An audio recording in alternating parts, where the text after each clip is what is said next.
You've been lied to about strength. They told you it comes from pushing harder, from proving yourself, from showing the world you're tougher than the rest.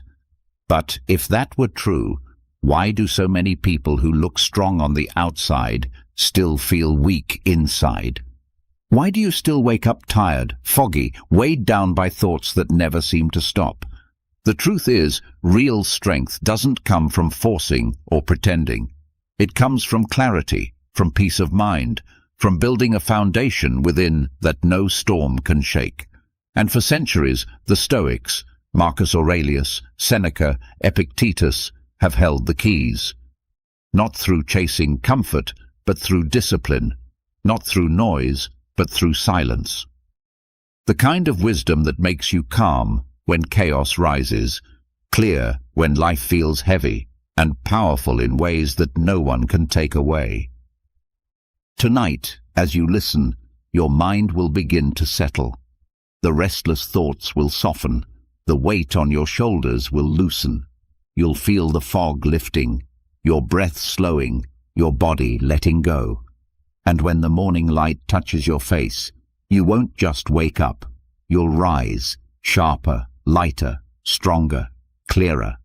This is not just 4 hours of words to fall asleep to. This is training for your soul, a night of transformation, a rebirth into strength and clarity. Are you ready? Let's begin. The night grows quiet, and the noise of the world begins to fade. Yet the mind still circles the same questions. You know the feeling. A weight that doesn't leave even when the lights go out. Thoughts that follow you under the sheets.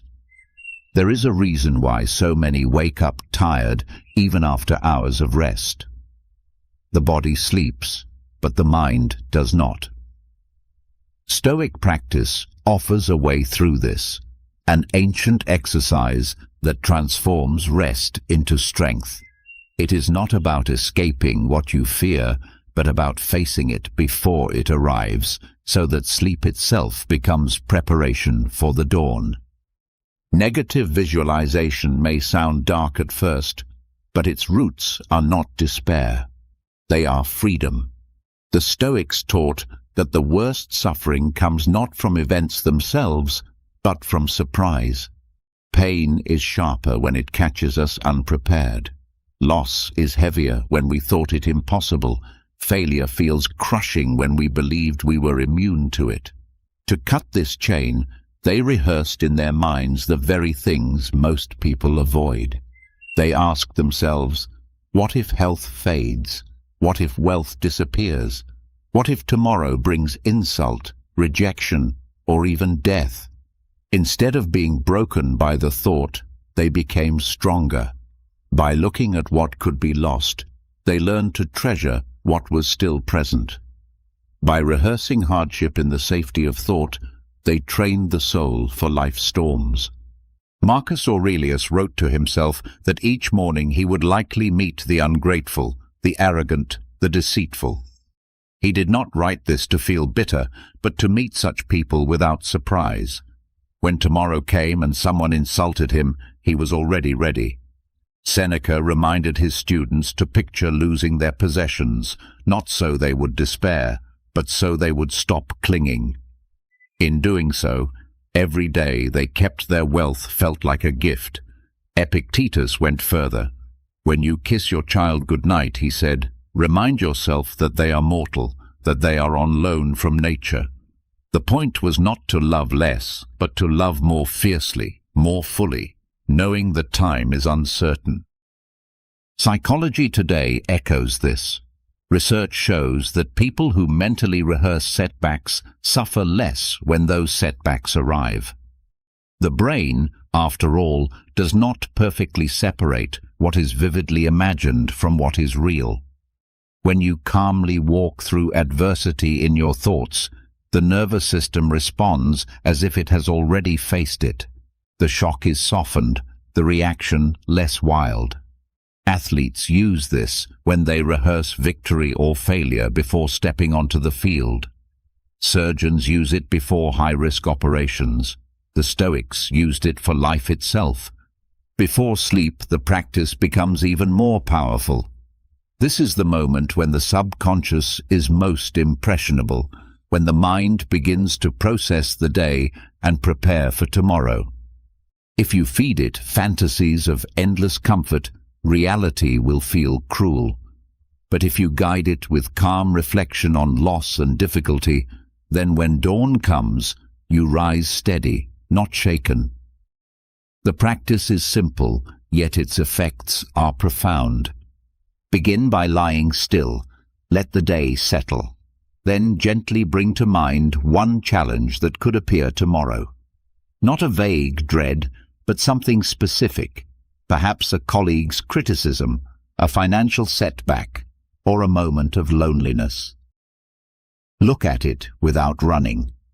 Ask yourself, what if this happens? What would it mean? Would it truly destroy me, or would I still breathe, still think, still act with dignity? The first few times, the heart may resist, but with repetition, the fear loses its claws. This is not dwelling. Dwelling is obsessive, anxious replay. Visualization is controlled, deliberate rehearsal. It is the difference between drowning in a wave and learning to surf it. You expose yourself just enough to adapt.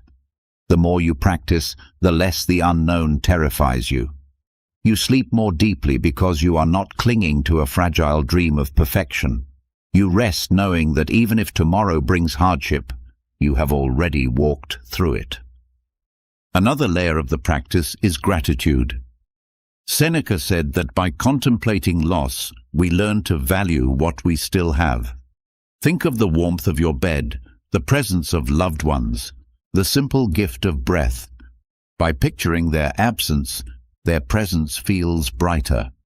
Life becomes more vivid, not less, when you see its fragility. Many people pass through their days numb, blind to the gifts surrounding them. Negative visualization reawakens sight. It reminds you that nothing is owed, everything is borrowed, and that makes every moment precious. It also reshapes your relationship with control. Most of human anxiety comes from trying to dominate what cannot be dominated. Other people's actions, fate, the future. Negative visualization draws a clear line. You ask, if I lose this or that, what remains under my power? The Stoics remind us that our judgments, choices, and actions always remain ours.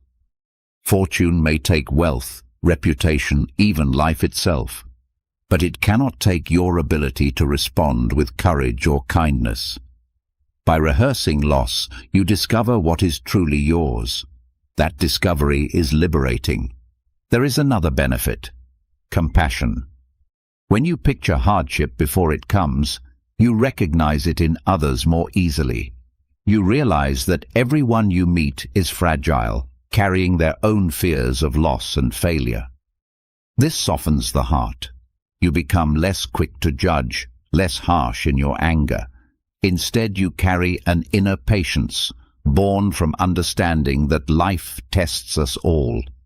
Negative visualization, far from making you cold, makes you humane.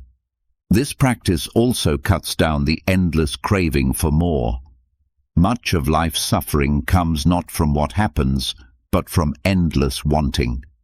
People chase more wealth, more praise, more comfort, believing happiness lies there. But when you picture losing what you already have, the chase slows. You realize the sweetness of what is present. The hunger eases. A person who has rehearsed loss can enjoy a simple meal more than a billionaire who fears losing his fortune. As you repeat this nightly, the results accumulate. At first, it may feel uncomfortable, even unnatural. The mind wants to run from thoughts of loss, but slowly the resistance fades. The practice becomes a form of cleansing. Each night you face the possibility of pain, and each night you discover that your inner self remains. That discovery builds an unshakable confidence. Life can change in any way, and you will still rise. Over time, sleep itself deepens. The restless tossing of a mind caught in denial is replaced by the calm heaviness of acceptance. Instead of bracing against the future, you are ready for it. The subconscious, trained by nightly rehearsal, works differently. Dreams lose their frantic edge. Morning arrives not as a threat, but as a continuation of your training. You rise already prepared, already steady. This strength carries into every part of life. When others panic at misfortune, you remain calm. When insult comes, you are not surprised. When plans collapse, you bend, but do not break. People may even wonder at your steadiness. They may call it coldness, but it is not. It is peace. It is the quiet power of one who has faced every storm in thought and therefore fears no storm in reality. In this way, negative visualization before sleep is not just preparation for tomorrow, it is preparation for life. It teaches the mind to let go of false security, to value what is real, to meet hardship with dignity, to live fully in the time that remains. Far from being morbid, it is the path to joy, the joy of knowing that nothing is owed, everything is given, and every moment can be lived with strength and clarity. And so, as the night closes in and you settle under the weight of stillness, this practice becomes your silent companion. You walk through shadows not to frighten yourself, but to free yourself. You close your eyes not to escape, but to prepare. And when the morning comes, you do not stumble into the day. You rise with calm, with clarity, with strength that cannot be taken. This is the gift of the Stoic exercise. This is the power of training the mind in darkness so that the light of dawn finds you ready. The night's preparation leaves the soul lighter, cleansed of illusions, steadied by the rehearsal of loss. From that quiet training in darkness, the next step unfolds naturally, the meeting with the first light of day. It is here that the Stoics taught another lesson, one as humbling as it is empowering. The rising sun is not only a signal to rise from bed, it is a living reminder that nothing lasts, that every day offered to us is a gift returned by nature, never guaranteed. To treat sunrise as routine is to sleepwalk through existence. To meet it with awareness is to step into wisdom. The first rays carry a silent truth. This light has touched countless generations before, and one day it will shine when you are no longer here. To stand before it is to confront impermanence. Far from despair, this recognition sharpens appreciation. Mortality becomes the teacher of gratitude, and gratitude becomes the doorway to strength. Marcus Aurelius often wrote of the morning as a call to rise to duty, but behind those words lies a deeper truth. Every dawn is also a reminder that life is slipping, that each day is borrowed, that time is the most precious possession. To wake and not reflect on this is to waste what cannot be regained. When you allow the morning light to enter your awareness fully, a shift occurs. The sun does not rise to entertain, it rises to remind. Its constancy teaches that life is ordered and yet fleeting. It marks both continuity and change. You see the same sun as yesterday, yet the day it announces is different, never to return again. This paradox is at the heart of Stoic thought, permanence and impermanence interwoven. By meditating on this, you learn to hold the world without clinging, to love without demanding, to work without attachment to outcomes. Modern research into circadian rhythms confirms what Stoics sensed without science. Exposure to dawn's light stabilizes mood, resets biological clocks, reduces anxiety. But for the Stoic, the benefit is not only physical, it is moral and spiritual. To rise with the sun is to align yourself with the rhythm of the cosmos. It is to accept that you are not the center of the world, but a part of its order. This humility dissolves self-importance. You become more patient with others, less consumed by petty irritations, more aware that your existence is short and should not be wasted on trivial complaints. Consider the practice. On waking, instead of rushing to tasks, pause and look at the light. Not through distraction, not through glass while scrolling through your phone, but with full attention. Let the thought come. This light falls also on graves, on ruins, on forgotten names. It falls on the living and the dying. It reminds you that you belong to this cycle. You are not outside of it. You are inside it. This awareness transforms urgency into focus. You stop wasting time on what does not matter because you see how little time there is. Seneca wrote that life is long if you know how to use it. The morning is the perfect reminder. At dawn, the mind is fresh, the body renewed, and the soul has a chance to choose its direction. The awareness of mortality makes this choice sharp. Without it, the hours slip into distractions and resentment. With it, each hour becomes intentional. The sunrise tells you, you will not live forever, but you live now. That is enough to do what matters.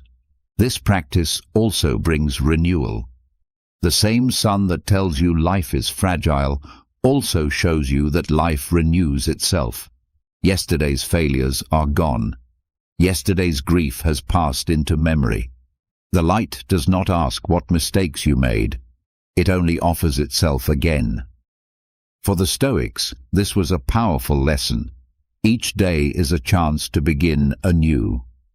Marcus wrote, "When you wake, think of what it means to be alive, to breathe, to think, to enjoy, to love." Renewal is not denial of pain, but the refusal to be chained by the past. Every dawn is both a warning of death and an invitation to live fully. The discipline here is not easy. It is tempting to treat mornings as chores, to stumble half-conscious into the same habits. But training the mind to see dawn as a teacher requires presence. It requires the restraint to pause, the courage to face mortality, the humility to accept that you are not owed another sunrise. Over time, this transforms not only mornings, but the entire way you approach existence. You stop demanding certainty and start building resilience.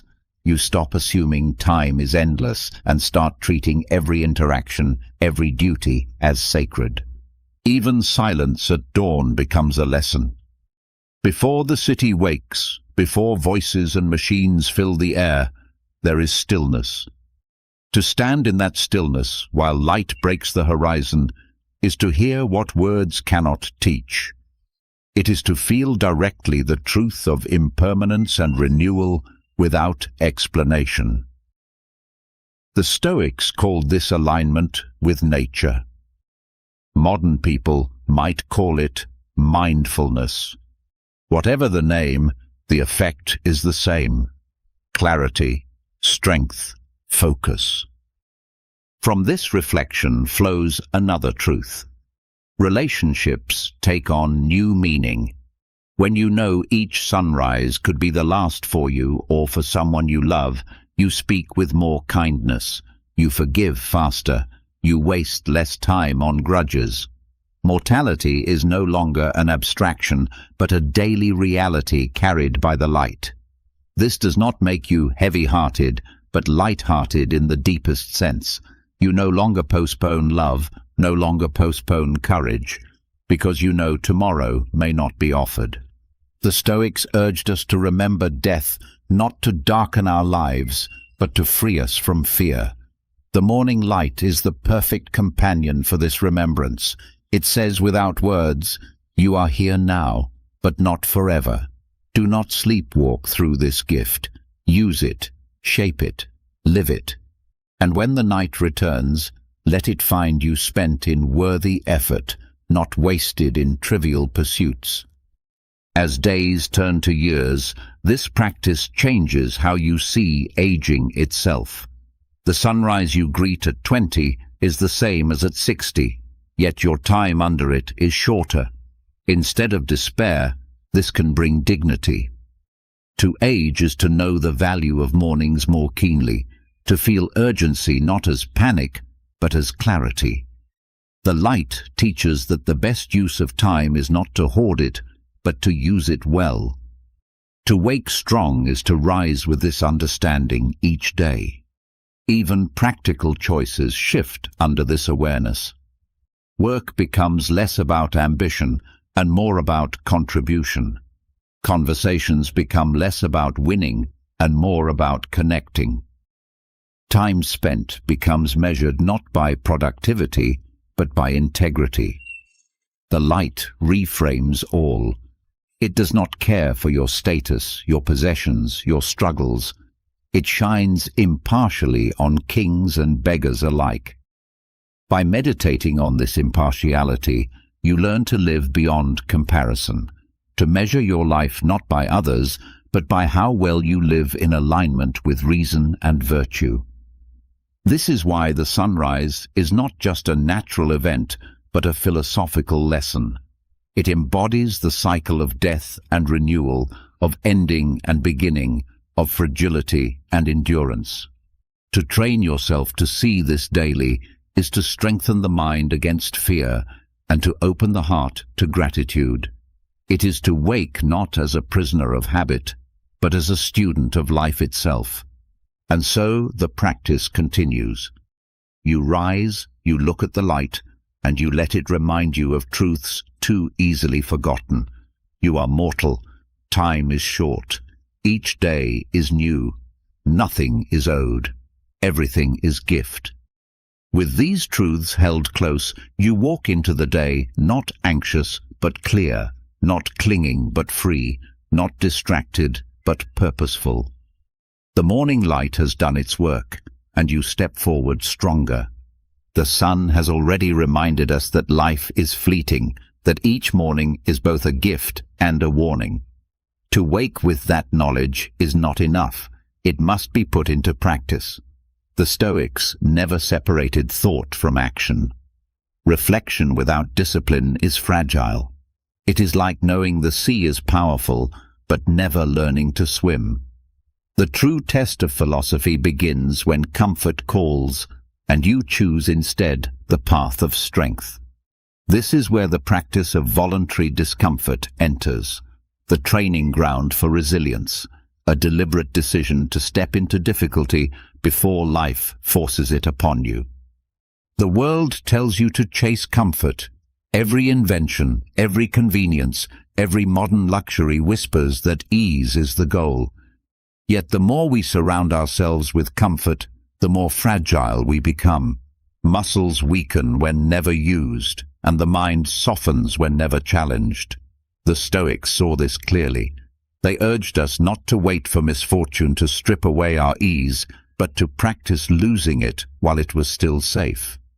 Seneca slept on hard ground though he owned fine villas, not because he despised comfort, but because he refused to be enslaved by it.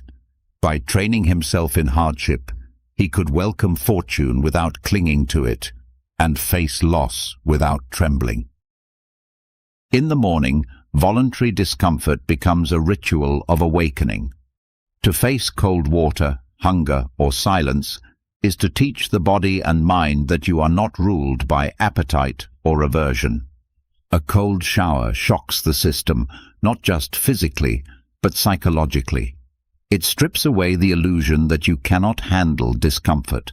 The first breath under freezing water is sharp, but soon the body steadies, and with it, the mind learns that panic fades. Each morning you step into the cold, you are rehearsing courage. You are saying to yourself, if I can face this, I can face more. Fasting in the early hours carries a similar power. The world tells you that hunger is unbearable, that you must satisfy it the moment it arises. But hunger, when faced calmly, is a teacher. It shows you that the body can endure much more than you thought, that craving does not have to command you. To delay the first meal of the day is to prove that desire does not dictate your freedom. It creates a space between stimulus and response, and in that space lies self-mastery. You taste food more deeply when it is finally taken, not because of indulgence, but because of discipline. Gratitude grows sharper when you have shown yourself that you can go without. Silence, too, is a form of chosen hardship in a world drowning in noise. To wake and refrain from speech, from music, from the endless scroll of information, is to face the discomfort of stillness. It may feel uneasy at first. Thoughts rush in, restlessness grows, yet, with time, silence becomes strength. You discover that you do not need constant distraction to exist peacefully. In silence, you meet yourself honestly, without masks, without escape.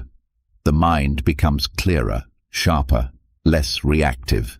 By practicing silence in the morning, you carry into the day a calm that others cannot shake. Each of these practices, cold, hunger, quiet, are simple, but their effects ripple across life. They sharpen resilience not through grand struggle, but through daily training. By choosing hardship on your own terms, you reduce the fear of hardship when it comes uninvited. A person who has met the bite of cold water will not panic when the world grows harsh. A person who has tested hunger will not crumble when circumstances deny luxury. A person who has embraced silence will not be undone by loneliness or noise. These small trials build an inner fortress that fortune cannot breach. Modern science supports what the Stoics knew.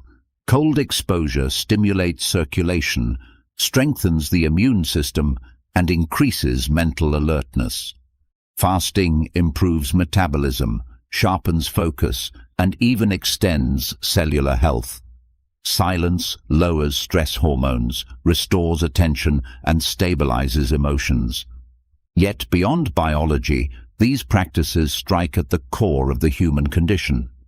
They remind you that comfort is temporary, that ease is not guaranteed, that resilience must be built deliberately. The practice also humbles the ego. Comfort breeds entitlement, discomfort breeds perspective. When you have chosen hunger, you understand those who face it without choice. When you have faced cold, you no longer see warmth as trivial. When you have embraced silence, you become more patient with the noise of others. Voluntary discomfort opens the heart to compassion while hardening the mind against weakness. There is also a spiritual depth in these practices. Cold water, hunger, silence, each strips away illusion. They remind you that life does not revolve around pleasure, but around virtue. Pleasure is fleeting. Virtue endures. To choose discomfort is to remind yourself daily that your purpose is not indulgence, but growth. It is to train the soul to be free, not chained to luxury or desire. Discomfort is not punishment, but preparation. Life will test you in ways you cannot predict. To practice discomfort each morning is to enter those tests already armed. It is to walk into the day with the confidence that you can withstand more than you thought. And in this confidence, a quiet peace emerges. You stop dreading hardship because you have already tasted it and survived. You stop fearing loss because you have practiced letting go. You stop craving constant ease because you have learned the sweetness of strength. This practice must be balanced with wisdom. The Stoics did not seek suffering for its own sake. They sought control over their relationship with it. Voluntary discomfort is not about self-destruction, but about self-mastery. The goal is not to live without comfort, but to live without dependence on it. Cold water teaches courage. Fasting teaches patience. Silence teaches clarity. Together, they form a discipline that makes life's unpredictability less terrifying. Over time, these rituals transform not just mornings, but character. You rise not as someone waiting for life to be easy, but as someone ready for life to be real. You do not beg the day for comfort. You meet it with strength. When misfortune arrives, you recognize its face because you have already trained with its shadow. This is the secret the Stoics left us. That strength is not given, it is built. And it is built not in rare moments of crisis, but in the quiet choices of each morning. To begin the day with chosen difficulty is to declare to yourself and to the world that you will not be ruled by fear or desire. It is to rise with dignity, not indulgence. It is to walk into the hours ahead already victorious, because you have defeated weakness at dawn. Each drop of cold water, each empty stomach, each moment of silence is a stone laid in the foundation of resilience, and with that foundation, nothing can shake you.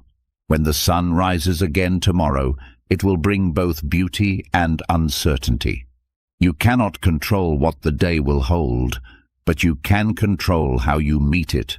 And if you have trained in discomfort, if you have chosen hardship before it chooses you, then you will meet it steady, calm, unbroken. This is the way of the Stoic morning, the discipline that turns fragility into strength, that turns fleeting life into lasting courage. The discipline of voluntary discomfort hardens the spirit, yet strength without calm can easily turn into restlessness. The Stoics knew that resilience must be steady, not frantic. After cold water, after hunger, after silence, there must come a return to balance. It is here that breath enters the practice. Breathing is the one act that continues without our command, and yet the moment we bring attention to it, we discover a hidden key. Marcus Aurelius often reminded himself that the soul becomes dyed by the thoughts it holds, and what steadies thought more quickly than the rhythm of breath? The first breath at dawn carries more than air. It carries awareness. It tells you that you are alive, that another day has been given, that control begins not in the world, but within your own chest. To breathe without awareness is to miss the foundation of life. To breathe with attention is to take hold of the thread that ties body and mind together. The Stoics saw the breath as more than survival. It was the bridge between reason and nature, between the inner citadel of the self and the vast order of the cosmos. Controlled breathing anchors clarity. When the mind stirs with early worries, when the body feels heavy from sleep, focusing on the inhale and the exhale draws you back to presence. Each slow breath is a reminder that time unfolds in moments, not in floods. Anxiety thrives in the future, regret in the past. Breath anchors you in the present, where neither can harm you. This is not escape, it is mastery. The Stoic seeks not to be numb, but to be awake, to meet the day from a place of steadiness rather than reaction. There are many ways this ritual unfolds.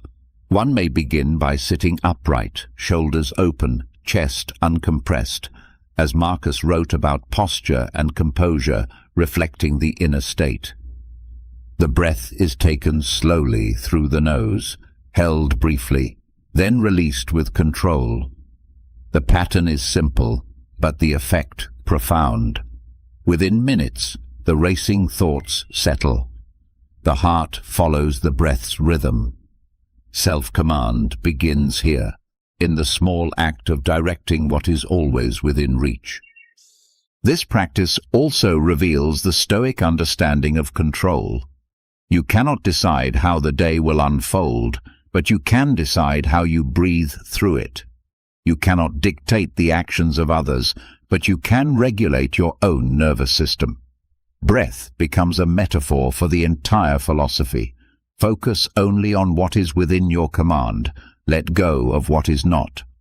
When anger rises, slow breathing reclaims composure. When fear tightens the chest, deliberate exhalation loosens its grip. When distraction scatters thought, rhythm restores order. Modern science validates what the ancients intuited. Slow, deep breathing activates the parasympathetic nervous system, reducing stress hormones, lowering blood pressure, and sharpening focus. This biological truth mirrors Stoic wisdom. By controlling breath, you change the body's state, and by changing the body's state, you change the mind's power to reason clearly. The link is immediate. No grand philosophy is useful if panic rules the chest. Breath severs panic's hold. Morning is the perfect stage for this training. At dawn, the mind is still tender, shaped by sleep, and how you guide it sets the tone for all that follows. By anchoring yourself in controlled breathing, you write the script for the day. You tell your body, I am not rushing. You tell your mind, I will not be ruled by chaos. You tell your soul, strength begins here. This quiet discipline is more transformative than external rituals because it is always accessible. Wealth may vanish, power may fade, but breath remains until the final moment of life. The Stoics saw breath as tied to the divine order. Cleanthes, a Stoic poet, wrote of the universe as infused with pneuma, the vital breath that binds all things. To breathe consciously is to participate in this cosmic rhythm, to align personal order with universal order. Marcus often reflected that his breath was part of the same air shared by all living things, and this awareness dissolved the illusion of separation. Each breath connects you not only to yourself, but to every creature that lives. This dissolves arrogance and cultivates humility. Another lesson hidden in breathing is mortality. Every inhale is borrowed, every exhale a reminder that one day will be the last. Far from making life bleak, this awareness sharpens presence. When you know each breath is not guaranteed, you waste fewer on anger, gossip, or despair. The practice of conscious breathing in the morning is therefore a meditation on both life and death. You are alive now, and that is enough. You will not always breathe, so treasure this moment. Breathing also builds discipline in attention. The mind, restless by nature, wanders into worries or distractions. Anchoring it to breath is training in focus. Each time attention drifts and is brought back, the muscle of awareness strengthens. Over days and months, this discipline spills into other tasks. Conversations deepen because you listen fully. Work sharpens because you give it undivided presence. Challenges shrink because you no longer scatter energy but center it. All from the simple act of breathing with intention. One may extend the practice by pairing breath with reflection. On the inhale, bring to mind courage. On the exhale, release fear. On the inhale, call to mind patience. On the exhale, let go of irritation. This layering of philosophy onto physiology embeds Stoic values into the nervous system itself. Virtue stops being abstract and becomes embodied. You do not only think courage, you breathe it. You do not only speak of patience, you exhale it into the world. Silence deepens the practice. To sit with breath in quiet moments before the day begins allows the subtle rhythms of the body to be heard. This silence is not empty, but filled with presence. In it, you meet yourself honestly. The masks worn for the world fall away, and what remains is the raw fact of existence, breathing, being, preparing to live with dignity. From this silence, words spoken later carry more weight, because they are born of stillness rather than noise. There is also a discipline in using breath to master emotion. Anger, fear, envy, all rise in the body before they rise in thought. The chest tightens, the breath shortens. If you catch the breath, you catch the emotion. You slow the breath, the storm calms. This is not suppression, it is transformation. You do not deny the feeling, but guide it. The Stoics valued apatheia, freedom from destructive passions. Controlled breathing is a direct path to it. Breathing rituals also teach consistency. Unlike grand achievements, they demand no stage, no recognition. They require only persistence. To breathe each morning with attention builds the same muscle as facing adversity with courage or handling loss with grace. The repetition ingrains discipline. It is the hidden training behind visible strength. Those who neglect it may seek power elsewhere, but those who master it carry an invisible armor that shows in every action. At the deepest level, breathing with awareness teaches surrender. The inhale is not created by you, but given. The exhale is not owned, but released. To recognize this is to loosen the illusion of total control. You participate in life's rhythm, but you do not command it absolutely. This humility fosters peace. You stop grasping so desperately for what is beyond you, because each breath reminds you of both your power and your limits. The practice is simple. Rise. Sit or stand with composure. Draw air slowly. Feel it fill the body. Hold it gently. Let it leave with ease.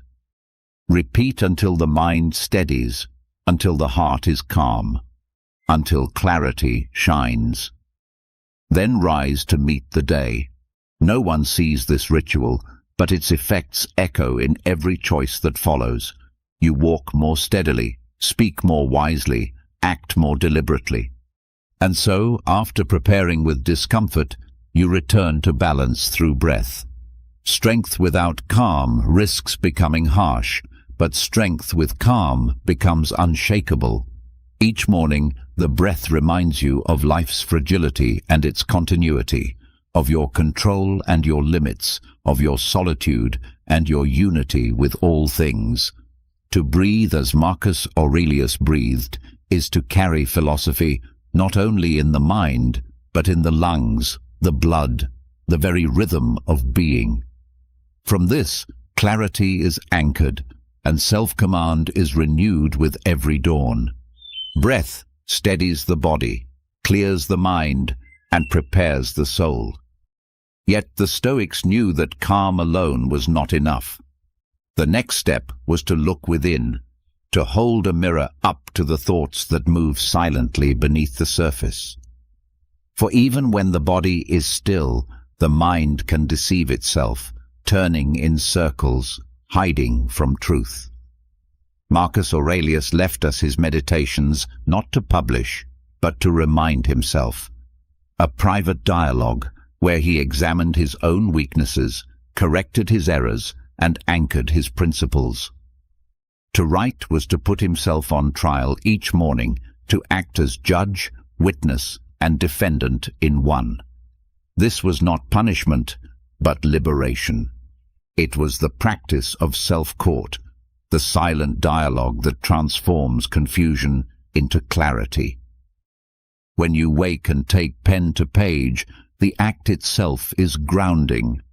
Thoughts that swarm loosely in the mind harden into words, and once written, they can be seen clearly. Anxiety becomes a sentence instead of a cloud. Fear becomes a phrase instead of a storm. Desire becomes a line of ink instead of a hidden compulsion. In this way, journaling is not decoration. It is exposure. It forces the mind to face itself without disguise. The Stoics taught that we cannot master what we refuse to see, and writing makes the invisible visible. The morning is the perfect time for this practice. The mind is still unshaped by the noise of the day, closer to its raw state. To write, then, is to confront yourself before you begin confronting others. It is a rehearsal for life, a tribunal where reason asks, "What are you thinking? Why are you troubled? What principle will guide you today?" These questions, written and answered honestly, do not allow the self to drift. They hold it accountable. Marcus Aurelius often reminded himself of the flaws he would meet in others, not because he despised people, but because he knew his own irritation would rise. By writing it down, he prepared his mind to meet them without anger.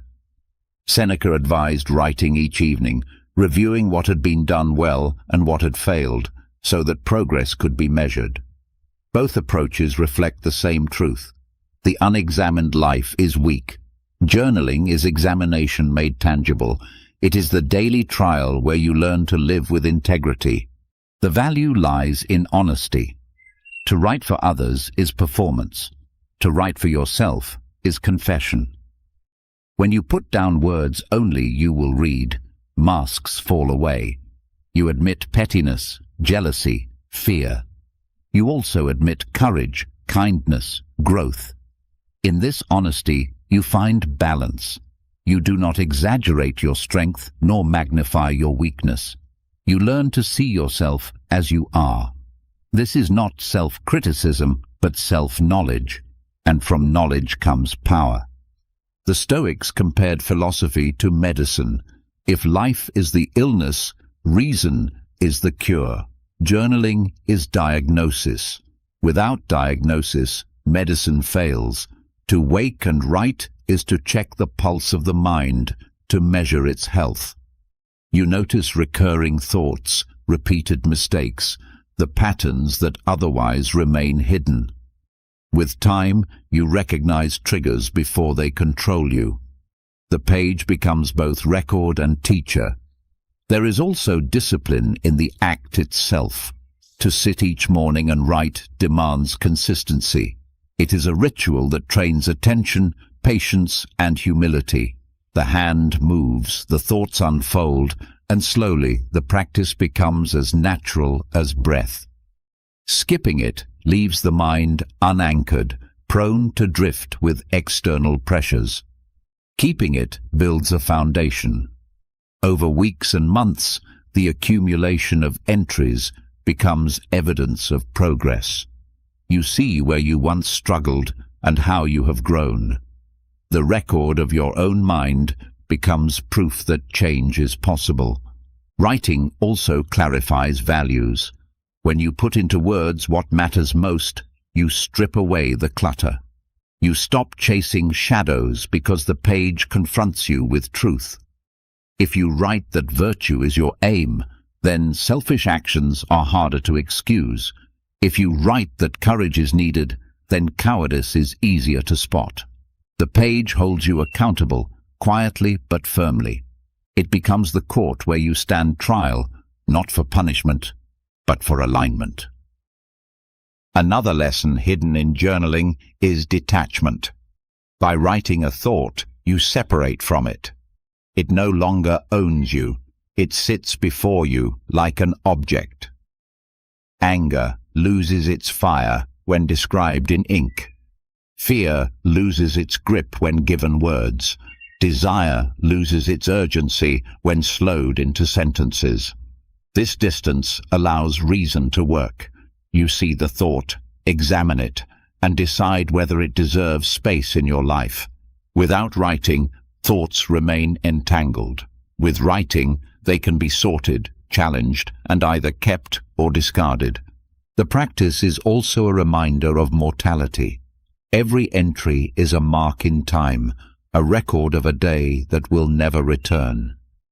To look back months later and read your own words is to see how fleeting life is. Yet it also shows continuity. The same struggles, the same lessons, the same growth. This humbles you. It teaches patience with yourself and others. It reminds you that progress is slow, that virtue is built step by step, line by line. Journaling strengthens memory.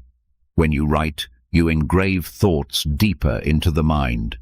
Lessons once read in a book become lessons lived when written in your own hand. The act of forming words slows thought, forces reflection. You do not skim your own mind as you skim a page, you dig into it.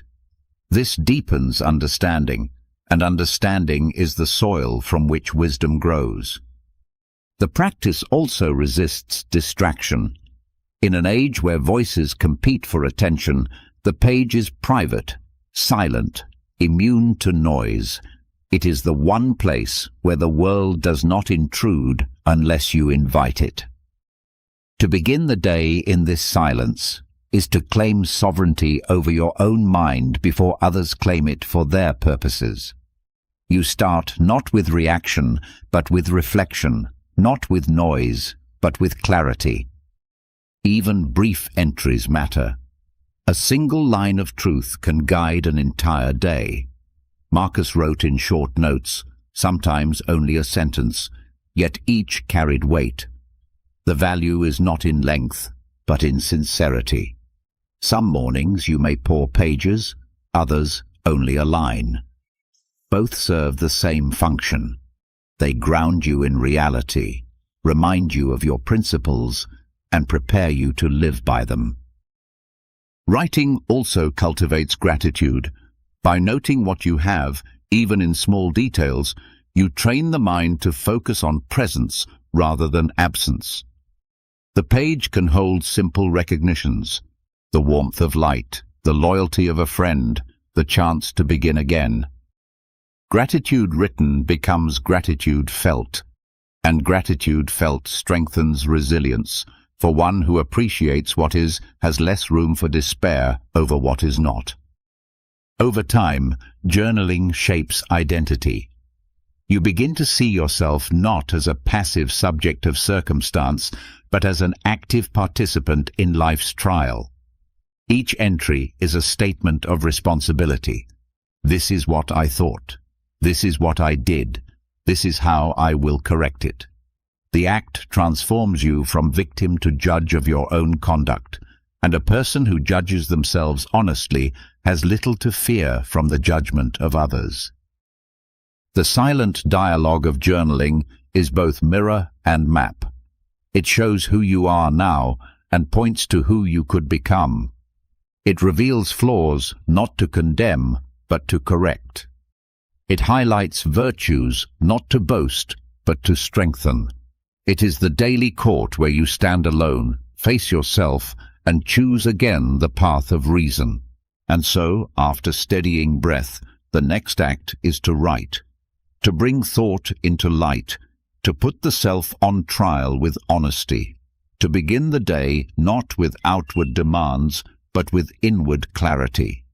This is the Stoic ritual of self-court, the discipline that transforms silence into wisdom and prepares you to step into the world with steadiness and truth. The page where thoughts are examined leaves you steadier, more honest, more awake to yourself. But self-reflection does not end with what is written. The Stoics understood that human beings are not separate from the larger order. To live well means to live in rhythm with nature, to accept that the world moves by patterns older and greater than us. Journaling holds up the mirror of the mind, yet stepping outside at dawn holds up the mirror of the universe. The morning light is more than a beginning. It is a lesson in constancy. To observe it daily is to anchor yourself in time, to align your inner life with the great cycles that govern all existence. Dawn arrives whether you ask for it or not. Its timing is not yours to control. This constancy is humbling. While the human mind clings to anxiety, deadlines, and fleeting desires, the sun follows its path without fail. By noticing this, you are reminded that order exists beyond chaos, that your life is part of a greater whole.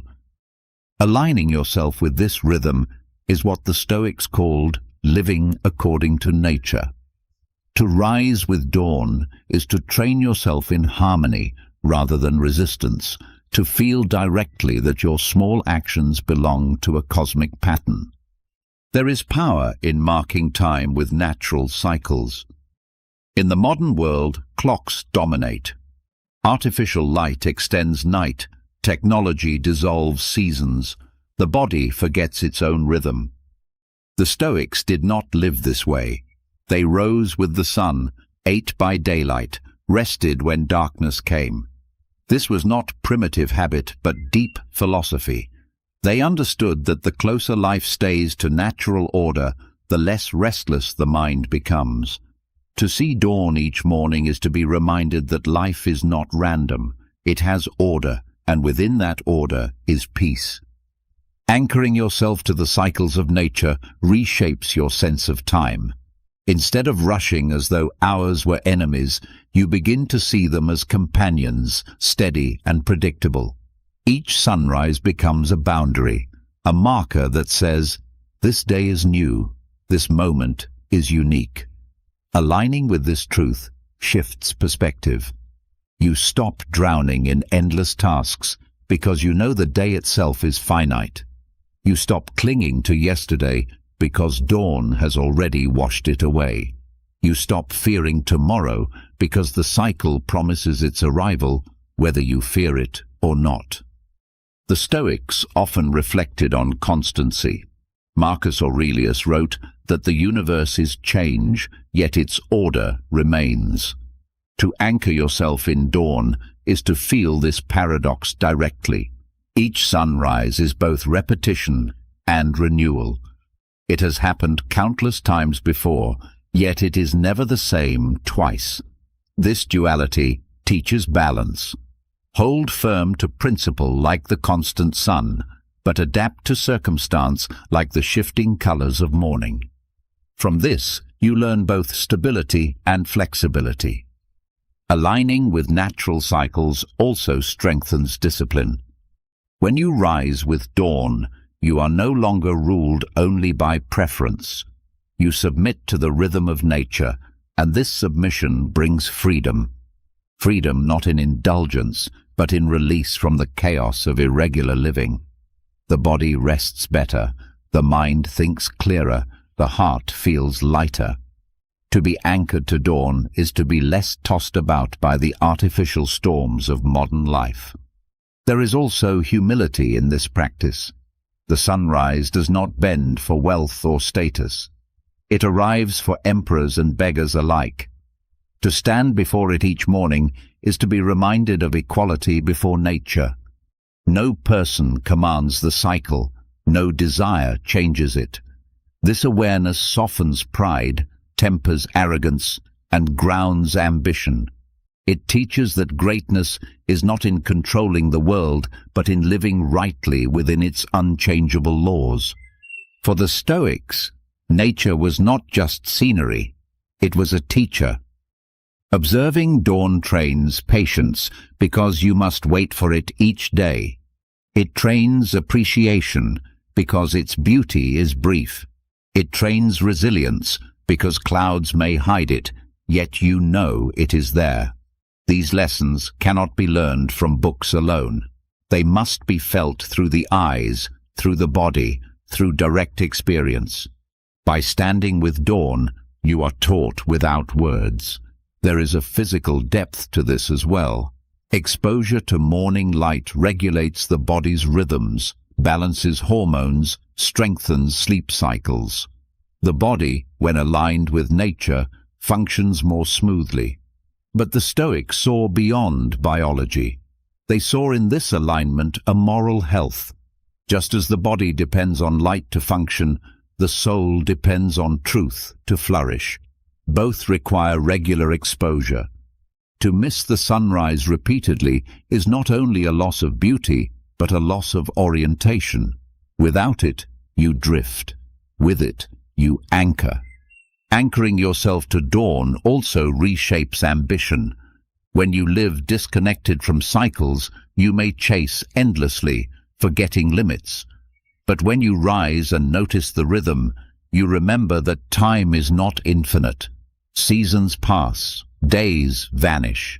You begin to measure ambition not by endless accumulation, but by alignment with purpose. You seek not to outpace nature, but to harmonize with it.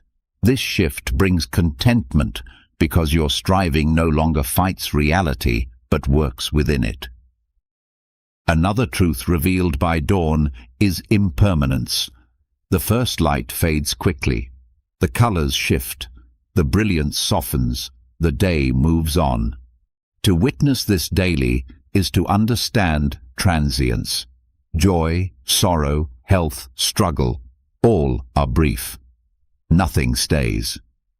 Instead of despair, this knowledge brings urgency.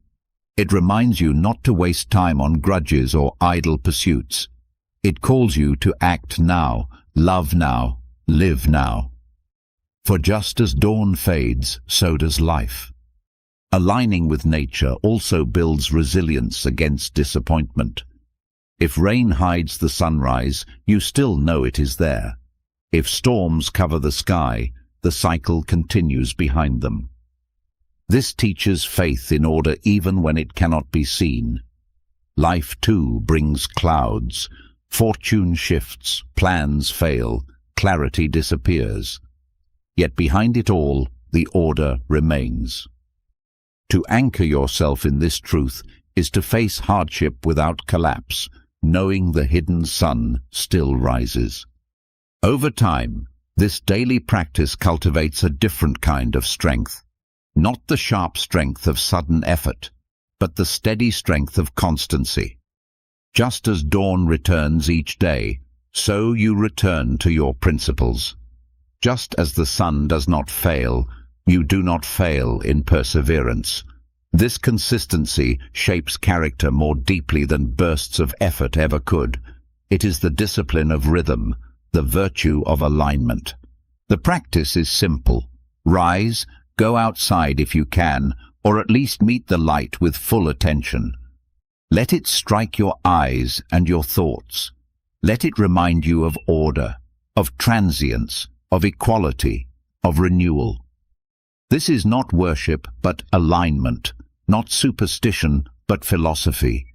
You are not bowing to the sun, but learning from it, the way the Stoics urged learning from all of nature. Through this, mornings transform. They are no longer routines to stumble through, but sacred lessons repeated daily. The sunrise becomes your clock, your teacher, your reminder of mortality and of strength. Each day the cycle humbles you, steadies you, and calls you to live with reason and virtue in harmony with the world that sustains you. Thus, after the silent court of journaling, you step into the wider court of nature. Your words on the page are tested against the laws of the cosmos. You align not only with your own truth, but with the eternal rhythm that guides all. And in that alignment, you find clarity, peace, and the strength to live each day as part of a greater order. The rhythm of nature steadies the heart, but the truth is that the very first moments after waking often decide the shape of the entire day. Dawn may rise faithfully, yet the mind in those fragile first minutes can slip either into clarity or into confusion. The Stoics understood this state as a doorway. It is not yet fully wakefulness, not quite dream, but a liminal passage where thought is malleable and the soul can be guided. To waste it is to hand the day over to chance. To use it with care is to anchor strength before the flood of tasks and distractions. The first 5 minutes hold more power than most recognize. The body is vulnerable, the mind open, the heart impressionable. What you allow into this space plants seeds that grow throughout the hours ahead. If you rush to noise, chaos follows. If you rest in deliberate presence, clarity grows. The Stoics taught that the soul becomes dyed with the colors of its thoughts. The first minutes of wakefulness are the brushstrokes that set the tone for all that follows. Micro-meditations are brief but potent practices that fit into this delicate window. They are not long rituals, not demanding hours of silence, but focused exercises that sharpen presence. The value lies in their brevity and intensity. They train the mind to meet the day awake, not half asleep. Marcus Aurelius began his mornings by reminding himself of his duty, of the nature of the world, of the inevitability of hardship. He did not wait until midday to set his principles. He spoke to his own soul immediately, before distraction could take hold. One method is simple awareness of breath. Not long sessions, only a few cycles of deliberate inhalation and release. The mind, still unsteady from sleep, finds grounding in rhythm. Each breath says, "I am alive. I have been given another chance. I will not waste it." The brevity is what makes it effective. In less than a minute, scattered thought is pulled into order and clarity begins to bloom.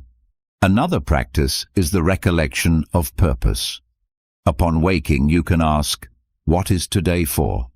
The question is not about schedules or tasks, but about principle. Is this a day for courage, for patience, for justice? Naming the value brings direction. Without it, hours drift into reaction. With it, choices align with meaning. This is the tribunal of the morning, where the self declares its intent before the court of reason. It takes only seconds, but its weight shapes the entire day. A further exercise is gratitude stripped of sentimentality. Not long lists, not exaggerated affirmations, but a single acknowledgement. I could have died in the night, yet I breathe. This recognition is sharper than vague positivity. It awakens urgency and appreciation. The Stoics constantly reflected on mortality, not to breed fear, but to ignite presence. In the fragile state after sleep, this truth enters deeply, cutting through illusions of endless time. Gratitude becomes real when tied to mortality, and this makes the morning heavier with meaning. The Stoics also practiced premeditatio malorum, anticipating difficulty. In micro form, this means reminding yourself in the first minutes, "Today I may face insult, boredom, loss, fatigue." By naming these possibilities, you remove their power to shock. The day no longer ambushes you. You rise armored, steady, already prepared.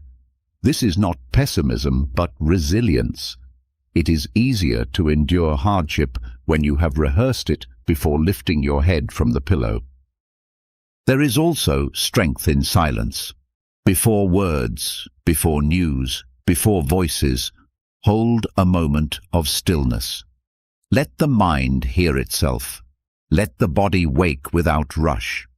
Silence is uncomfortable only when unused, but in the liminal morning it becomes clarity. In that pause, you sense what matters most. You carry that sense through the noise that follows, anchored in something deeper than chatter. The key to these micro-meditations is discipline in brevity. They must be concise, sharp, deliberate. Long rituals risk delay and distraction. Short practices pierce directly. In 5 minutes, you can breathe, set intent, rehearse hardship, and touch gratitude. That is enough to redirect an entire day. The value lies not in complexity, but in consistency.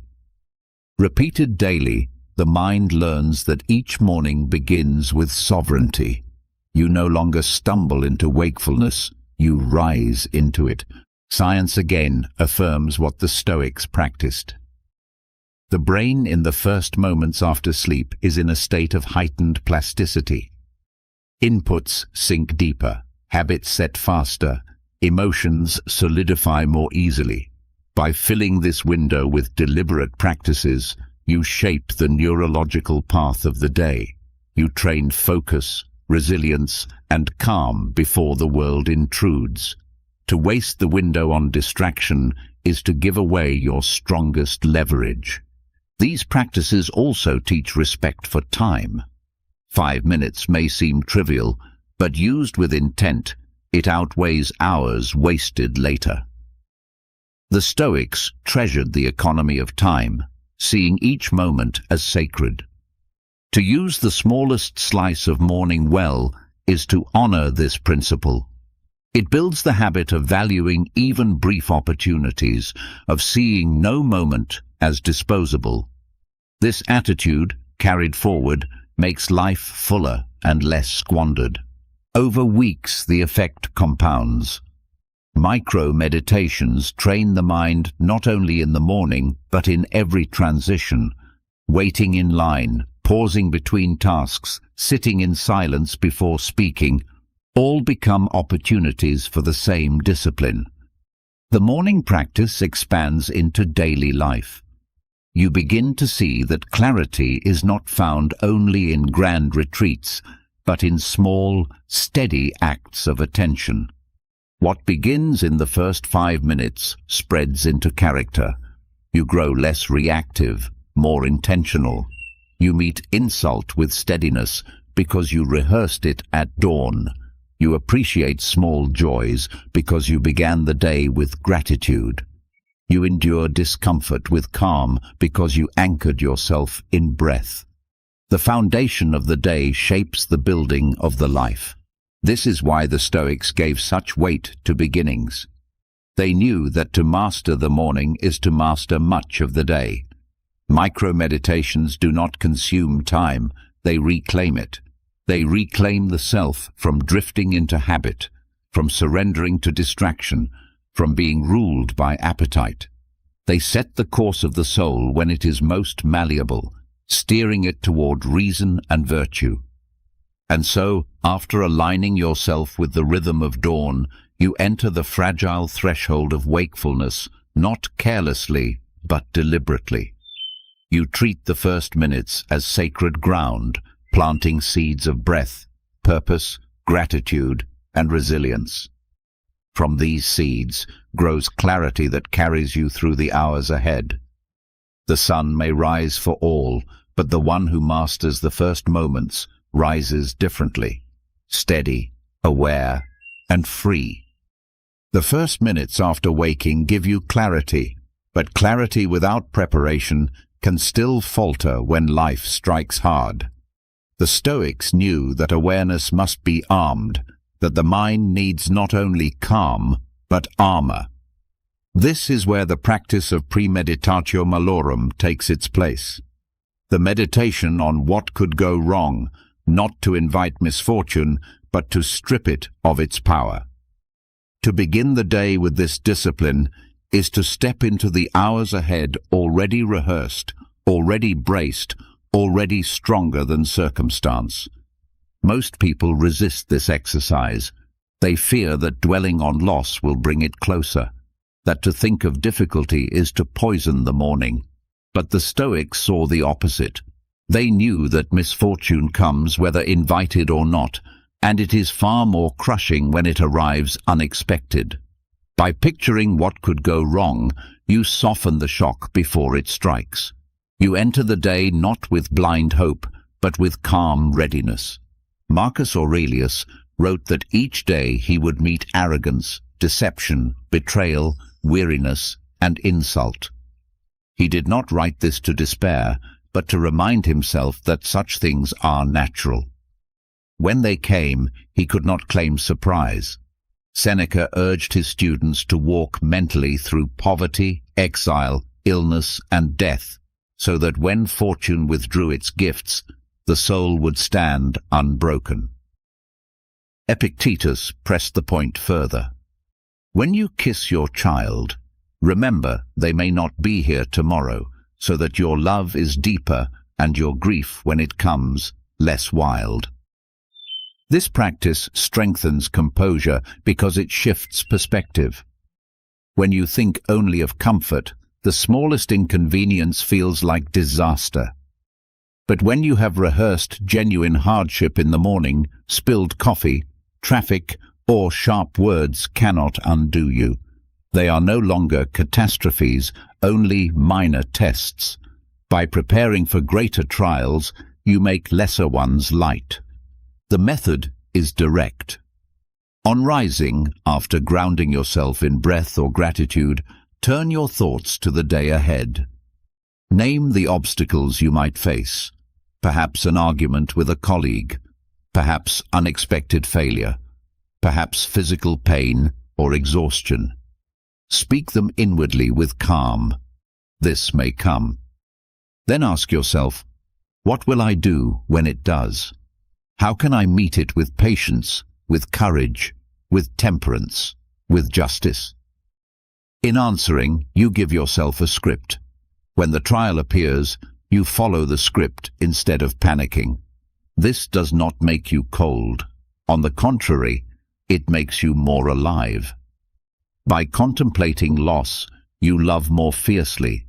By anticipating insult, you hold your temper more easily. By rehearsing pain, you treat health as a treasure. The practice enriches joy because it reminds you that joy is fragile. It strengthens love because it reminds you that love is temporary. It deepens gratitude because it reminds you that nothing is owed. Modern psychology speaks of stress inoculation, the deliberate rehearsal of challenge in safe conditions so the mind adapts. Soldiers, athletes, and surgeons train with simulation for the same reason. The Stoics discovered this centuries earlier. To rehearse hardship in the mind is to inoculate the soul against shock. The body may still feel pain, the heart may still feel grief, but the mind is not destroyed. It bends, but it does not break. The practice also exposes illusions. Many of our fears come not from reality, but from false beliefs. We think misfortune will destroy us, but when we picture it calmly, we see that life continues. Poverty does not erase dignity. Failure does not erase worth. Loss does not erase the possibility of virtue. By rehearsing these truths each morning, you loosen the chains of fear. You see clearly that external events are not the measure of your life, your responses. This discipline also protects against arrogance. Success tempts the mind to believe it is invincible, that fortune's gifts are permanent. By practicing premeditatio malorum, you remind yourself daily that everything external can vanish. Wealth, status, health, reputation, all are temporary. This humility guards against pride and prepares you to let go with grace when change comes. There is also freedom in this practice. Fear is a prison built of surprises. When nothing can surprise you, the prison walls fall. You no longer dread the future because you have already walked through its darkest corridors in thought. Each day becomes lighter because you have already faced its possible weight. This is not cynicism, it is liberation. You do not shrink from life, you face it with steadiness. The key is balance. The Stoics did not dwell endlessly on misfortune. They did not wallow in dread. They practiced briefly, deliberately, and then released the thought. The purpose was not to suffer twice, but to suffer less when suffering arrives. The mind rehearses, accepts, and then returns to presence. This balance prevents the practice from becoming anxiety. It transforms fear into preparedness. Premeditation of adversity also reshapes relationships. When you remember in the morning that those you love are mortal, you treat them more tenderly during the day. When you recall that friends may betray, you no longer place fragile trust in their perfection, but patient acceptance of their humanity. When you accept that insults may come, you meet them with less anger, knowing they were expected. Thus, your dealings with others grow calmer, more compassionate, less reactive. Over time, the practice becomes habit. The mind, trained daily, stops being shocked by change. Fortune swings lose their terror. You carry composure not because the world is gentle, but because you are trained. When hardship comes, you say to yourself, "This is what I expected, and I will endure." When joy comes, you say, "This is not owed, and I will cherish it while it lasts." In both, you remain balanced. This balance is the heart of Stoic strength. To be unshaken by loss and uncorrupted by gain is true freedom. Premeditatio malorum builds this freedom, not in grand gestures, but in quiet moments at dawn. A few minutes of rehearsal each morning protects against hours of turmoil later. The cost is small, the reward is immeasurable. The practice also deepens your sense of meaning. When you know each day may hold hardship, you stop wasting energy on trivialities. You choose more carefully what to pursue, what to value, what to fight for. Setbacks become less about injustice and more about training. Each difficulty becomes a chance to live philosophy rather than merely think it. In the end, this morning discipline teaches one truth. Life will test you, but you are stronger than you think. By rehearsing adversity, you prepare not to crumble. By expecting loss, you learn to treasure presence. By picturing death, you learn to live. The day may bring anything, but if you have begun with premeditatio malorum, it brings nothing you have not already faced. And in that knowledge lies composure, the calm strength of one who cannot be surprised. When the mind has already walked through possible hardships before the day begins, a strange kind of steadiness emerges. But even with this strength, life continues to test not only through great struggles, but also through the endless stream of small annoyances that chip away at peace. The Stoics saw clearly that people are undone less by catastrophe and more by distraction, gossip, irritation, and petty concerns. It is not always tragedy that destroys composure, but the thousand little disturbances that drain focus. For this reason, they spoke of cultivating apatheia, not cold indifference, but freedom from being ruled by trivialities. The morning is the best time to train this discipline, when the mind is still clear enough to set its boundaries. Morning apathy is not neglect of life, but careful detachment from what does not matter.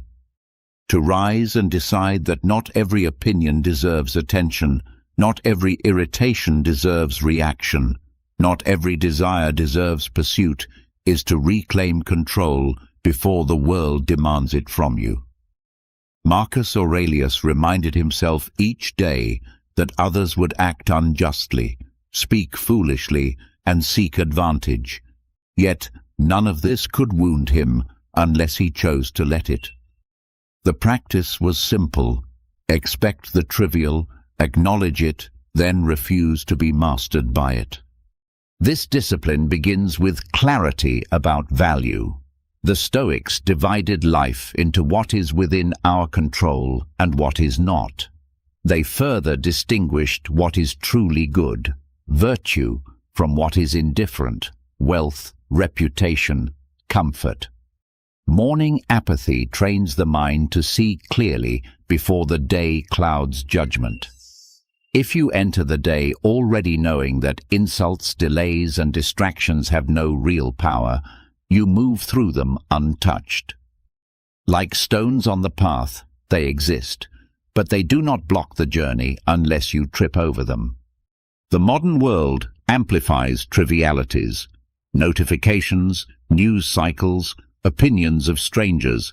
Endless minor inconveniences bombard the senses. Without discipline, each one pulls the mind into reaction. With discipline, you treat them as background noise.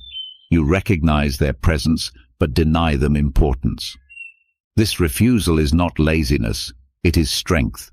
To train in apathy is to train in sovereignty over your own attention. The practice can be sharpened through small rituals.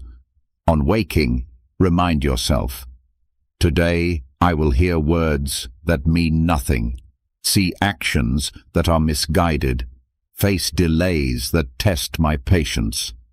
These are not evils, they are distractions. I will not allow them to touch my soul."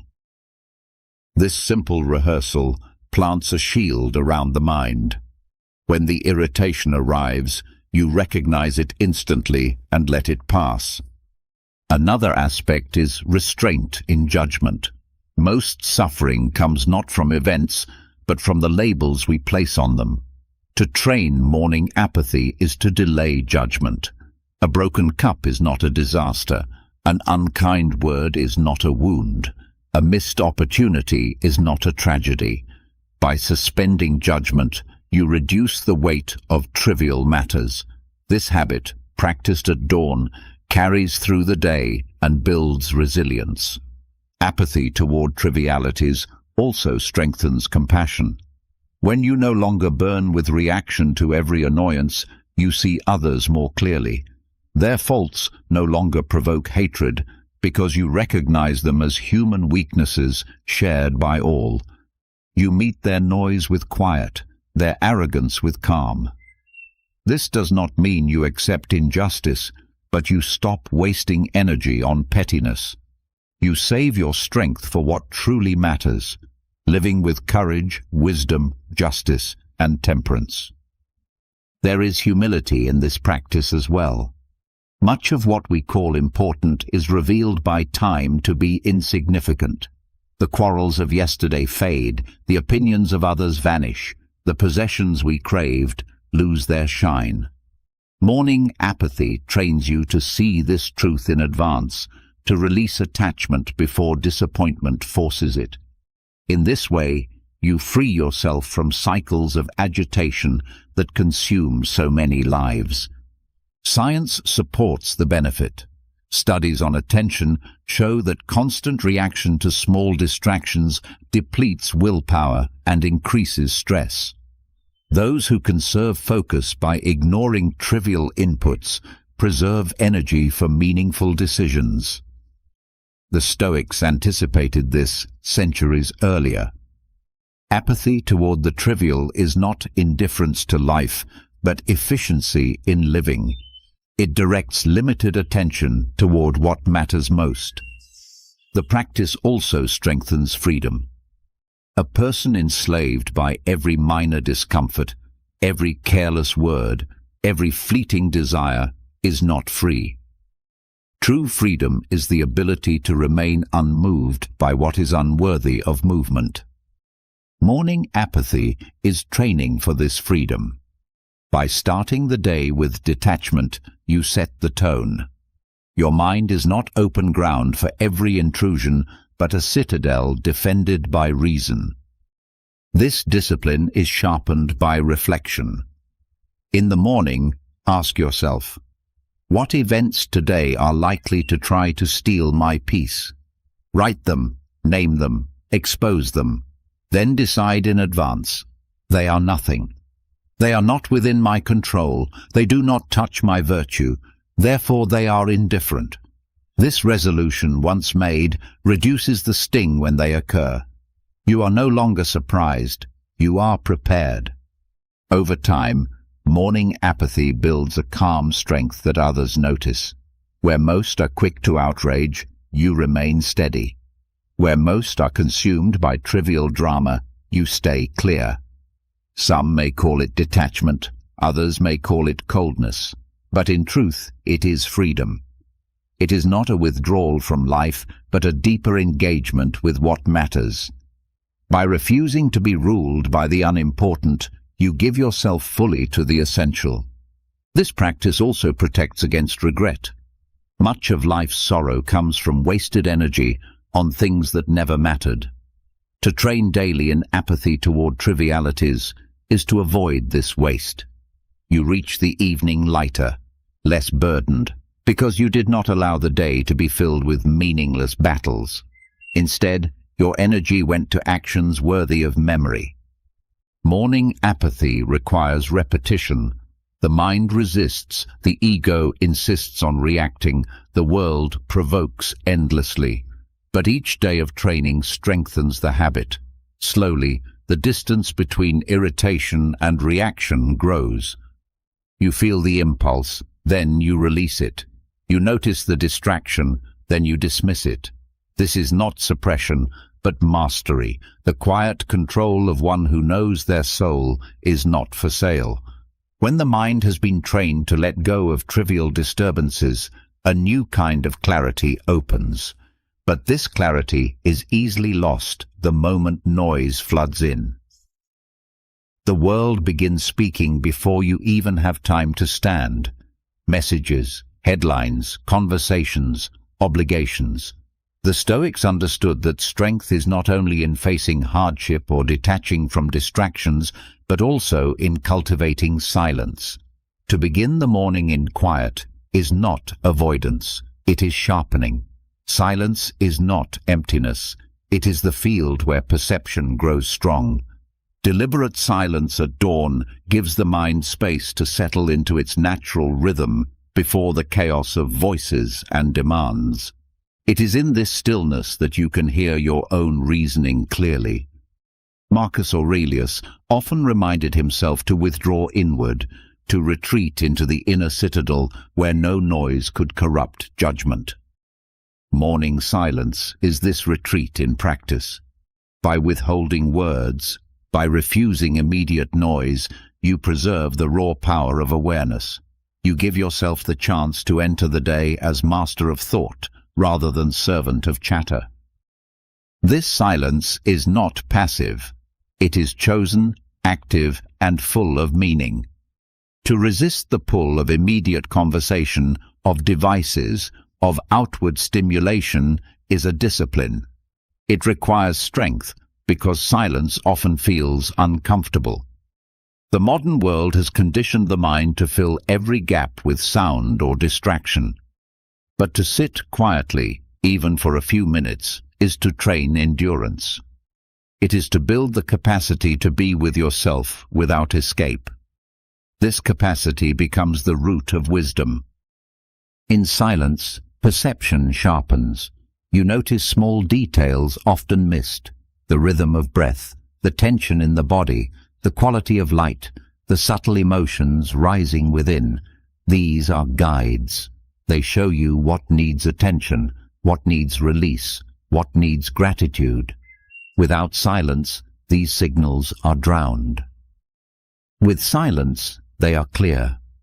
A Stoic seeks to live with reason in harmony with nature, and perception is the gateway. Silence makes perception possible. Morning quiet also shapes restraint. Words spoken impulsively often cause regret. By practicing silence at the start, you build patience with speech. You learn that not every thought requires expression. Not every urge must be voiced. This self-control carries into the day. Conversations become more deliberate, responses more thoughtful, interactions less reactive. A person trained in silence is less likely to be ruled by impulse and more likely to act with wisdom. The Stoics saw silence as alignment with nature's rhythm. At dawn, the world itself is quieter, before markets open, before people fill the streets. To match this quiet is to live in harmony with the order already present. It is to recognize that noise is not the default, but an intrusion. By choosing silence, you return to the natural state, the state where reason can breathe. There is also a moral weight in morning silence. It teaches humility. To refrain from speaking is to admit that you do not yet know, that your judgments are still forming. It prevents arrogance from leaping forward. By beginning the day in quiet reflection, you acknowledge that wisdom requires listening more than speaking. You listen to your body, your mind, and even to the silence itself, which has lessons beyond words. Modern studies affirm that silence reduces stress, lowers cortisol, and increases focus. Yet the Stoics did not need research to see its value. They observed that those who rush into speech often betray themselves, while those who hold silence command respect. Morning quiet is not only for health but for character. It creates a foundation of dignity that carries into every encounter. This practice does not mean withdrawing from life. Silence at dawn is preparation for engagement. It clears the mind so that when speech is needed, it is wise. It sharpens perception so that when choices arise, they are made with clarity. It strengthens patience so that when provoked, you do not fall. Silence is not a refusal of life, but a strengthening for it. The discipline requires consistency. To sit quietly each morning may feel pointless at first. Restlessness will urge you to fill the gap. But persistence transforms discomfort into peace.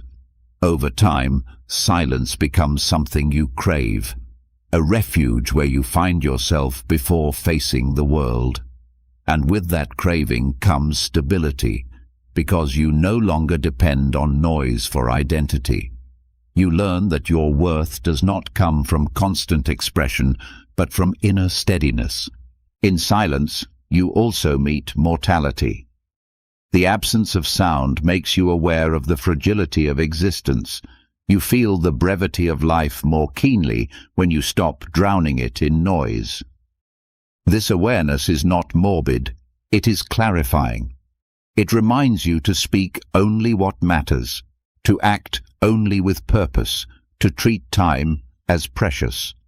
Through deliberate quiet, you carry into the day a sharper perception, a calmer presence, and a more disciplined mind. You no longer stumble into conversations unprepared or fill space with meaningless noise. You act with intention because you have practiced stillness. This is the Stoic use of silence, not withdrawal, not emptiness, but strength. To start the day this way is to claim mastery over yourself before the world claims you. It is to step into life with clarity sharpened and virtue intact. Silence at the start of the day clears the mind, but clarity alone is not enough if the body remains chained to comfort. The Stoics warned against surrendering to softness because ease has a way of weakening the will. They believed that the true test of strength is not found in words or in thought alone, but in the choices made when comfort whispers. The morning is the battlefield, where this test is most visible. The pull of a warm bed, the temptation of indulgent food, the desire for immediate ease, these are the first enemies to confront. To resist them is to build fortitude. To give in repeatedly is to erode it. Mourning indifference to comfort is not cruelty toward oneself. It is discipline, a refusal to let pleasure dictate action. Marcus Aurelius wrote to himself that he must rise from bed as a soldier rises to duty, not as a slave clings to sleep. Seneca reminded his students that to be ruled by luxury is to be ruled by chains. Strength lies in choosing action when the body craves indulgence, in meeting the call of reason instead of the call of comfort. The bed is the first test. Remaining longer than needed may seem harmless, yet it trains the mind in delay and surrender. To rise promptly, even when drowsiness lingers, is to affirm sovereignty over the body. This act, repeated daily, hardens resolve. You begin the day with victory over weakness. The softness of sheets becomes a reminder that comfort can enslave, and leaving them becomes a declaration of freedom. Food is the second trial. The morning appetite often demands more than the body truly requires. To resist indulgence in heavy meals or unnecessary treats is not deprivation, but strength. It teaches the soul that pleasure is not the measure of life. Moderation in the first nourishment of the day sets a tone of balance. It prevents the body from becoming sluggish, the mind from becoming clouded. The restraint practiced here echoes through every other decision, teaching that desire can be acknowledged without being obeyed. Indifference to comfort is not rejection of all pleasure, but mastery over it. The Stoics did not despise warmth or food. They despised slavery to them. To enjoy a meal without need is weakness, but to enjoy it after showing you can go without is strength. The difference lies in control. Comfort is acceptable when chosen, dangerous when required. Morning discipline makes this distinction clear. The practice extends beyond bed and table. It includes the choice to walk rather than always ride, to endure weather rather than complain, to greet discomfort without fear. Each small refusal of indulgence becomes a stone in the foundation of fortitude. Over time, the character shaped by these choices stands unshaken by hardship because it is trained daily in small trials. Modern life magnifies the danger of comfort. Technology promises constant ease. Food is abundant. Entertainment is endless. Without discipline, the body grows weak, the mind restless, the will fragile. By training indifference in the morning, you build resistance against this erosion. You remind yourself that you are not entitled to ease, that strength grows only when tested. This discipline also nurtures gratitude. When you resist indulgence, you appreciate comfort more deeply when it comes. A simple breakfast feels like a feast after restraint. Rest feels more precious after labor. Comfort enjoyed with freedom is sweeter than comfort clung to in dependence. The act of going without sharpens appreciation for what remains. There is also humility in this practice. To deny yourself unnecessary comfort is to remember that life is not owed to you in luxury. Many live without what you take for granted. By choosing restraint, you align yourself with reality rather than illusion. You remind yourself that you can survive with less, that your dignity is not tied to indulgence. This humility strengthens both compassion and resilience. The body itself benefits. Rising early sharpens energy. Resisting heavy meals improves focus. Choosing activity over idleness strengthens health. Yet the Stoics were not concerned only with physical benefit. They cared for the soul.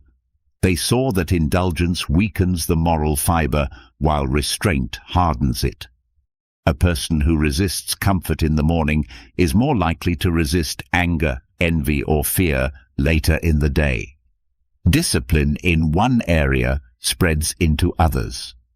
This practice also prepares you for loss. Comfort is temporary, and fortune may remove it without warning. By training indifference now, you lessen the shock when life withdraws its gifts. If you are used to rising without complaint, hardship does not paralyze you. If you are used to eating with moderation, scarcity does not terrify you.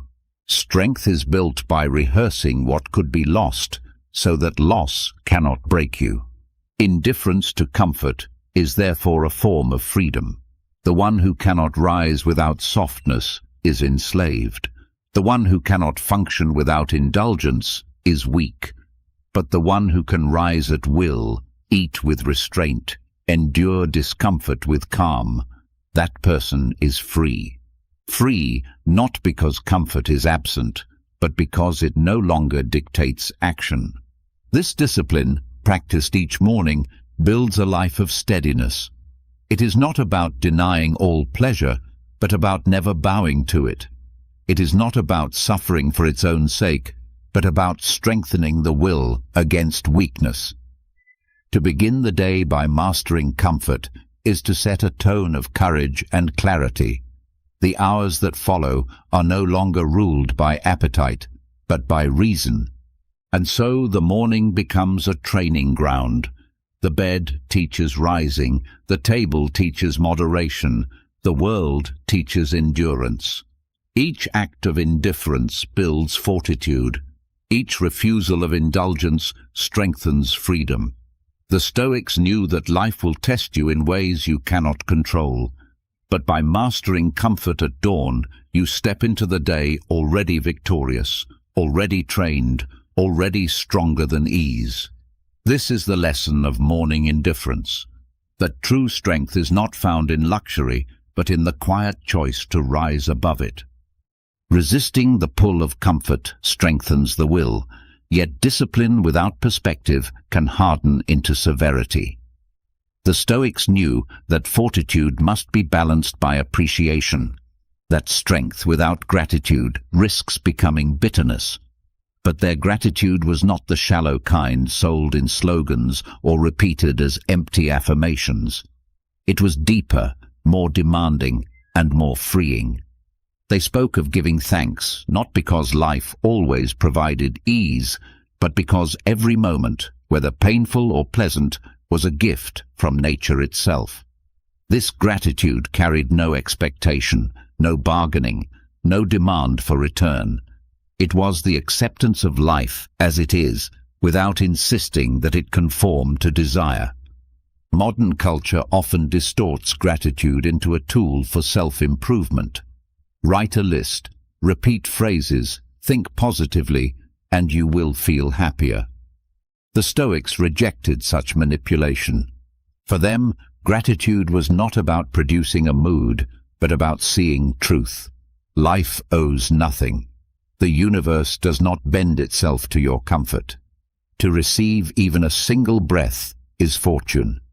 To wake, to see, to think, to love. All of this could have been denied, and yet it is here. Gratitude arises naturally when this reality is recognized. It is not a hack, but a worldview. Marcus Aurelius often reminded himself to thank the gods for what he had, rather than complain about what he lacked.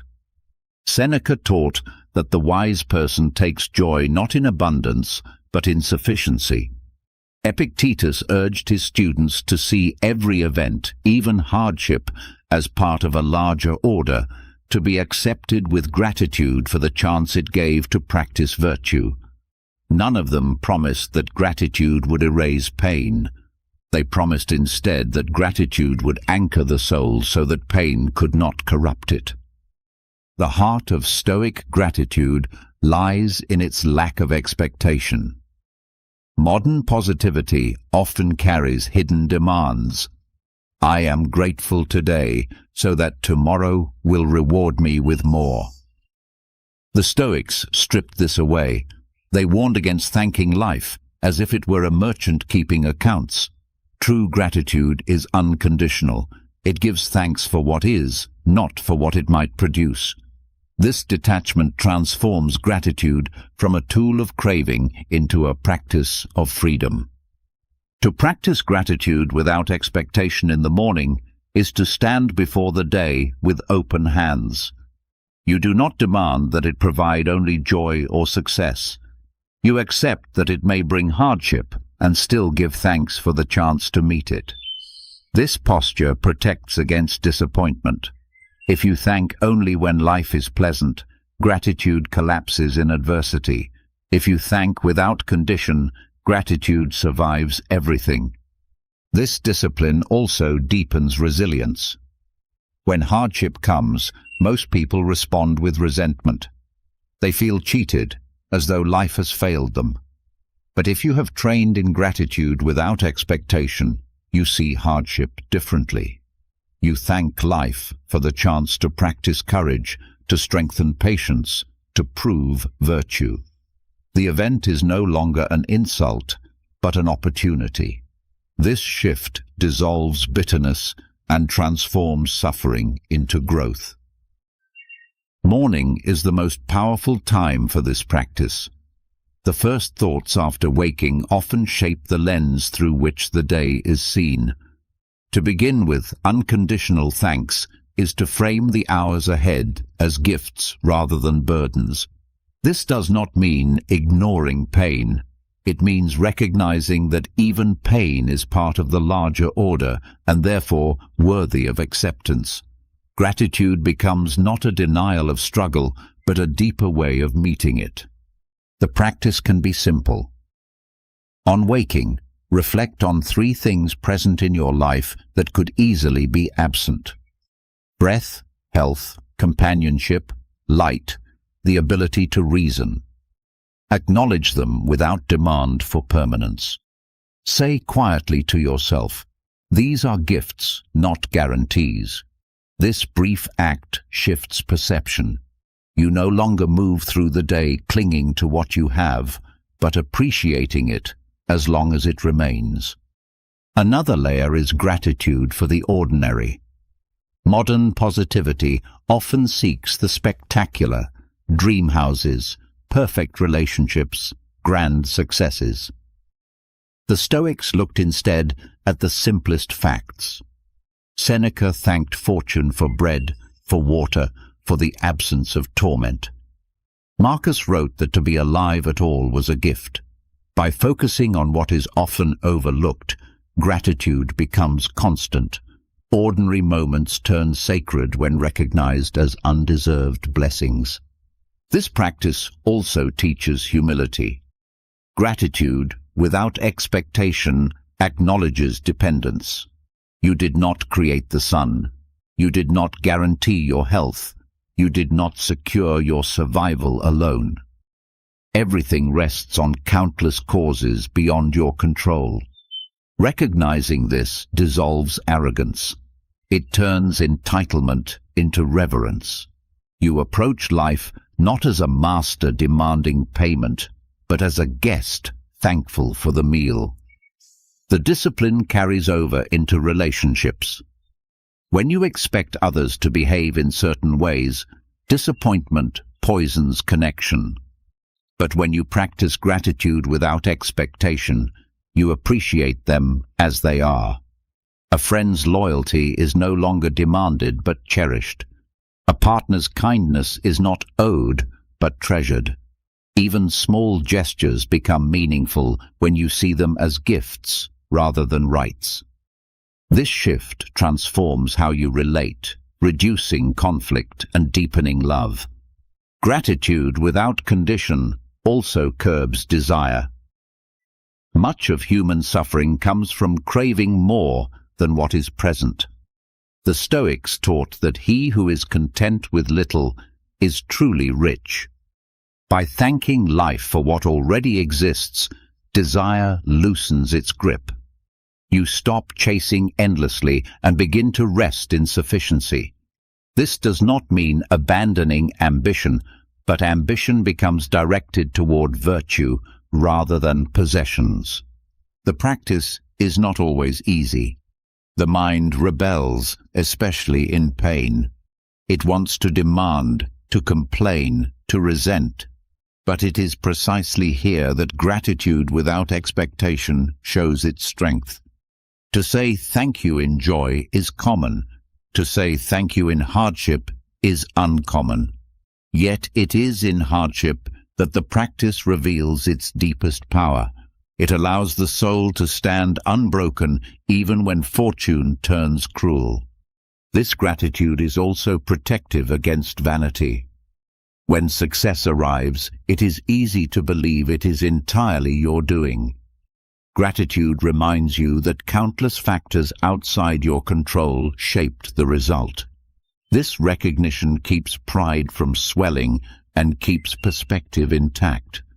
You enjoy success without being owned by it. You appreciate without inflating the ego. Modern science again echoes these truths. Studies show that gratitude improves mental health, reduces stress, and strengthens relationships. But the Stoic form is sharper. It is not about feeling good, but about seeing clearly. It does not depend on outcome, but on perception. It is gratitude practiced as discipline, not mood. This makes it durable, able to withstand storms. Over time, this practice reshapes character. You become less reactive, more accepting, more appreciative. You meet life not as a debtor demanding payment, but as a student thankful for lessons. The bitterness that corrodes so many lives finds no soil in you. Instead, resilience and peace grow naturally. And so the morning, begun with gratitude without expectation, becomes a shield against the day. Whatever arrives, joy, pain, success, failure, you meet it with the same posture.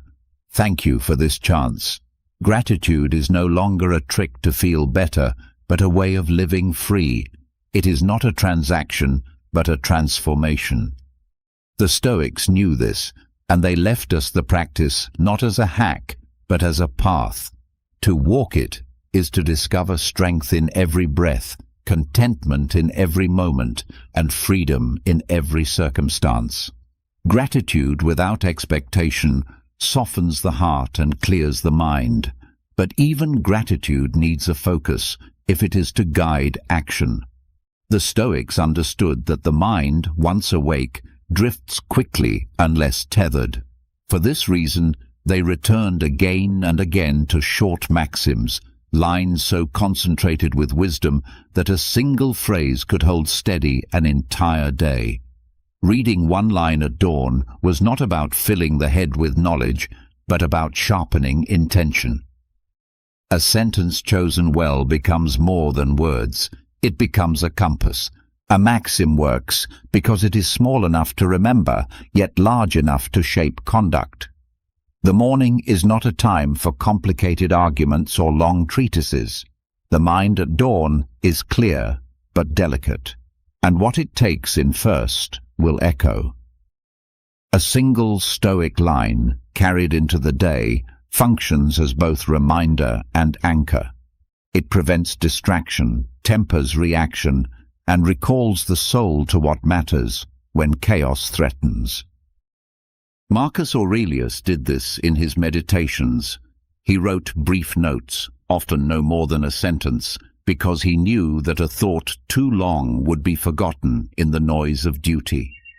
Seneca, in his letters, distilled lessons into short principles that could be recalled in a moment of trial. Epictetus, in his teachings, repeated simple truths so that students could hold them even under pressure. The art was not in saying much, but in saying enough that memory could guard the mind. When you read a single line at dawn, you are not seeking novelty. You are seeking clarity. It may be the same line for weeks, repeated until it becomes part of you. Repetition is not weakness, it is reinforcement. Just as a soldier drills the same movements until they are second nature, the Stoic repeats the same truths until they guide action without hesitation. The choice of line matters. It must be timeless, rooted in virtue, stripped of ornament. Something like, "You have power over your mind, not outside events," or "Wealth consists not in having great possessions, but in having few wants," or "Death smiles at us all a man can do is smile back." Each of these, read in the quiet of dawn, can frame the hours ahead. They are not to be admired as literature, but to be tested in practice. The act of reading is only the beginning. The true work is carrying the line with you. To read and forget is wasted. To read and apply is transformation. Throughout the day, return to it in thought. When irritation rises, recall the maxim. When desire tempts, recall the maxim. When hardship strikes, recall the maxim. The line becomes a shield, a lens, a constant reminder of reason over impulse. This practice also counters the flood of modern information. Today, countless voices compete for attention. News, messages, opinions bombard the mind before breakfast. To begin instead with one line is to declare sovereignty over attention. It is to choose your first influence rather than letting the world choose for you. The simplicity protects you from being scattered. It gives the day a clear thread to follow. The effect compounds over time. A single day with one line may feel subtle, but weeks and months of carrying maxims shape character. The same truths, repeated daily, engrave themselves into the soul. You become less reactive, not because you force yourself, but because the principle has become part of your nature. The line ceases to be external instruction and becomes inner voice. This practice also teaches humility. To return to a single sentence is to admit that wisdom is not about knowing much, but about living well. Knowledge without practice is vanity.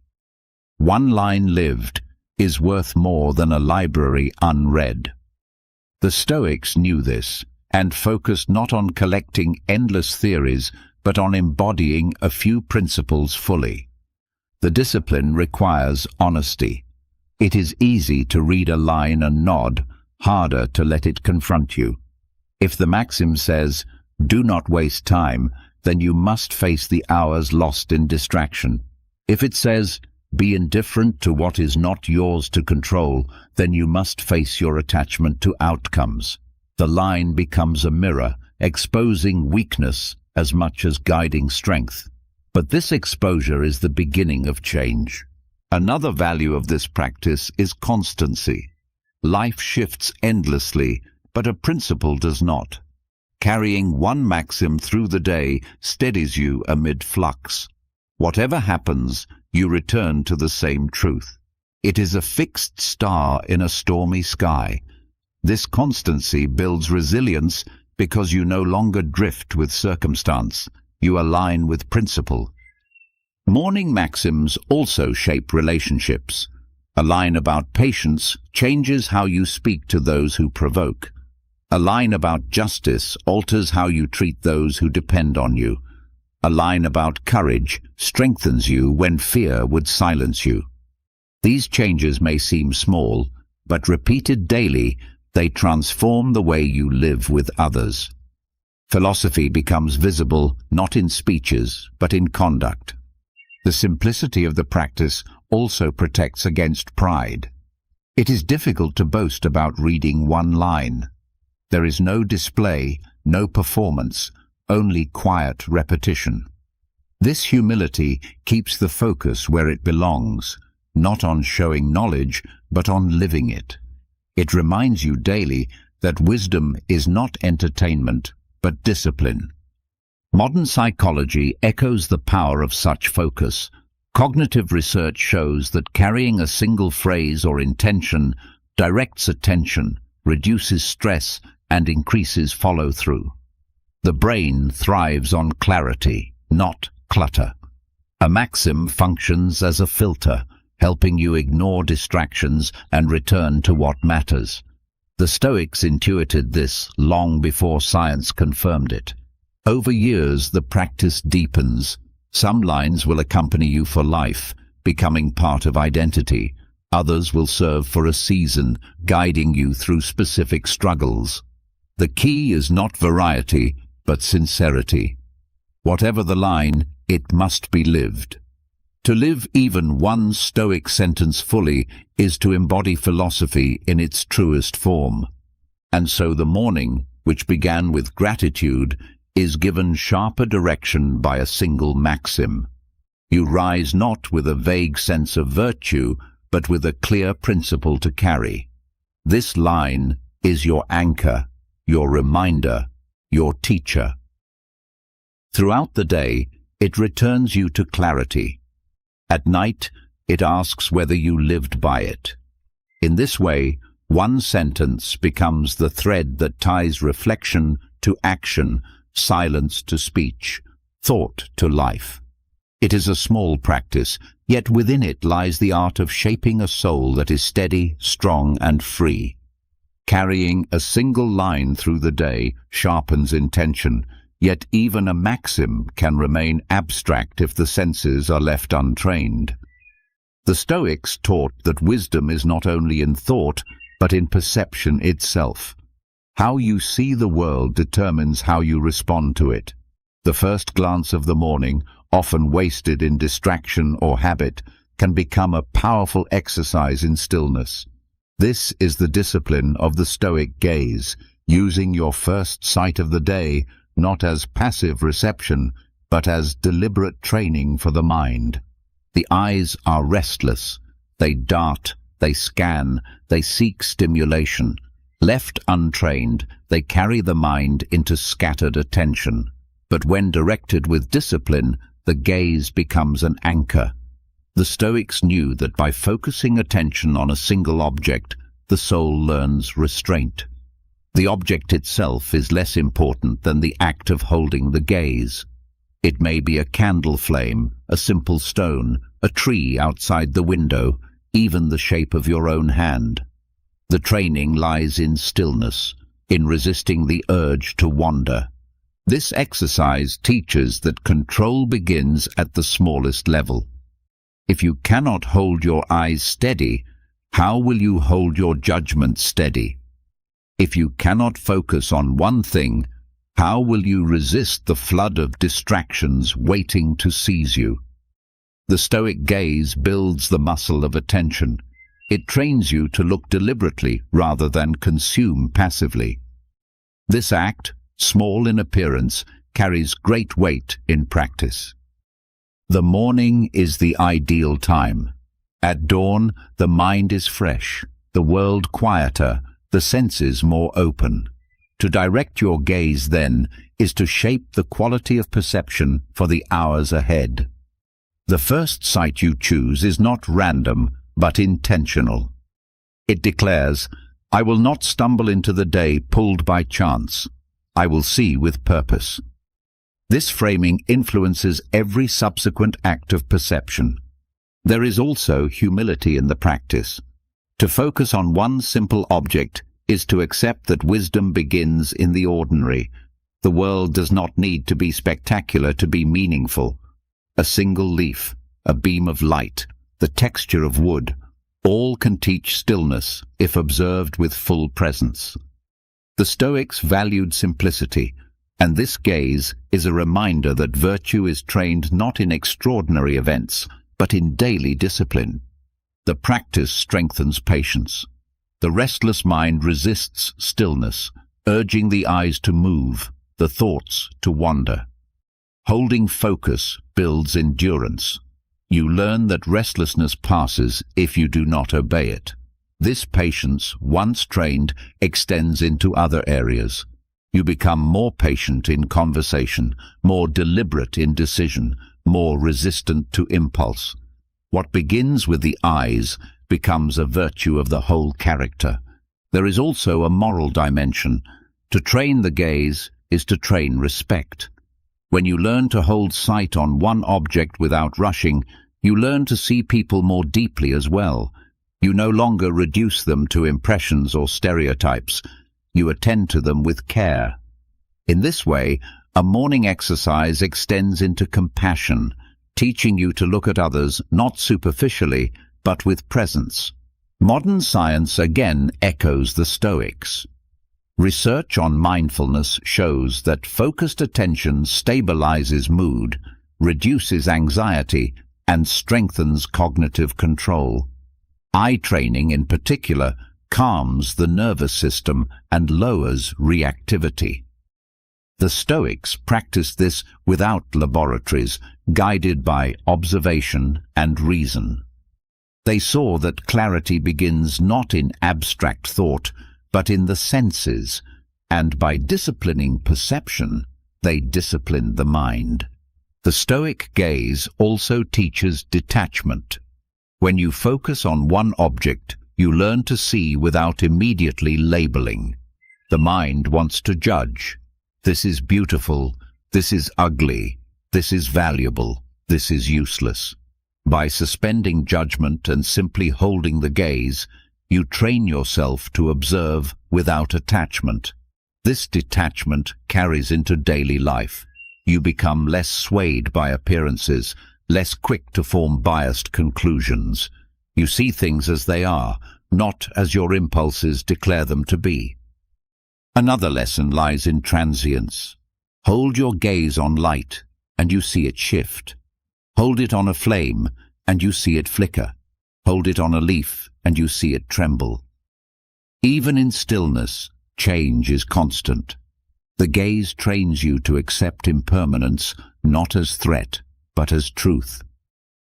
When later in the day life shifts unexpectedly, you recall the lesson. Nothing stays fixed, yet focus can remain steady. The discipline also shapes gratitude.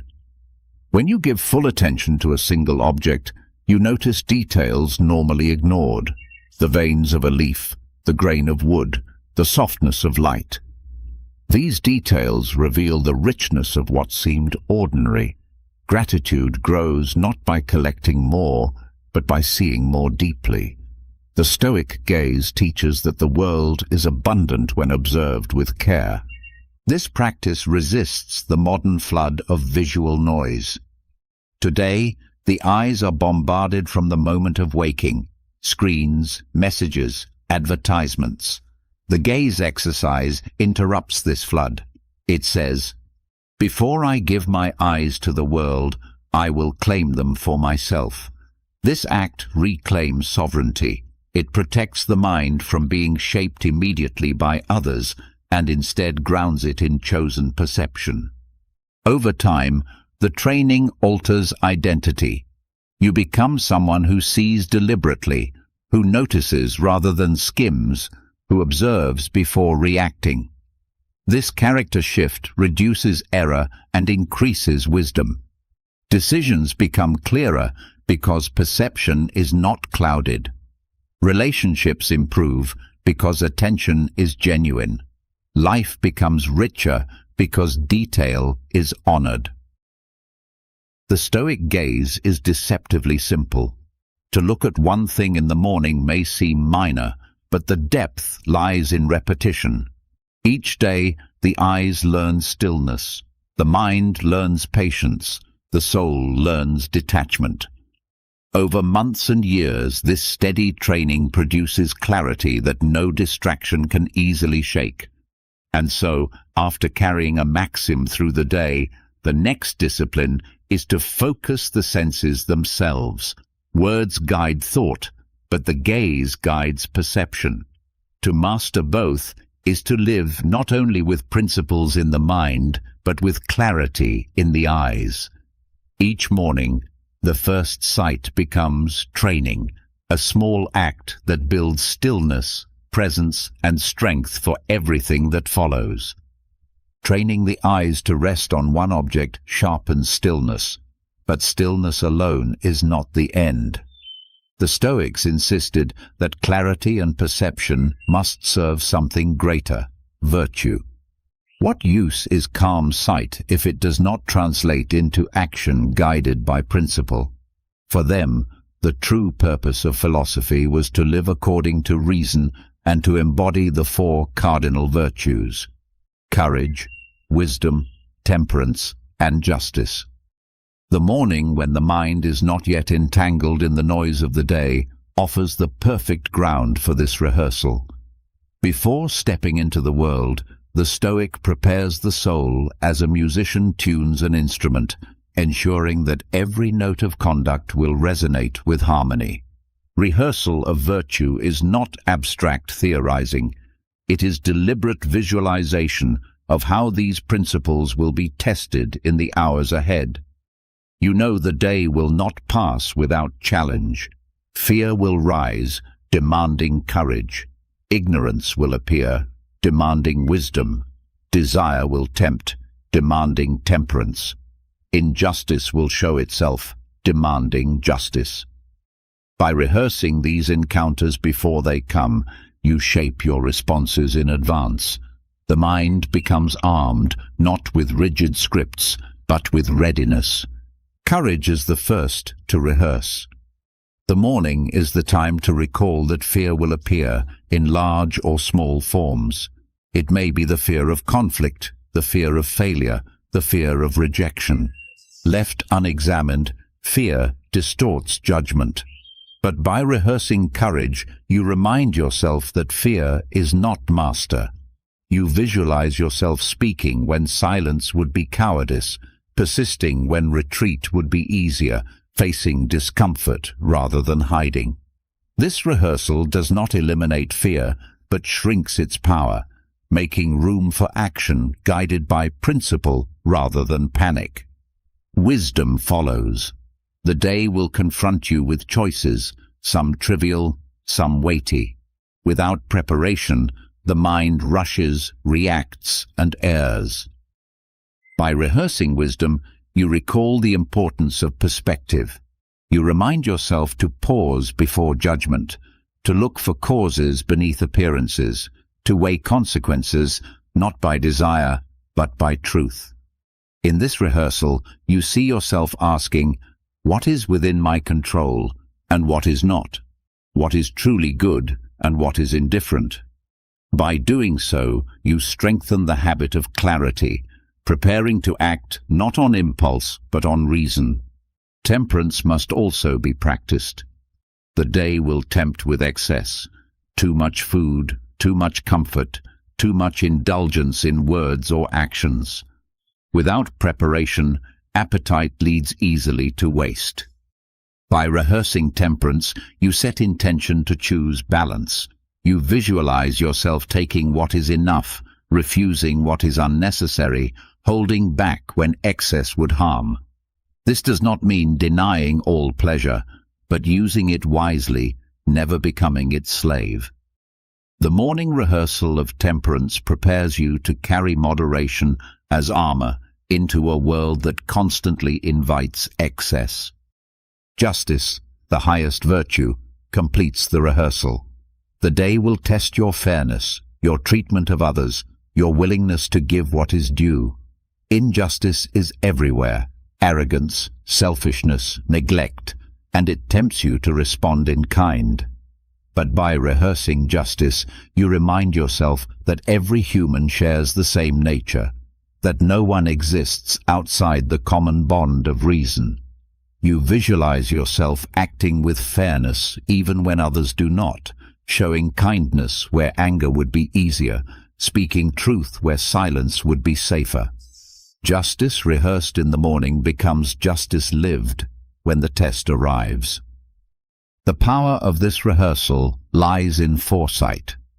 Just as an athlete visualizes the race before running, or a soldier visualizes the battle before fighting, the Stoic visualizes moral trials before facing them.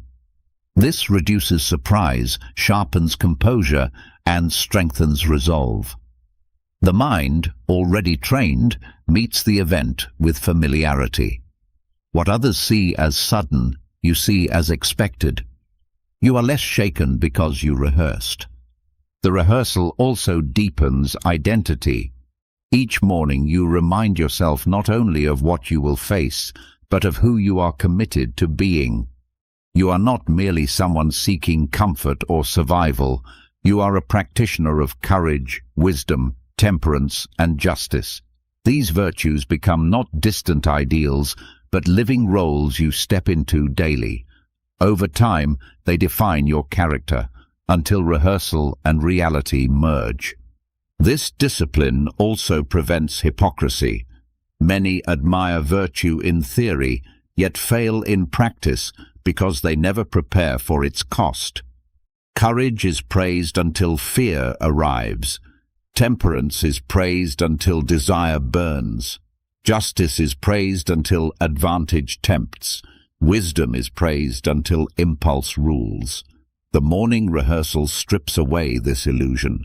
It forces you to see that virtue requires readiness, that without daily preparation, good intentions collapse. There is humility in this act.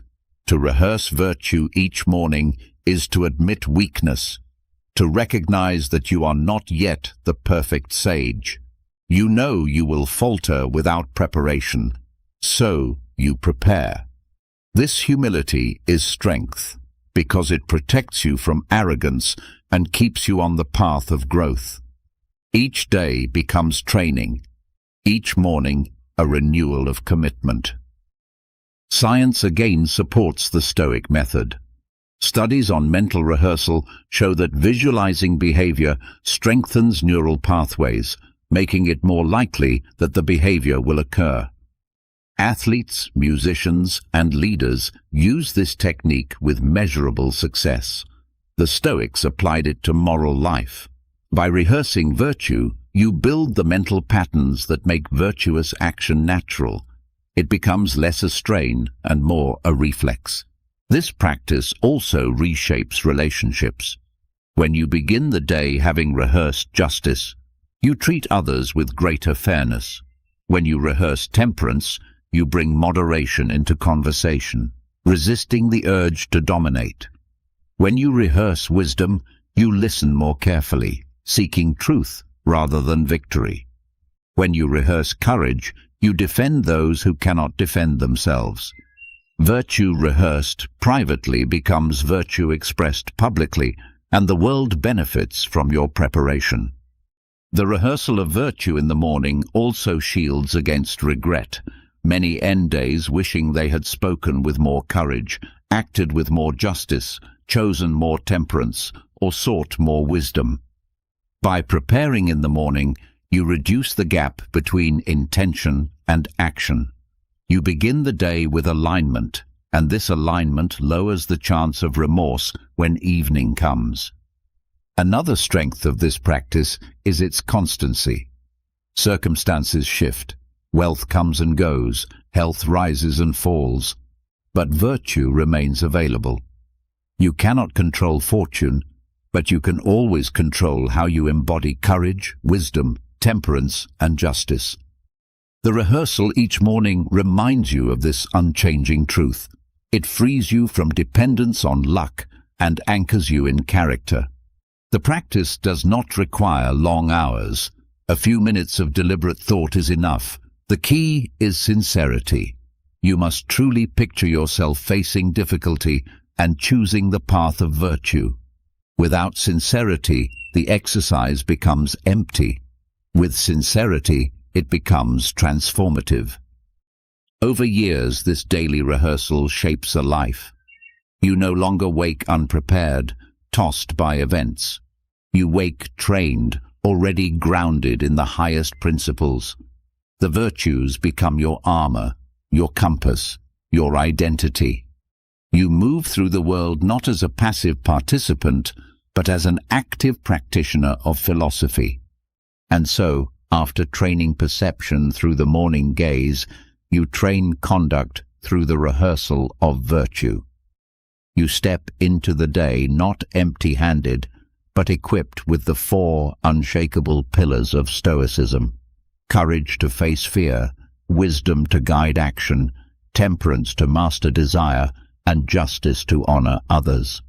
This is the morning oath of the Stoic, renewed daily, lived hourly, carried faithfully until night returns.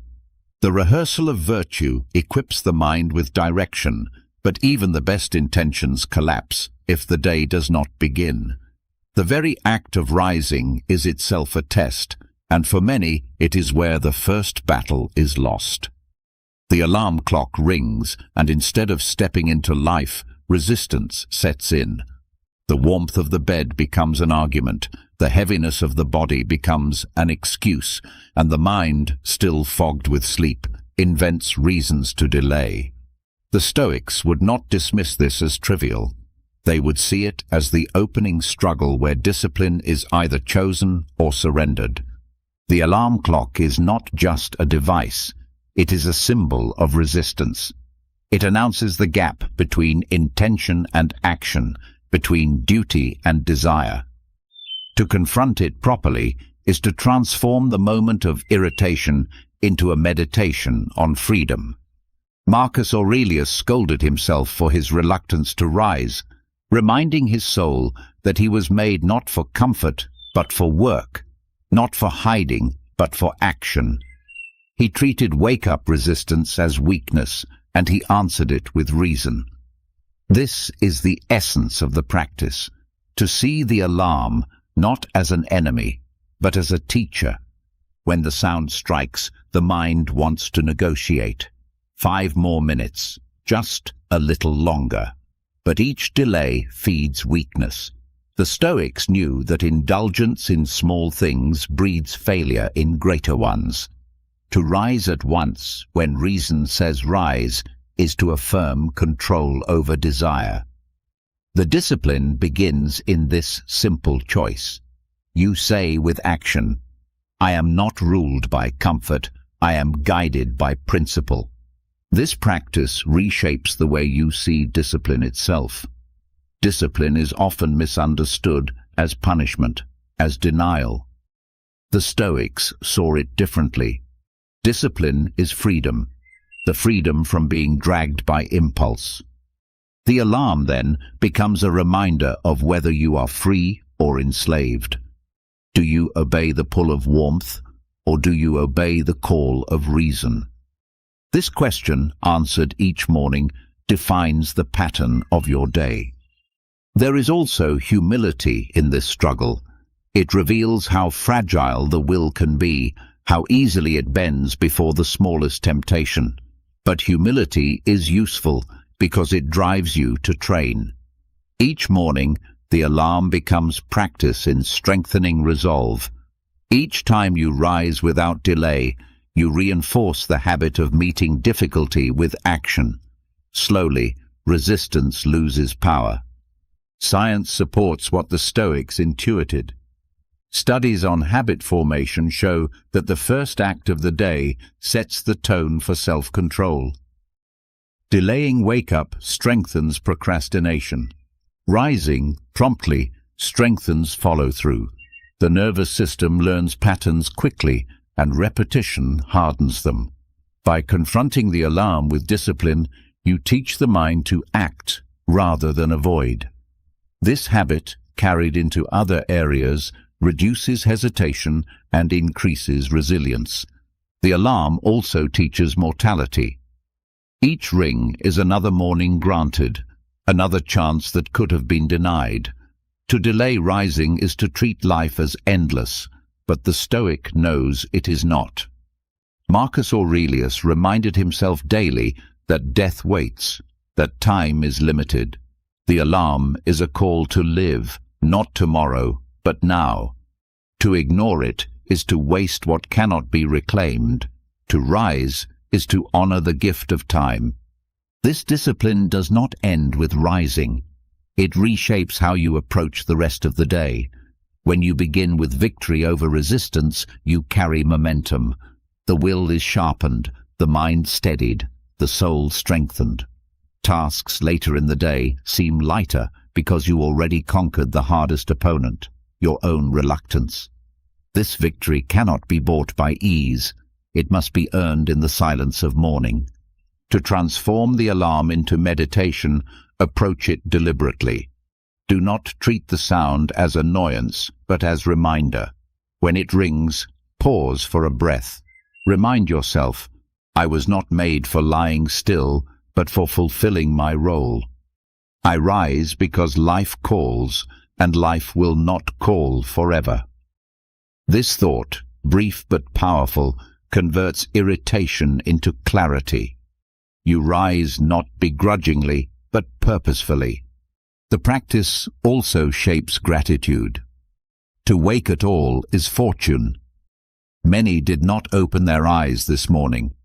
The alarm, harsh as it sounds, is a declaration that you are still here. To resist it is to resent life itself. To embrace it is to thank life for another chance to practice virtue. This perspective turns duty into privilege. Rising becomes less about obligation and more about honoring the fact that you can. Over time, this morning confrontation builds fortitude. You no longer see yourself as a passive being dragged by desires, but as an active agent directing them. You no longer fear hardship because you face it daily in the simplest form, rising when you do not wish to. You no longer waste time because you know that delay in the morning breeds regret at night. And so the tyranny of the alarm is broken not by silencing it, but by transforming it. What feels like a burden becomes training. What feels like irritation becomes instruction. Each ring is a call to discipline, a reminder of mortality, a summons to gratitude, a test of freedom. By meeting it with readiness, you begin the day as a Stoic should, awake not only in body but in soul, prepared to live with strength from the very first moment. Rising at the call of the alarm is a victory, but the battle is not finished simply by leaving the bed. The way you carry yourself in those first steps after waking has the power to either support or undermine the clarity you fought to claim. The Stoics understood that the body is not separate from the mind, but its companion and reflection. They saw posture, stance, and presence as moral expressions. A bent back, a sluggish gait, a careless slump. All of these shape thought as much as they reveal it. To rise as though defeated is to begin the day already weakened. To rise with steadiness is to declare to yourself and to the world that you are prepared.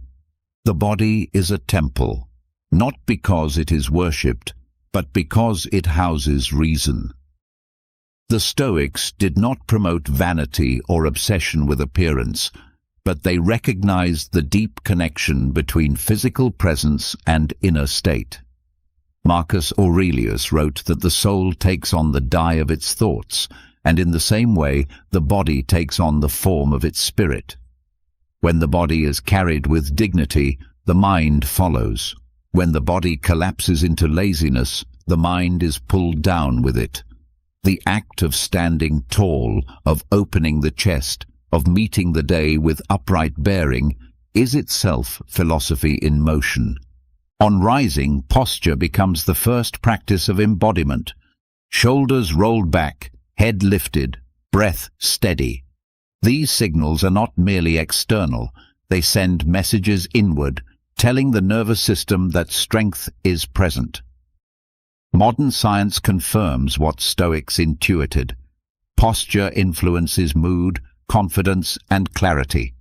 A straight spine reduces stress responses, increases alertness, and fosters resilience. The ancients may not have measured hormones, but they knew by experience that carrying oneself with presence shaped perception. Presence is not only physical, but also moral. To walk into the day with composure is to remind yourself that your body is an instrument for virtue. It is the vessel through which courage speaks, through which justice acts, through which temperance restrains, through which wisdom engages. To treat the body carelessly is to dull the instrument. To carry it deliberately is to honor its role. This discipline extends beyond posture alone. Presence includes how you breathe, how you step, how you hold stillness. When the breath is shallow, the mind scatters. When steps drag, the will weakens. When stillness is restless, composure falters. But when breath is deep, steps firm, and stillness calm, the entire being is aligned. The Stoics understood this alignment as living in accord with nature, because the body, like the mind, functions best when balanced. Morning is the foundation. If you rise sluggish, it sets a pattern of sluggishness. If you rise with dignity, that dignity flows into action. The first moments of presence define the day's posture, both physical and mental. You do not need grand rituals. Simply standing fully, acknowledging your strength, and refusing collapse is enough to train resilience. The lesson is that clarity is not only in thought, but also in stance. There is humility in this awareness. To treat the body as temple is to care for it not with indulgence but with respect. It is not decoration, but duty. The Stoics warned against both neglect and excess. Overindulgence weakens, but disregard dishonors. The middle path is to recognize the body as partner to reason, to maintain it with moderation, and to use it in service of virtue. Rising with presence each morning is the daily affirmation of this partnership. This practice also influences how others perceive you. The Stoics were not concerned with reputation for its own sake, but they knew that presence communicates character. When you stand tall, speak clearly, and move deliberately, you project steadiness that benefits those around you. Your composure calms, your steadiness reassures, your dignity invites respect. Presence, then, is not selfish. It contributes to the order of community. Over time, training posture and presence shapes identity. You become someone who meets the world not hunched in avoidance, but open in engagement. You face hardship not by shrinking, but by standing firm. This habit builds confidence not from arrogance, but from consistency. You trust yourself because you have trained both mind and body to reflect discipline. This discipline also prepares you for mortality. The way you rise each morning becomes the way you face the final rising. To stand with dignity at dawn is to rehearse standing with dignity at the end. The Stoics reminded themselves often that death could come at any moment. To meet it with presence requires practice, and every morning provides that chance. The body, trained daily, learns to mirror the courage the soul seeks. Presence is also a form of gratitude. To carry the body with strength is to honor the fact that it still serves you. Not everyone wakes with the ability to stand tall, to walk steadily, to breathe deeply. To waste these gifts through carelessness is to dishonor them. By rising with deliberate posture, you acknowledge the fortune of being alive, of having a body capable of action. This gratitude deepens discipline, turning what seems small into sacred.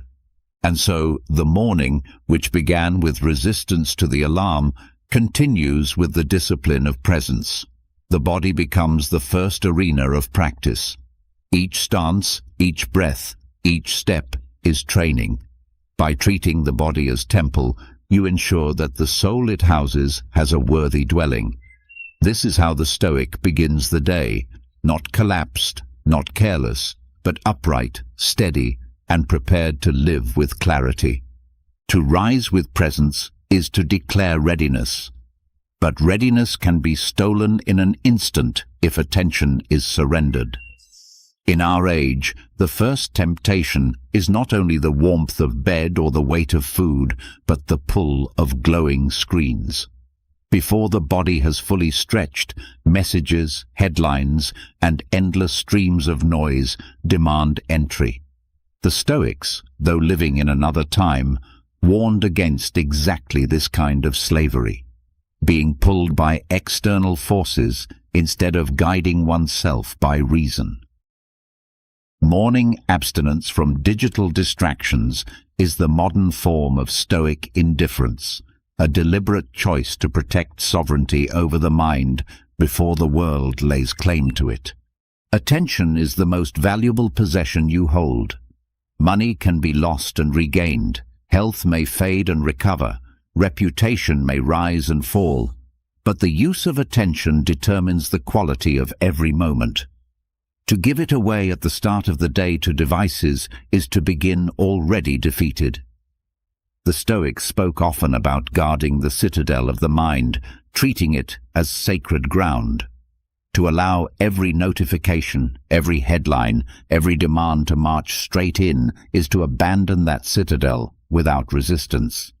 Abstinence does not mean hatred of technology. The Stoics did not condemn tools, they condemned misuse. A sword can defend or destroy, fire can warm or burn, wealth can serve or enslave. So too with digital tools. The discipline lies not in rejection, but in control. to abstain in the morning is to declare that you will decide when and how attention is used. It is to begin the day with inward command rather than outward reaction. The danger of beginning with screens is not only distraction, but distortion. What you see first colors how you perceive everything after. A headline of disaster, a message of conflict, a picture designed to provoke envy. All of these shape your mood before you have chosen your principle. Marcus Aurelius reminded himself each morning of the kinds of people and events he would meet, preparing his mind in advance. To begin with, digital noise is to let someone else perform that rehearsal for you, often with motives of profit or manipulation. Abstinence reclaims this preparation for yourself. The practice is simple yet demanding. On waking, resist the impulse to reach for the device. Allow breath, thought, presence, and intention to form before exposure to the world. This may be minutes or an hour, but it must be deliberate. Fill that space with Stoic practices already trained. Negative visualization, journaling, rehearsal of virtue, focused gaze.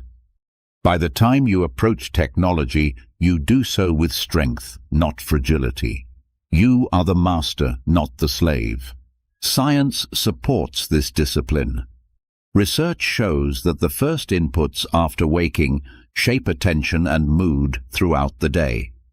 Early digital use increases stress, fragments focus, and diminishes productivity. By abstaining, you protect neural pathways from being hijacked before reason has engaged.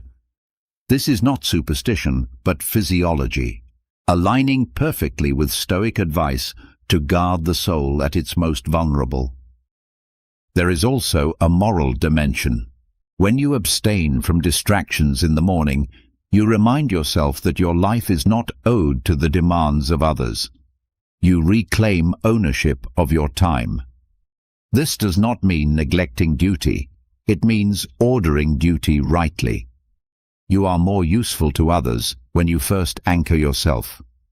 The Stoics taught that service must come from strength, not from panic or weakness. To serve well, you must first be free. This abstinence builds resilience against manipulation. Modern platforms are designed to exploit attention, to trigger impulses, to keep you reactive. By practicing indifference in the morning, you train the habit of detachment throughout the day.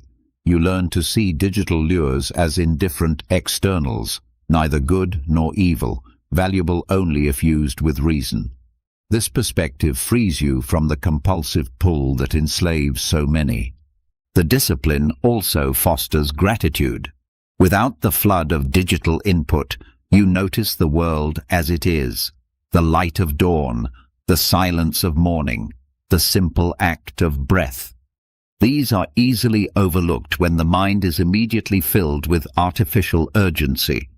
Abstinence restores sight to what is present, reminding you that reality itself is richer than any screen. Gratitude deepens when attention is undivided. Another strength of this practice is clarity in decision. If the first act of the day is reaction to external noise, your choices will be scattered. But if the first act is abstinence, your choices are guided by principle. The Stoics urged us to act not from impulse, but from reason, and reason requires space. Abstinence creates that space, allowing intention to form before the world intrudes. This discipline also protects relationships. To begin the day with a device is to turn away from those physically present, family, partners, even yourself. Abstinence allows space for human connection before digital intrusion. It honors the reality of those near you, treating them as more important than distant voices. The Stoics spoke of justice as giving each their due. Morning attention, given rightly, is a form of justice to those who share your life. The struggle with digital distractions is not trivial. It is the modern form of temptation, constant and subtle. But like all temptation, it can be trained against. Each morning abstained from is a victory. Each act of restraint strengthens sovereignty. Over time, you feel less pulled, less anxious, less reactive. The mind becomes calmer, the soul steadier, because attention is no longer scattered at the first light of day. Abstinence in the morning is not about denial, but about freedom. It is the refusal to surrender the most sacred resource, attention, before reason has chosen its path. The Stoics would see it as a modern application of their ancient principle, to be indifferent to what does not depend on us, and to focus only on what belongs to us. Attention belongs to you. Reclaim it each morning, and you begin the day as a Stoic, sovereign, steady, and unshaken by the noise of the world. Abstaining from digital noise restores sovereignty, but the mind requires more than freedom from distraction. It needs a compass pointing to what truly matters. The Stoics believed that nothing sharpens perspective more powerfully than the remembrance of death.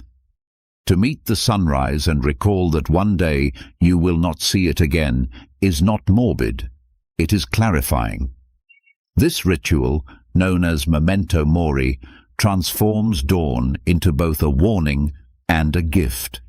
It strips away illusion, cuts through trivial concerns, and directs attention to virtue and meaning.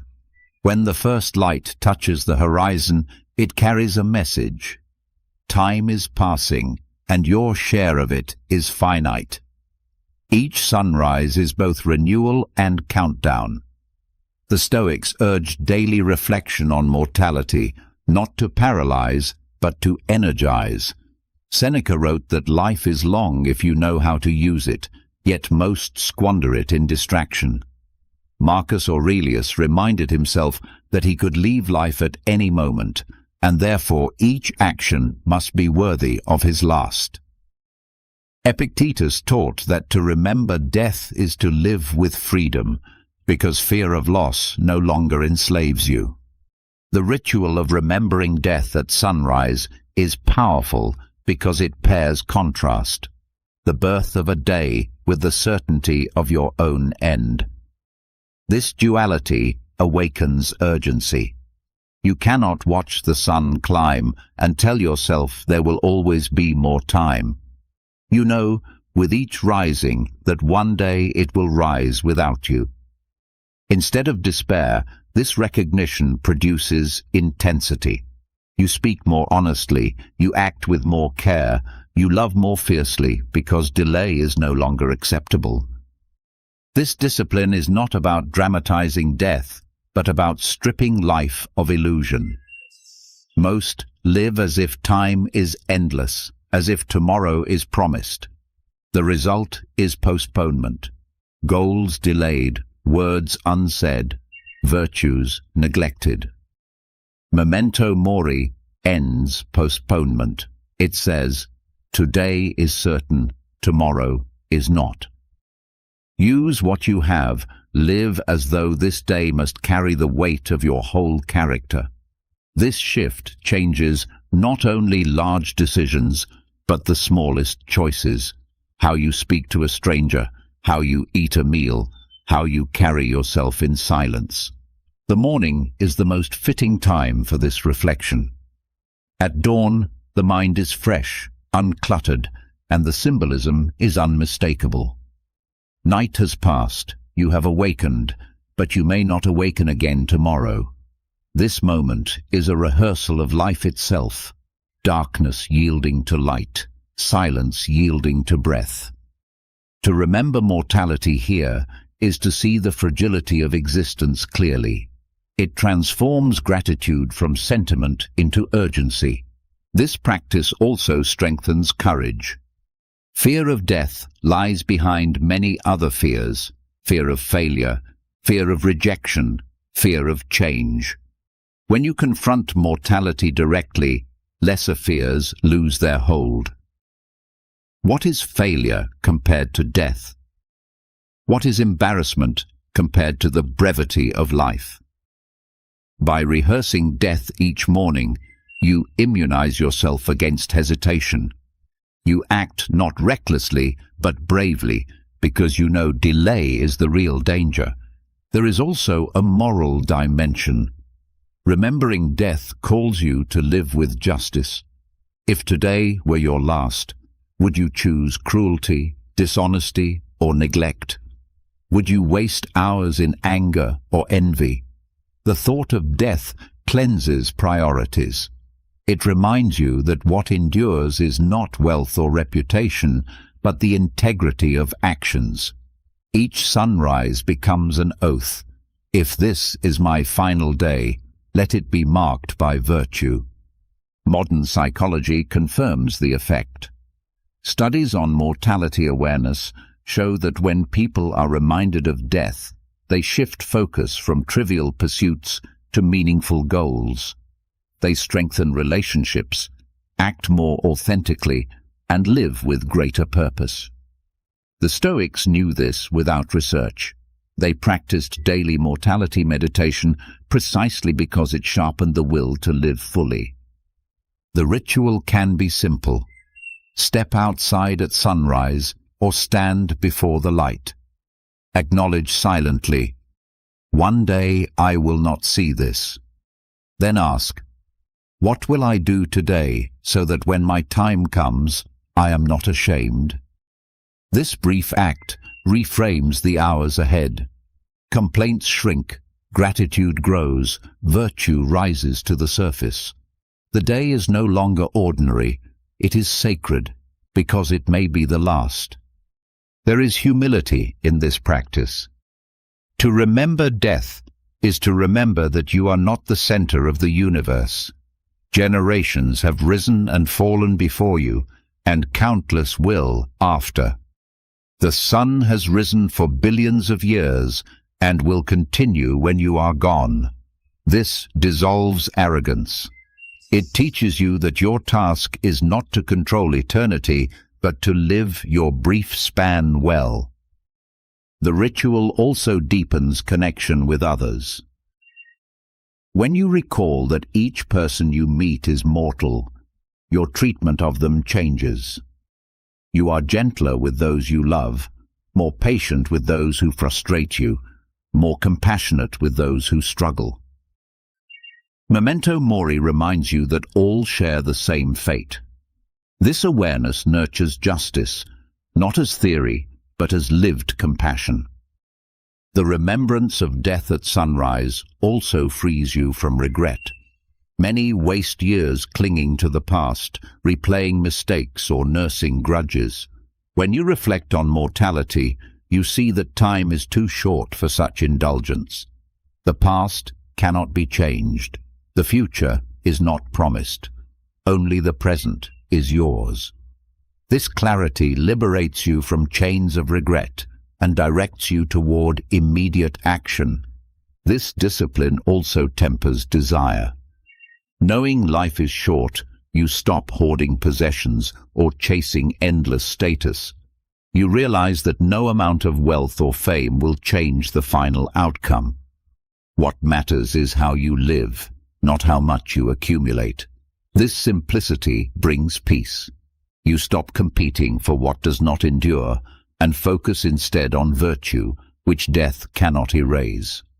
Over time, the practice transforms your relationship with life itself. You no longer fear death as enemy, but accept it as boundary. You no longer waste mornings in delay, but treat each as a final rehearsal. You no longer drift aimlessly, but walk deliberately, knowing that each step could be the last. The ritual of remembering death at sunrise gives weight to life without crushing it, urgency without panic, depth without despair.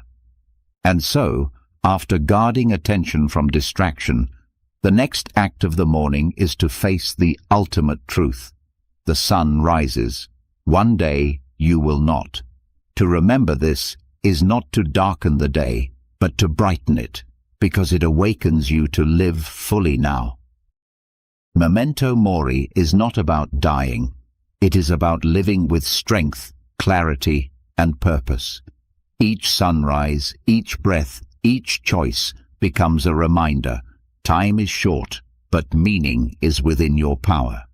Reflecting on death at sunrise sharpens urgency and humbles pride, yet thought alone is not enough to shape character. The Stoics insisted that philosophy must reach the body, that wisdom is not only a matter of mind, but also of flesh. What you do with your body each morning determines whether you are preparing for resilience or drifting into weakness. Choosing adversity in the form of morning exercise is therefore not vanity or mere health practice. It is the physical embodiment of philosophy. To begin the day with effort, with deliberate challenge, is to train both body and soul in the discipline of strength. The Stoics never separated mind from body. They spoke of living in accordance with nature, and nature demands movement, exertion, endurance. To rise and immediately pursue ease is to betray this truth. Marcus Aurelius, an emperor burdened with duty, reminded himself that the body must be prepared to serve reason. Seneca praised voluntary hardship, urging his students to expose themselves to discomfort so that fortune's blows would never shock them. Exercise, especially when chosen in the morning, becomes the living form of these teachings. The value lies not only in fitness, but in principle. When you wake and decide to push the body, you are declaring that comfort will not rule you. The muscles ache, the breath quickens, the mind protests, yet you persist. Each repetition, each step, each stretch is a small victory of reason over impulse. The exercise is training in courage because you confront resistance. It is training in temperance because you moderate indulgence. It is training in justice because you prepare your body to fulfill its role in service to others. It is training in wisdom because you align with nature's demand for strength. Morning exercise is adversity chosen rather than imposed. Life will force difficulty upon you in its own time. Illness, fatigue, hardship. By choosing difficulty voluntarily, you prepare for the involuntary. The Stoics called this premeditatio malorum in physical form. If you can endure self-imposed trial, you will endure external trial with greater ease. The sweat, the strain, the burn become teachers. They whisper, pain is temporary, endurance is lasting, strength is built through trial. There is also humility in the practice. Exercise exposes limits. The body tires, the muscles fail, the breath shortens. Yet this awareness is not defeat, but education. It reminds you that you are mortal, that strength must be maintained, that pride without effort is hollow. By confronting weakness each morning, you remain honest about yourself. You learn respect for discipline rather than illusion of invincibility. Science today supports what the Stoics knew intuitively. Exercise releases endorphins that elevate mood, sharpens mental clarity, strengthens the immune system, and improves resilience to stress. To begin the day with physical challenge literally alters brain chemistry, preparing you for sharper decision-making and steadier composure.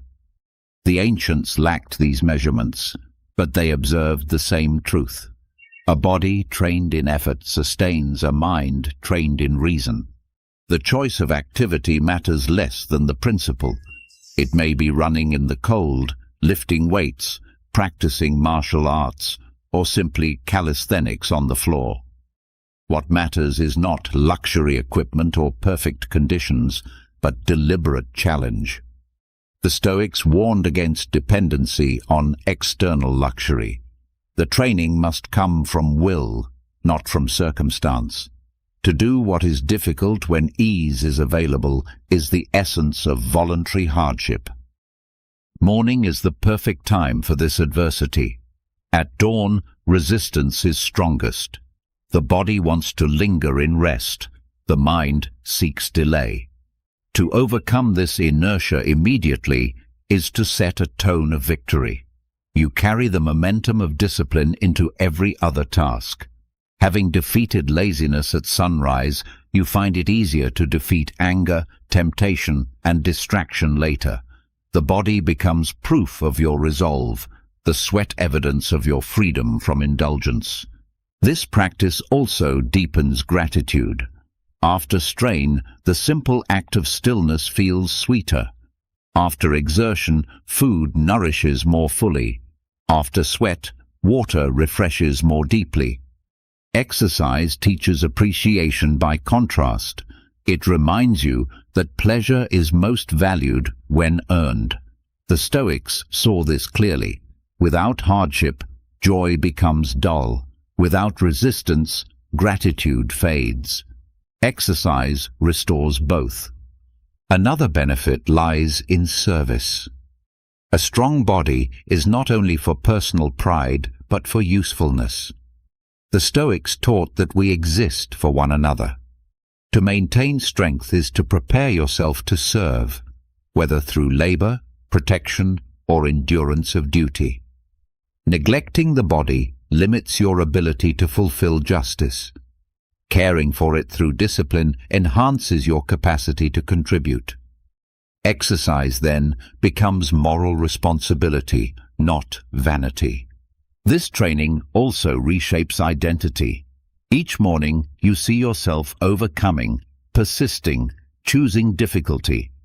Over time, you begin to believe in your resilience. Confidence grows not from words, but from experience of trial. You know you can endure because you prove it daily. This identity carries into every sphere of life, making you less fragile, less dependent on comfort, more anchored in strength. The practice resists modern softness. Today, conveniences surround us. Elevators replace stairs, cars replace walking, devices replace labor. Without deliberate challenge, the body weakens, the mind softens, the spirit loses edge. By choosing exercise, you resist this decay. You remind yourself that luxury is not your master. You choose effort, sweat, discomfort, because these are the raw materials of resilience. The ritual can also be contemplative. While the body moves, the mind can reflect. Each step in running can be paired with a maxim. Each lift of weight can echo a principle. The strain becomes metaphor. Just as muscles grow through resistance, so the soul grows through trial. Exercise ceases to be separate from philosophy and becomes philosophy embodied. And so the morning, having faced mortality at sunrise, now continues with the practice of chosen adversity. The body becomes the arena where philosophy is tested. To choose exercise is to declare allegiance to strength, resilience, and discipline. It is to say, I will not drift into weakness. I will shape myself through effort. Each motion, each breath, each drop of sweat is proof that Stoicism is not only words on a page, but action in flesh. Through this, the body becomes servant of virtue, the temple of reason fortified against both comfort and hardship alike. The discipline of morning exercise proves that adversity chosen strengthens both body and mind, but the test does not end when the sweat dries. The next trial comes quietly, not through strain, but through appetite. It is the table that often defeats those who conquered the training ground. The first meal of the day, simple in appearance, is in truth a battlefield where temperance is either honored or betrayed. The Stoics saw eating not as a trivial necessity, but as a moral act. How you approach breakfast reveals whether you serve reason or desire. Food is necessary, but indulgence is optional. To confuse the two is to turn nourishment into weakness. Seneca warned that gluttony enslaves the soul more surely than chains. Epictetus reminded his students that every bite must be weighed not only by taste, but by its effect on character. Marcus Aurelius reminded himself daily that life's pleasures, when stripped of glamour, are raw material no more glorious than bread, oil, or wine. Their message was clear. The way you eat is a mirror of the way you live. The ethics of breakfast lies in moderation. The morning appetite is strong because the body has fasted through the night. Desire whispers for indulgence, sweets, excess portions, unnecessary luxury. To yield is to begin the day in submission. To restrain is to begin the day in mastery. Moderation at breakfast is a rehearsal of temperance, the virtue that protects the soul from being consumed by craving. This does not mean denial of food. The Stoics never demanded starvation, only reason. Food is to be taken with gratitude and measure, enough to sustain action, but not enough to dull clarity. Overindulgence clouds the body, slows the mind, and enslaves the will. Moderation sharpens energy, steadies mood, and strengthens freedom. Each meal becomes not only fuel, but also training. The morning is especially important because it sets the pattern. A gluttonous breakfast often leads to indulgence throughout the day. A disciplined breakfast strengthens resolve for hours ahead. The Stoics recognized that small choices accumulate into habits, and habits shape destiny. To eat with temperance at dawn is to establish sovereignty before distractions appear. Moderation also teaches gratitude. When food is simple, its value becomes clearer. A piece of bread, a cup of water, a handful of fruit, when taken without extravagance, they remind you how little is required to live. Seneca practiced this deliberately, eating coarse meals to remember that fortune's gifts are unnecessary for survival. Gratitude grows when you see sufficiency not as lack, but as abundance. There is humility in such practice. To eat plainly is to reject arrogance, to refuse the illusion that luxury at the table defines worth. The Stoics lived among emperors and merchants who flaunted feasts, yet they chose simplicity. They knew that extravagance in food breeds extravagance in life. Humility in meals nurtures humility in conduct. Modern science confirms the wisdom. Heavy, indulgent breakfasts spike blood sugar, drain energy, and cloud attention.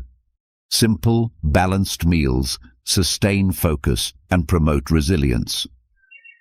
The Stoics did not speak in calories, but they understood through reason and observation that excess harms. Their focus was not health alone, but virtue. Food must serve life, not dominate it. The ethics of breakfast extends beyond portion and content. It includes attitude. To eat mindlessly, scrolling through distractions, is to miss the moral weight of the act. To eat with presence, aware of the gift before you, is to transform the meal into meditation.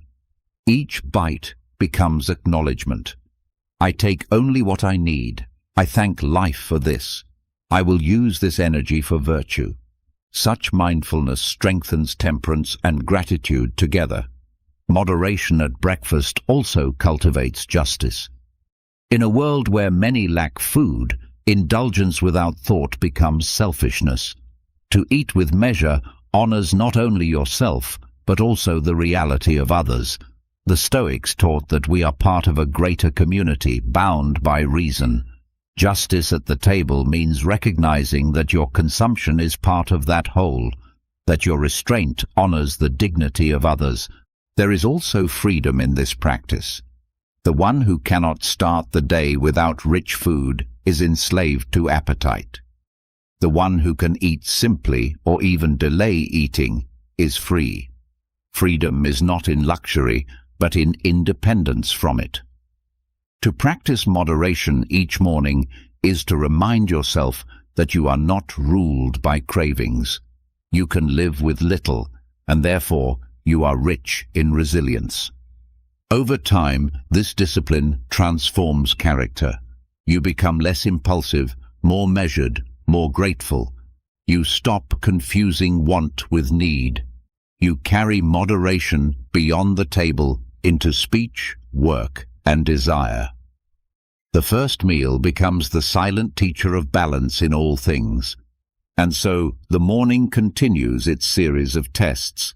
The alarm tests discipline, posture tests presence, exercise tests resilience, and now breakfast tests temperance. To pass this trial is to begin the day not enslaved but free, not dulled but clear, not greedy but grateful. The Stoic does not eat to indulge but to live, and in living to practice virtue. This is the ethics of breakfast, that even the smallest act of nourishment can become a lesson in strength. Moderation at the table proves that the will can master desire, but temperance is not the end of Stoic practice. Food sustains, but it is never the goal. The Stoics taught that the true measure of a life is not how comfortably you feed yourself, but how faithfully you serve your role in the larger order. After the body is nourished, the soul must be reminded why it rises at all. The transition from sleep into waking should not stop at self-care. It must move towards service. Morning becomes the time to meditate on duty, to recall the roles you occupy: parent, partner, worker, citizen, friend, and to prepare to live them with clarity. Marcus Aurelius began his mornings by reminding himself of his place.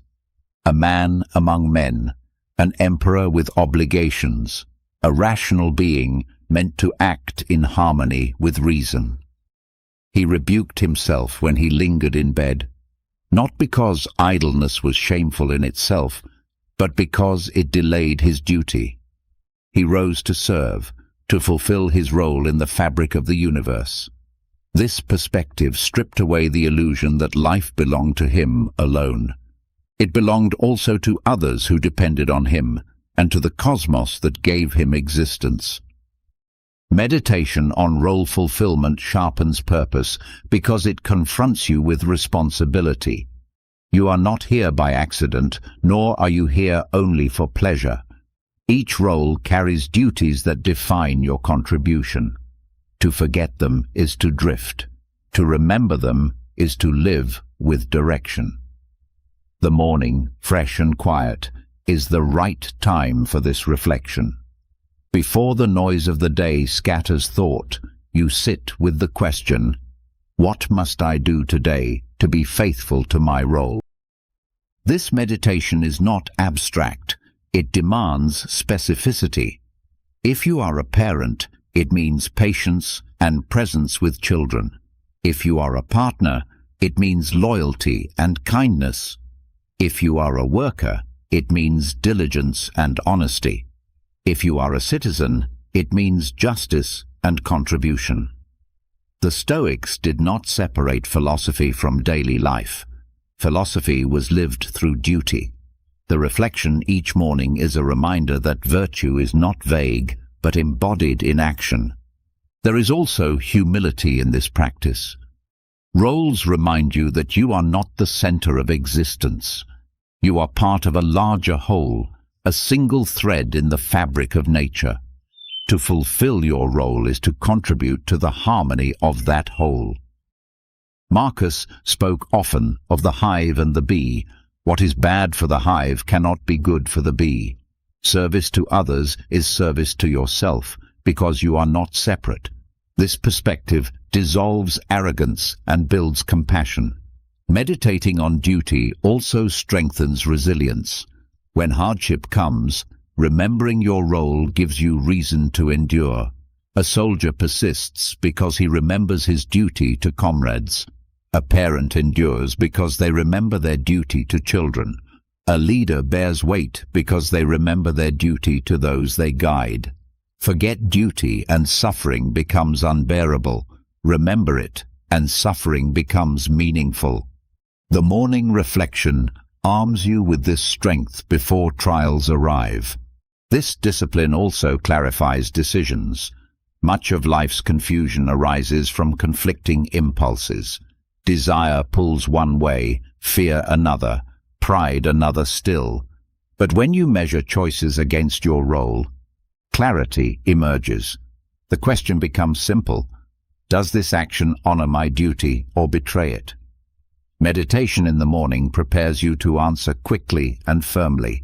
It cuts through hesitation by giving you a standard higher than impulse. The practice must be repeated daily because forgetfulness is constant. The world tempts you to think of self first, to indulge, to escape. Roles are demanding, and the mind seeks relief from them. But relief without purpose becomes emptiness. The Stoics knew that meaning lies not in escape, but in fulfillment. Each morning you remind yourself of this truth so that when temptation appears, you are not deceived. Modern psychology aligns with this insight.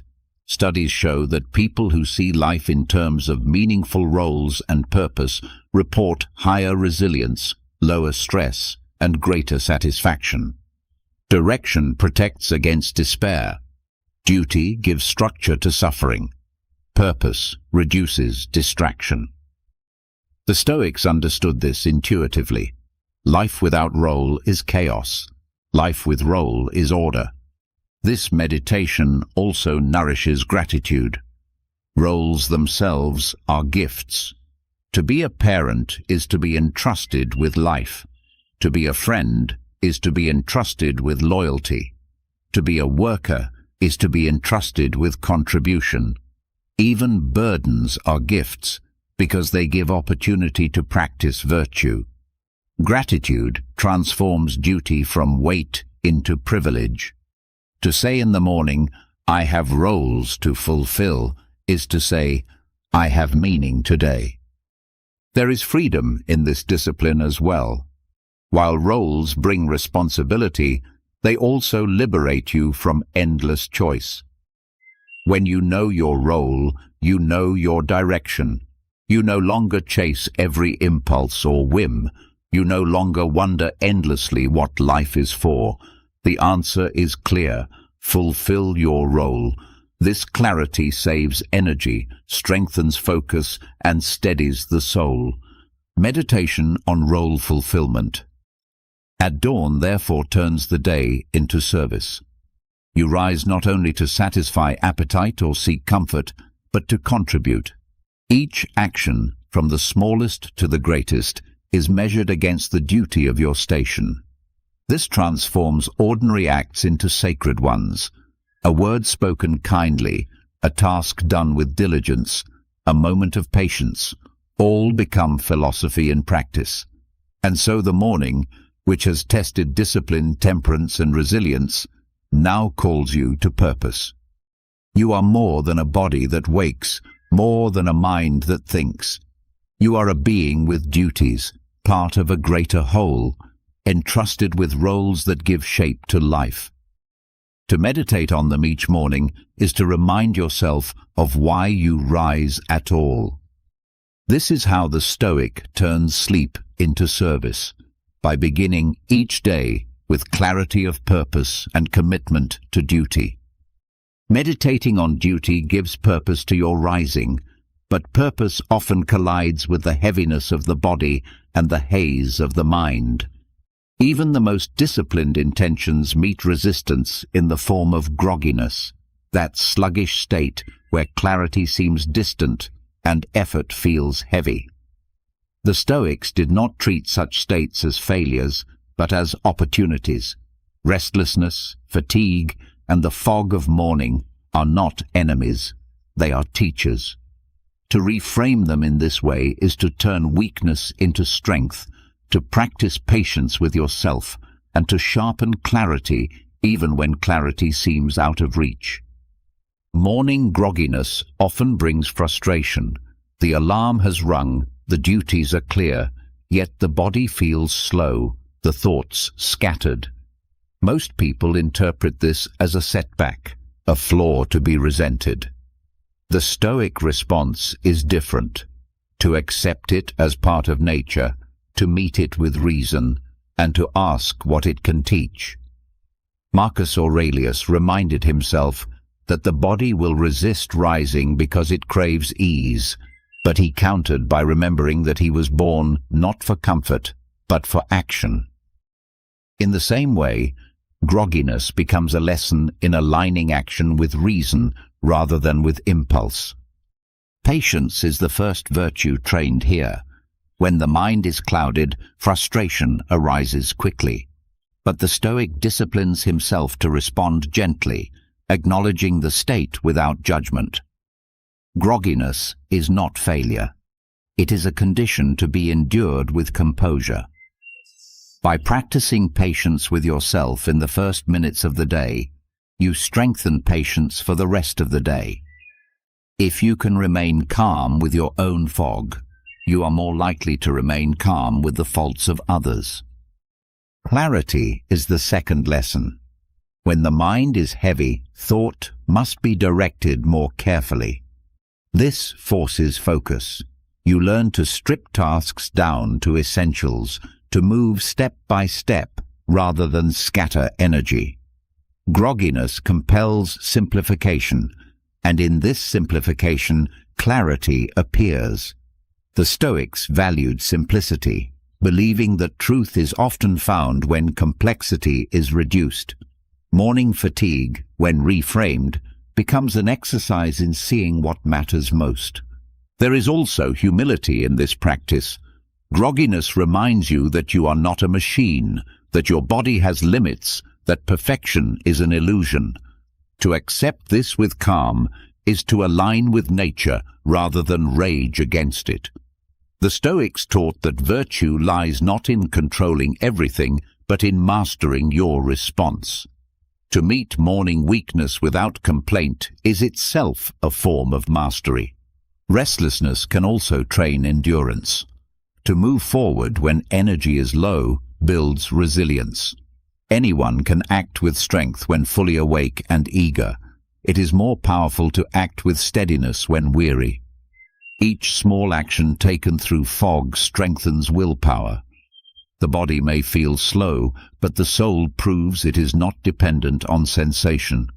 This endurance becomes armor for greater trials, reminding you that you can act well even when conditions are not ideal. Modern science supports this lesson. The brain's transition from sleep to wakefulness involves chemical shifts that take time to stabilize. The sluggishness many resent is natural, not weakness. By reframing it as training, you align with biology rather than resist it. You learn to use the period wisely, stretching gently, breathing steadily, focusing the mind on one clear thought. What once felt like wasted minutes becomes practice in resilience and clarity. This discipline also nurtures gratitude. Grogginess is a sign that you have awakened at all. To resent it is to forget that many never see another morning. When reframed, even the heaviness of the body becomes reason for thanks. It is the weight of being alive, of having another chance to act with virtue. Gratitude turns frustration into calm acceptance, replacing complaint with perspective. The practice extends beyond the self. When you accept your own morning weakness with patience, you become more understanding of others. You recognize that everyone faces internal resistance, that what looks like laziness or irritation may be fatigue. Compassion grows from this awareness. The Stoic does not excuse vice, but he learns to judge less harshly when he sees weakness mirrored in himself. Another benefit lies in focus on the present. Grogginess tempts the mind to long for yesterday's rest or tomorrow's energy. But the Stoic trains himself to remain in the moment, to accept the state as it is. This strengthens presence. You act with what you have now, not with what you wish you had. This discipline guards against regret and anxiety, the twin thieves of peace.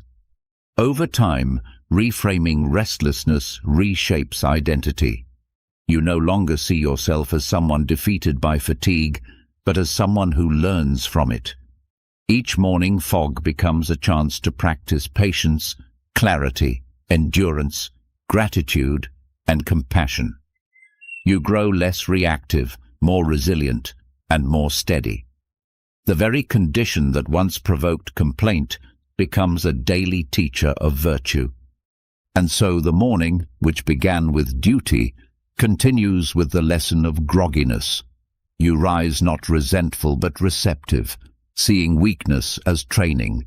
Each heavy step becomes practice, each clouded thought a chance for patience, each moment of fog a reminder of humility.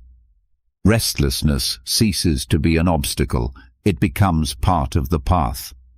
In this way, even the struggle of waking becomes philosophy in action, shaping a soul that learns from everything, even from the haze of dawn. Reframing morning restlessness as a teacher builds patience and steadiness. But the next lesson does not come from effort at all. It comes from absence. Once the haze lifts, once the body begins to move, there remains a deeper source of strength waiting to be noticed: the silence of dawn. The Stoics valued words, but they valued silence even more, for in silence the mind hears what noise always drowns out. At daybreak, before the voices of others, before demands of duty, before the world fills itself with chatter, there is a space where wisdom can be received. To treat this silence as an oracle is to listen not for sound, but for clarity, not for noise, but for truth. The stillness of early morning has a weight of its own. It is not emptiness, but presence, a reminder that the world continues without your interference. The Stoics taught that aligning with nature means paying attention to its rhythm, and silence is part of that rhythm. The dawn does not shout. It arrives quietly, steadily, without fanfare. In that quiet, there is a model for the soul, to act with consistency, to carry strength without display, to allow meaning to arise without forcing it. Silence at dawn also teaches humility. When noise is absent, you confront yourself. There are no voices to distract, no entertainment to numb, no obligations yet demanding excuse. In the quiet, you see clearly the state of your own mind. Restlessness, anxiety, gratitude, clarity, all reveal themselves honestly. This confrontation is uncomfortable for many, which is why they rush to fill the silence. But the Stoic embraces it, using the quiet as a mirror. The oracle speaks not in words, but in the truths revealed when nothing covers them. Listening to silence builds discernment. In a noisy world, every voice claims urgency. But dawn's quiet shows that wisdom often comes without noise. The Stoics observed that nature teaches without speeches. The cycle of seasons, the rising of the sun, the stillness of morning, all communicate order and constancy without sound. By training yourself to hear meaning in silence, you learn to value substance over volume, truth over noise. There is also discipline in holding stillness.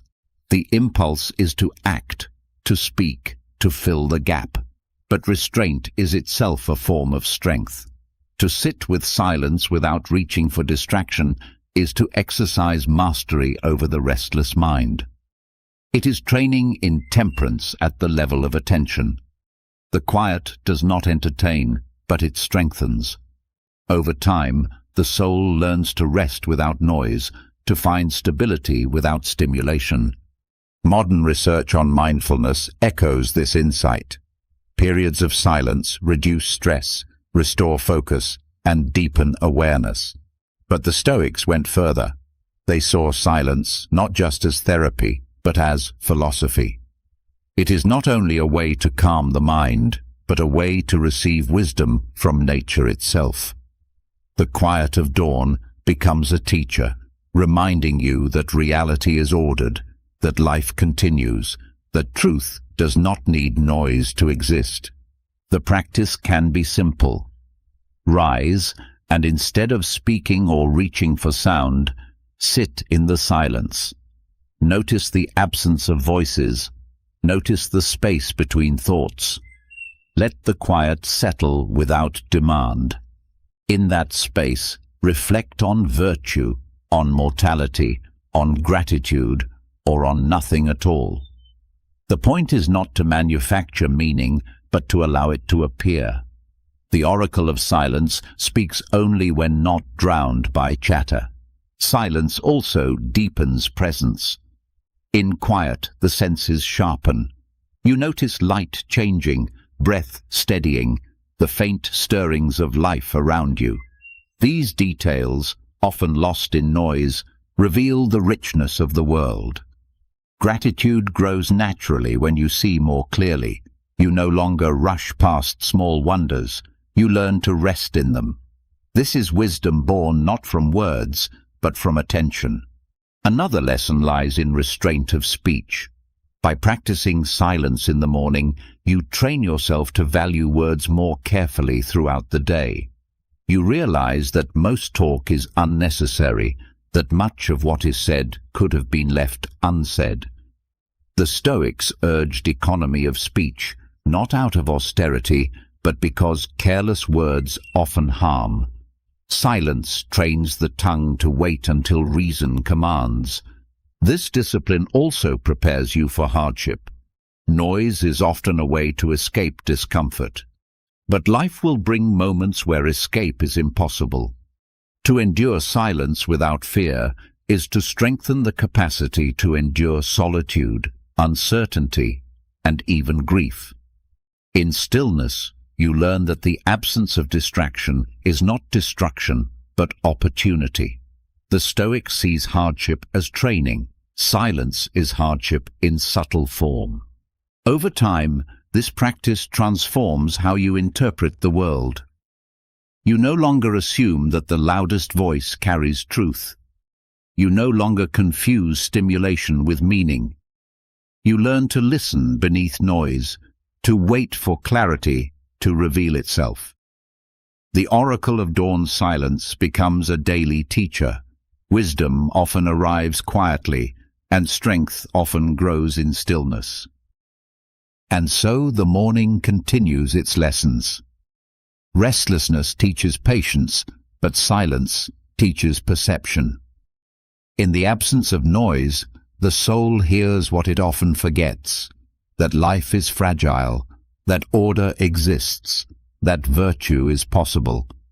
By treating dawn's silence as an oracle, you begin the day not merely awake, but attuned, not merely alive, but listening. This listening becomes the foundation for all that follows, sharpening clarity, deepening gratitude, and anchoring strength in the quiet truths that noise can never provide.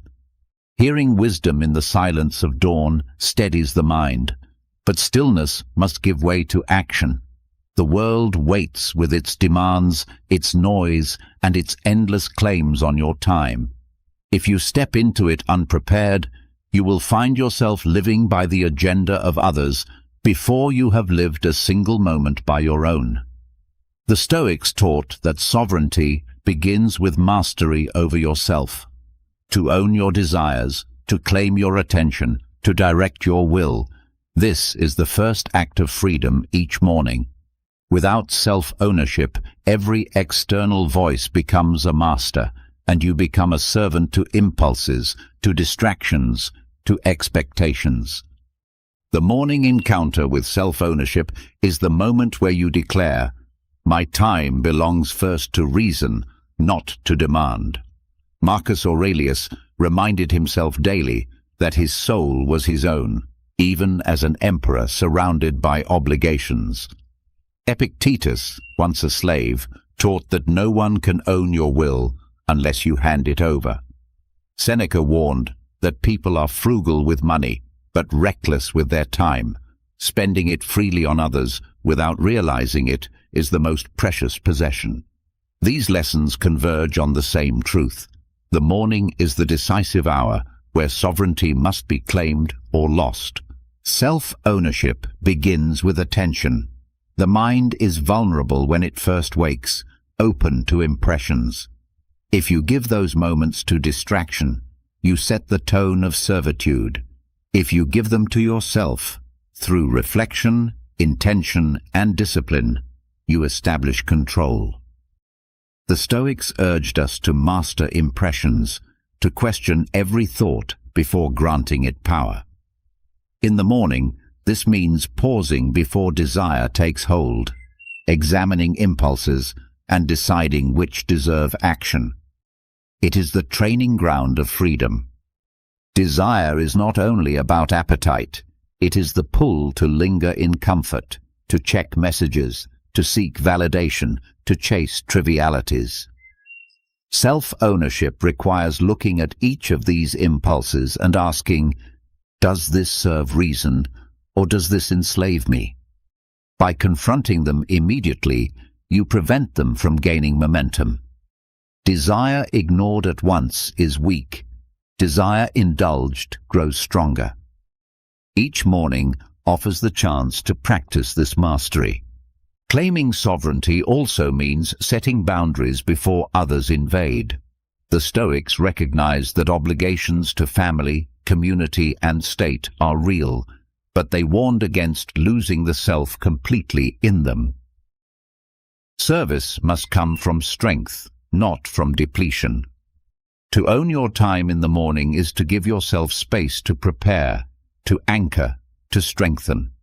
Then, when others claim your energy, you give it freely, not resentfully, because it was first grounded in your own reason. This practice shapes identity. Each morning you choose whether to live as owner or as tenant of your life. Ownership means deliberate action, guided by principle. Servitude means drifting, reacting, surrendering. Over time, these choices accumulate into character. A person who repeatedly begins the day in servitude finds it harder to resist manipulation, harder to live with clarity. A person who begins in sovereignty grows stronger, clearer, freer. Modern science echoes this Stoic insight. Research on willpower shows that early hours are when self-control is strongest. Choices made then set momentum for the day. By using this time to claim attention and direct desire, you conserve energy for later challenges. To waste it on distraction is to weaken yourself before the day has truly begun. The Stoics, though without studies, observed the same truth. Mornings define mastery.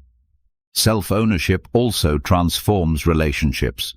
When you begin grounded in sovereignty, you interact with others from strength. You are less reactive, less needy, less prone to resentment. You give because you choose to, not because you are compelled. This freedom makes service purer and connection more genuine. Without self-ownership, relationships often become bargaining, attempts to control or to be controlled. With it, they become mutual respect. The practice requires honesty. To own yourself, you must first admit where you are enslaved, whether to comfort, to approval, to distraction, to fear. The morning exposes these weaknesses clearly, because they appear as soon as you wake. To face them without excuse is to begin training. The Stoics did not fear weakness, they feared ignorance of weakness. Awareness is the first step toward sovereignty. There is also humility in this work. Self-ownership is not absolute control. The Stoics knew that illness, fortune, and death remain beyond command. Sovereignty lies not in conquering externals, but in directing your will. You cannot dictate outcomes, but you can dictate choices. Each morning, you remind yourself of this boundary. Control yourself, not the world. Within that boundary lies freedom. Over time, this daily encounter changes how you see life itself. You realize that freedom is not given by society, by wealth, or by circumstance. Freedom is internal, claimed anew each day by reason. You may live in comfort or hardship, surrounded by duties or isolated in solitude, but sovereignty remains available. It is tested most clearly each morning when desire and demand both press close. To own yourself in that moment is to begin the day unbroken. And so, after listening to the silence of dawn, you move into the trial of sovereignty. You claim your time before the world claims it. You master desire before it masters you. You step into the day not as a servant of impulse, but as the owner of your soul. This is the Stoic encounter with self-ownership, quiet, deliberate, powerful. It is the daily act that makes freedom more than a word, turning it into the lived foundation of strength. Claiming sovereignty over your own desires grounds you before the outside world lays its claim. Yet there is one more realm that tests mastery long before the day begins. It is the realm of dreams, those shadowy images that rise unbidden in the night. The Stoics did not dismiss dreams as meaningless illusions, nor did they treat them as mystical prophecies. They approached them as training grounds, reflections of the unconscious, offering chances to practice detachment, interpretation, and discipline even while the body rests. To step into the morning and reflect on dreams with reason is to turn shadows into lessons, to transform the mysterious into useful preparation for virtue. Dreams stir emotions that are often stronger than waking life: fear, desire, anger, grief. In the dream, you may run from danger, indulge in excess, or confront loss. On waking, the body still carries the echo of these emotions. The Stoics would urge you not to ignore this, but to examine it. Why did the dream provoke fear? Why did it entice with pleasure? Why did it wound with sorrow? Each answer reveals attachments, vulnerabilities, and hidden impulses. The dream becomes a mirror of the inner world, showing what reason must refine. Detachment is the first lesson. In dreams, events unfold without your control. You may soar or fall, feast or starve, love or lose. Yet none of it is real in substance. On waking, you see that these vivid experiences were shadows. The Stoics used this recognition as practice in the larger truth. Much of waking life, too, is beyond your control. Just as you cannot dictate dreams, you cannot dictate fortune. What matters is not possession of control, but mastery of response. Dreams train this perspective by confronting you with the vivid but unreal, teaching you to let go with calm. Interpretation is the second lesson. The Stoics did not chase symbolic codes or hidden prophecies, but they encouraged reflection on what dreams revealed about attachments. A dream of wealth might show lingering desire. A dream of loss might show hidden fear. A dream of conflict might show unresolved anger.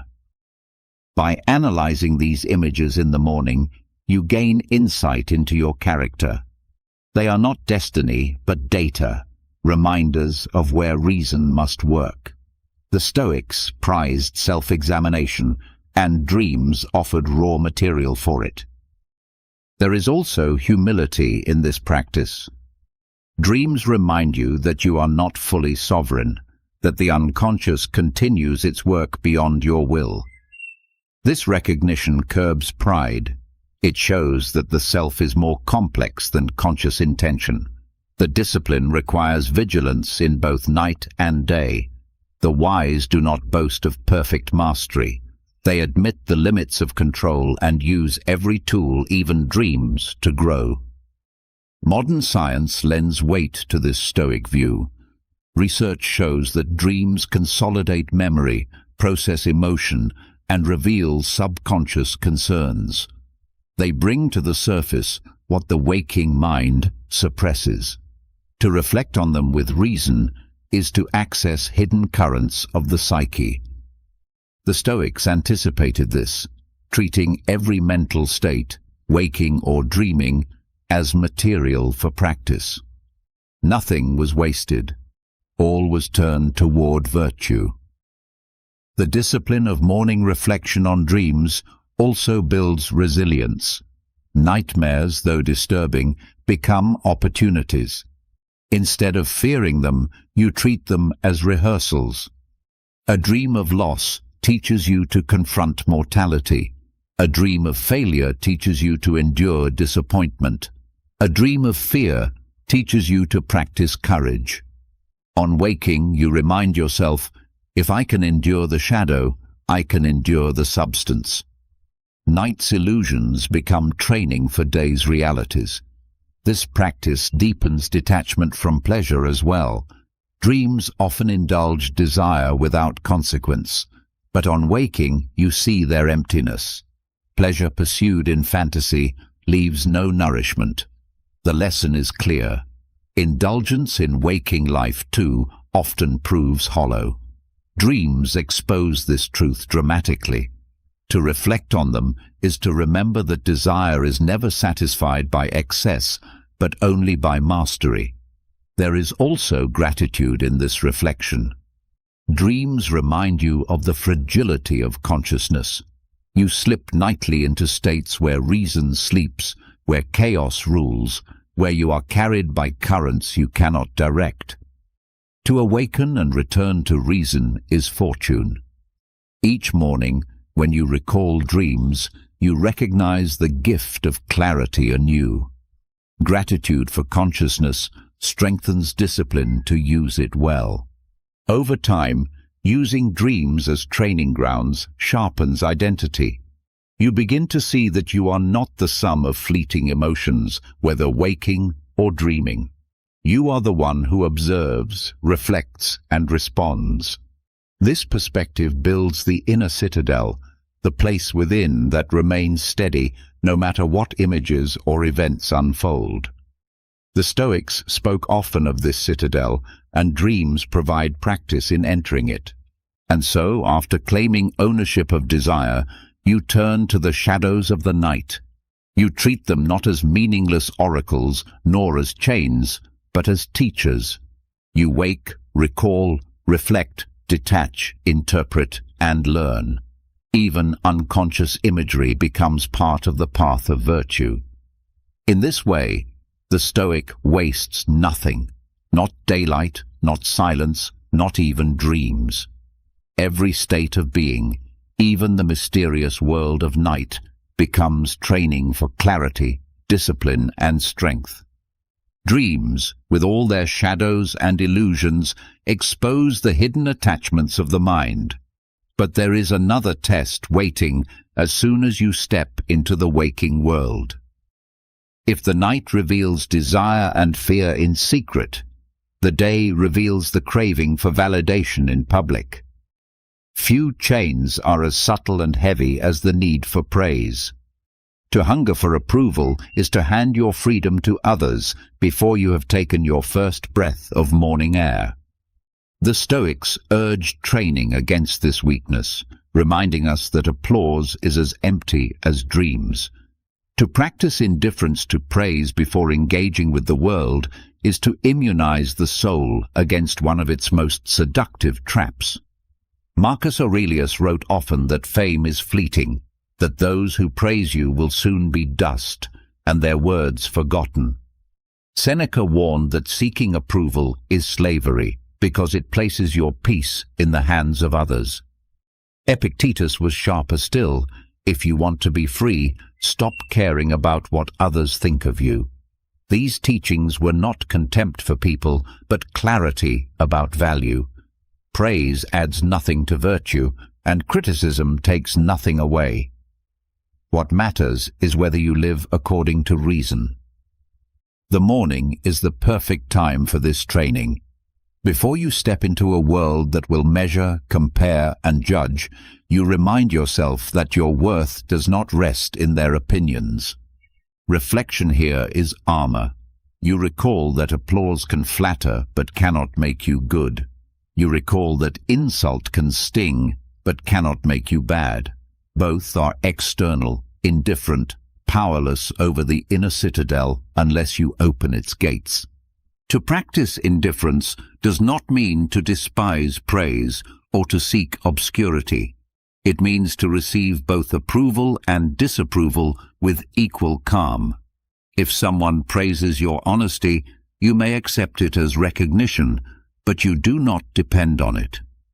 If someone criticizes unfairly, you hear it, but you do not collapse under it. The training is to see both as noise, sometimes pleasant, sometimes harsh, always temporary.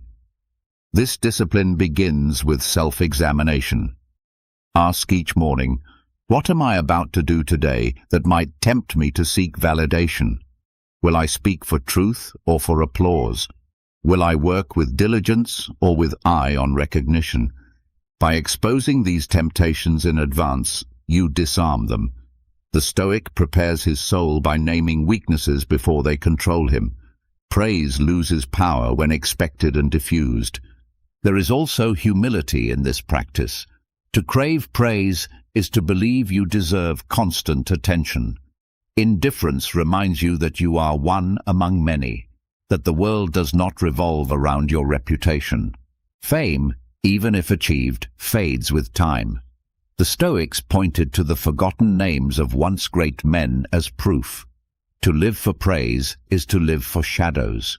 To live for virtue is to live for substance. Modern psychology echoes this. Studies show that people driven by external validation suffer greater anxiety, less stability, and weaker resilience. Those anchored in internal values show greater peace and perseverance. The Stoics anticipated this truth. Peace comes from aligning with reason, not with applause.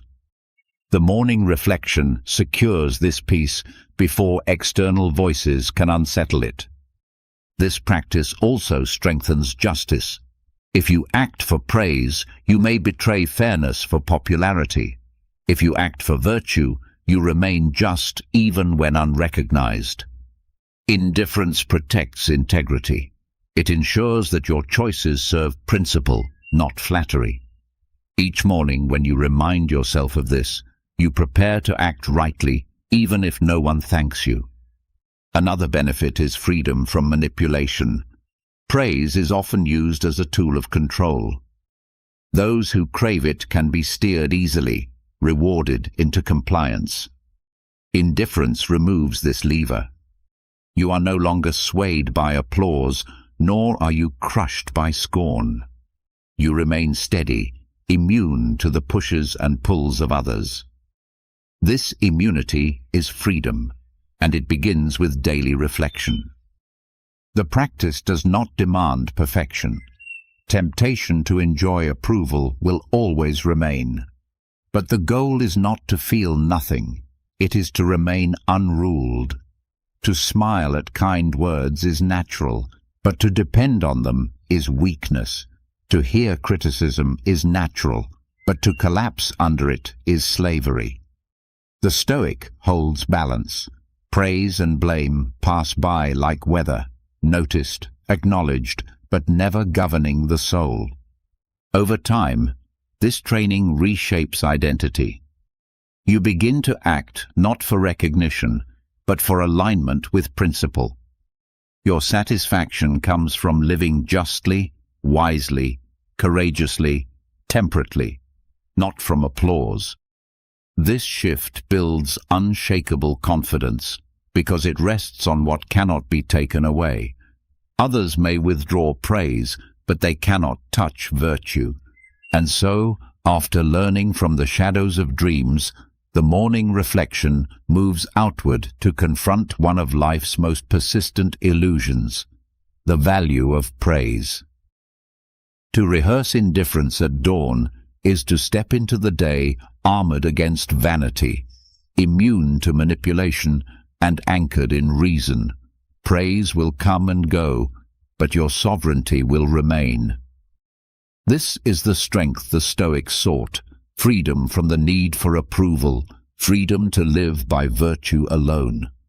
Indifference to praise shields the soul from the chains of vanity, but the morning still requires more than defense. Freedom from validation is only the clearing of ground. What follows is the building of direction. The Stoics knew that without a guiding principle, the mind drifts into impulses, tossed by moods, circumstances, and desires. A compass is required, something fixed, rational, and deliberate. The morning statement of intent is this compass. It is not a long speech, not a vow for eternity, but a simple declaration.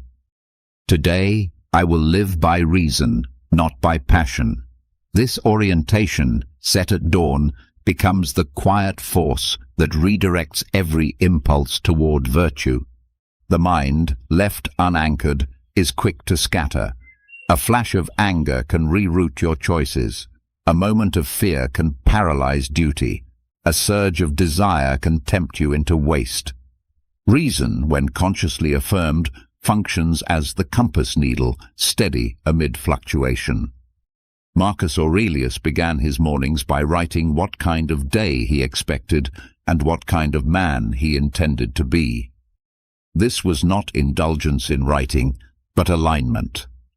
It gave him clarity before chaos had the chance to decide for him. The practice requires honesty. When you state your intent, you admit that impulses will come. You do not pretend to be beyond weakness. You prepare for it. You say, anger may rise, but I will remember patience. Fear may arrive, but I will act with courage. Desire may tempt, but I will remain temperate. Injustice may appear, but I will remain just. The statement is a reminder that virtue is not automatic. It must be chosen again each day. This compass is powerful because it narrows the path. When you set intention in the morning, you reduce hesitation later. You have already chosen the direction, so when emotions surge, you return to the compass. The storm of passion cannot easily sway a mind that has already declared its aim. Without this, every choice is a fresh debate, and impulse often wins. With it, you act with steadiness, because the decision is anchored. There is humility in this ritual. To align with reason is to acknowledge that your own feelings are not supreme. Anger feels urgent, but it is not truth. Desire feels sweet, but it is not always good. Fear feels protective, but it can mislead. By declaring allegiance to reason, you submit to something higher than emotion, something more constant than mood. This humility saves you from being a captive of the self. Modern psychology echoes this Stoic compass. Studies show that setting intentions each morning increases self-control, improves decision-making, and reduces emotional reactivity. The brain follows the path it rehearses. By affirming rational aims, you prime yourself for aligned action. This is not superstition, but the discipline of shaping attention. The Stoics practiced this centuries before neuroscience gave it evidence. The statement of intent must be practical. It is not enough to declare abstract ideals. You must root them in action. Instead of saying, I will be good, you say, I will act justly toward those I meet. Instead of, I will be wise, you say, I will pause before judgment. Instead of, I will be temperate, you say, I will eat with measure. Instead of, I will be courageous, you say, I will speak truth without fear. This specificity transforms philosophy from concept into guide. This compass also reshapes relationships. When you align with reason, you meet others not with raw impulse, but with considered response. Anger gives way to patience, envy gives way to gratitude, resentment gives way to fairness. People around you may not notice the statement itself, but they will feel its effect in your conduct. The compass directs not only your inner life, but also your outer influence. Another benefit is freedom from regret. When you act by impulse, you often look back with shame or doubt. But when you act according to your declared principle, you stand steady even if results disappoint. The outcome may be uncertain, but the integrity of choice remains. The Stoics knew that peace comes not from controlling fortune, but from aligning action with reason. The compass ensures this alignment, reducing the weight of remorse. The practice also trains consistency. Each day you renew the commitment, not once for all, but again and again. This repetition engrains the habit. Over time, the statement becomes identity. You no longer remind yourself reluctantly, but affirm naturally, "I live by reason." This constancy is strength, because it no longer depends on effort alone, but on ingrained character. There is also resilience in this discipline. Life will always deliver the unexpected. No amount of planning prevents surprise, but a compass does not predict the terrain. It only ensures direction. When storms come, you may stumble, but you do not lose the path. When fortune shifts, you may suffer, but you do not collapse. Reason holds steady even when the world does not. The morning alignment prepares you for this steadiness. Over years, the effect compounds. A single day of alignment may feel small, but many days accumulate into a life shaped by reason. Impulses lose their tyranny, habits of virtue strengthen, peace deepens. What began as a simple statement becomes a way of being. The Stoic compass transforms fleeting mornings into lasting character. And so, after learning to dismiss the weight of praise, you now turn toward the positive act of direction. Each dawn becomes an opportunity to declare who you will be, not in theory, but in action. The statement of intent is your compass, guiding you through storms, temptations, and distractions. With it, you step into the day not drifting, but directed, not reactive, but deliberate, not ruled by impulse, but aligned with reason. This is the art of beginning with clarity, the practice of carrying philosophy into every breath of the day. Declaring a compass of reason at dawn steadies direction, but even the clearest intent must pass through the weight of the body. The mind may be aligned, yet fatigue still presses heavily. The Stoics did not view weakness as an excuse. They saw it as training. Weariness, whether physical or mental, is not merely an obstacle, but a stage where fortitude is forged. To transform fatigue into strength is to take what feels like limitation and turn it into discipline. Morning tiredness, the sluggish pull of the body, becomes an early battlefield where resilience is sharpened and inner strength is tested before the day even begins. Fatigue is often seen as purely negative. It slows the body, clouds the mind, and tempts surrender. But the Stoic view turns this on its head. Adversity in any form is opportunity. Epictetus reminded his students that circumstances themselves are not harmful. It is our judgment of them that matters. Fatigue, then, is not defeat, but material. It is clay from which character can be shaped. When you meet it with endurance, you practice courage. When you remain steady through it, you practice patience. When you act despite it, you practice strength. Morning fatigue reveals the tension between desire and duty. Desire whispers to return to bed. to delay, to avoid. Duty calls to rise, to engage, to serve. In this tension, freedom is won or lost. Marcus Aurelius rebuked himself for craving more sleep, reminding himself that he was made not for lying warm under blankets, but for fulfilling his role as a rational being. Each moment of fatigue becomes a chance to echo that reminder. Comfort is not the measure of life. Purpose is. The transformation of fatigue into fortitude begins with perception.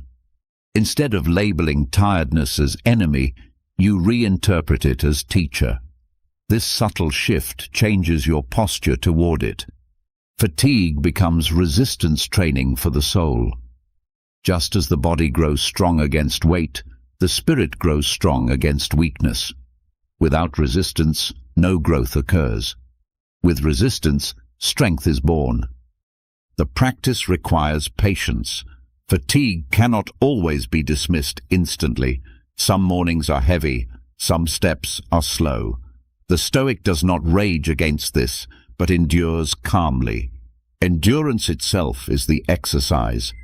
Seneca wrote that fortune tests the soul not to destroy, but to prove. Fatigue is one such test. Each moment endured without complaint adds weight to your resilience. There is humility in facing fatigue. It reminds you that you are not invincible, not inexhaustible. Pride falters when the body demands rest, but humility, properly received, is strength. It teaches you to respect limits while refusing to be mastered by them. Fatigue shows you both your fragility and your capacity to overcome. This balance, awareness of weakness and determination to persist, builds true fortitude. Modern science supports this Stoic wisdom. Research shows that mental resilience grows when people reframe stressors as challenges rather than threats. Fatigue, when seen as training, activates this growth. The brain learns endurance, the nervous system adapts, and willpower strengthens. What feels like depletion becomes conditioning. The ancients, without data, observed the same truth. Repeated endurance builds unshakable strength. The practice also develops gratitude. Fatigue signals that you have lived, worked, and exerted. It is evidence of effort, not of failure. To feel tired is to know you are alive and active. Gratitude shifts the tone from resentment to appreciation. You stop asking, "Why am I weak?" and begin saying, "I have the chance to grow stronger." Gratitude turns complaint into calm acceptance, and acceptance opens the door to fortitude. This transformation extends beyond the morning. If you can act with steadiness while weary, you can act with steadiness in larger trials. Fatigue rehearses hardship in miniature.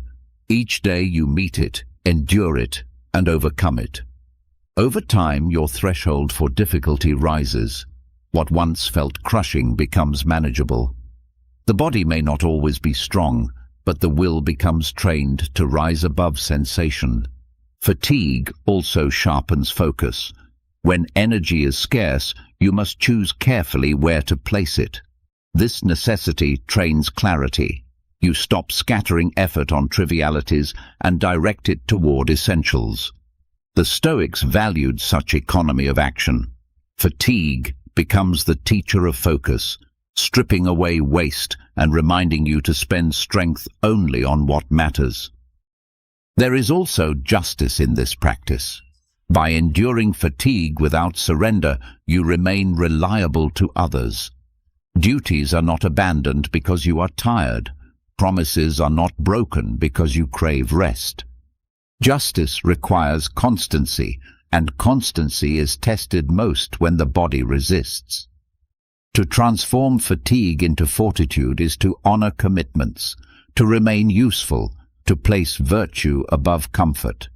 The discipline is not about denial of rest. The Stoics did not glorify exhaustion for its own sake. They valued balance. True fortitude includes knowing when to recover and when to push. The transformation of fatigue is not reckless overexertion, but wise endurance, acting with reason, not with indulgence. This balance ensures growth without collapse, strength without destruction. Over time, fatigue becomes less frightening. You stop dreading it, stop treating it as failure. You see it as familiar, as a recurring visitor that brings training with it. This removes anxiety. You no longer ask, "Will I feel tired?" but, "When I do, how will I respond?" The answer, practiced daily, becomes calm. I will endure. I will act. I will grow stronger.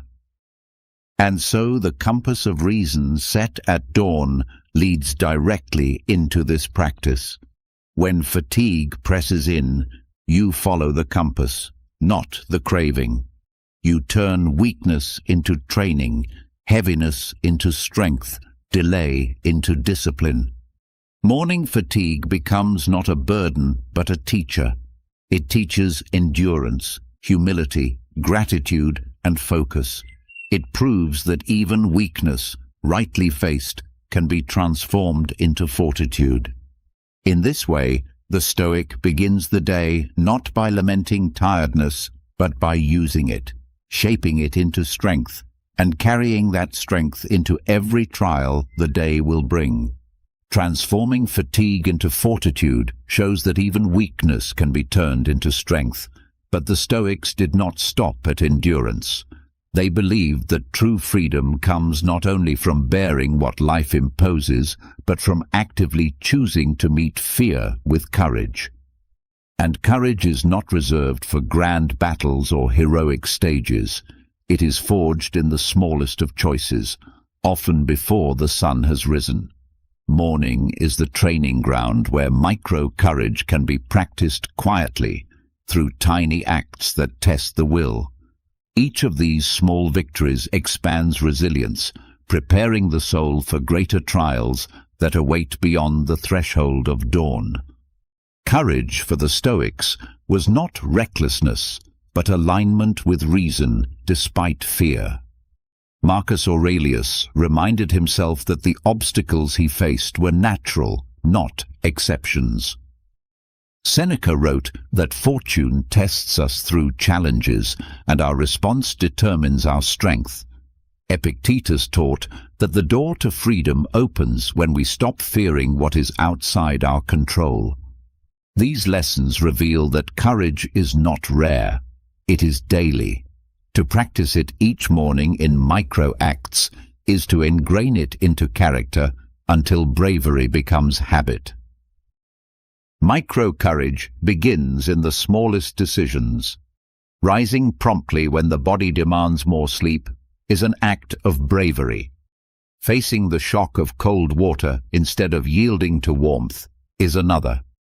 Beginning a task you fear delaying, stepping into silence instead of distraction, refusing indulgence when desire presses, all are tiny choices that sharpen courage.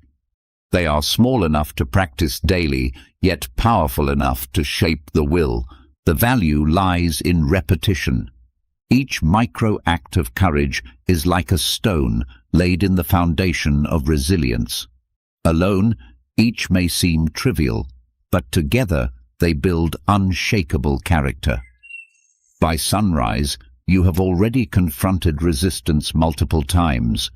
You have chosen reason over fear, discipline over indulgence. This momentum carries into the day, making larger trials lighter. Courage grows by practice, and practice begins in the morning. Micro-courage also teaches humility. These acts are small, often unseen, yet they demand honesty. You know when you avoided them. You know when you faltered. The world may never notice, but your conscience does. Practicing them daily keeps pride in check and reveals that courage is not a single grand gesture, but a continual series of small decisions. Modern psychology mirrors this wisdom. Research on habit formation and exposure therapy shows that repeated small acts of facing discomfort reduce fear and increase confidence. Courage, like muscle, grows by gradual loading. Micro acts of bravery in the morning, stepping into cold, enduring silence, beginning work before distraction, train the nervous system to accept discomfort calmly.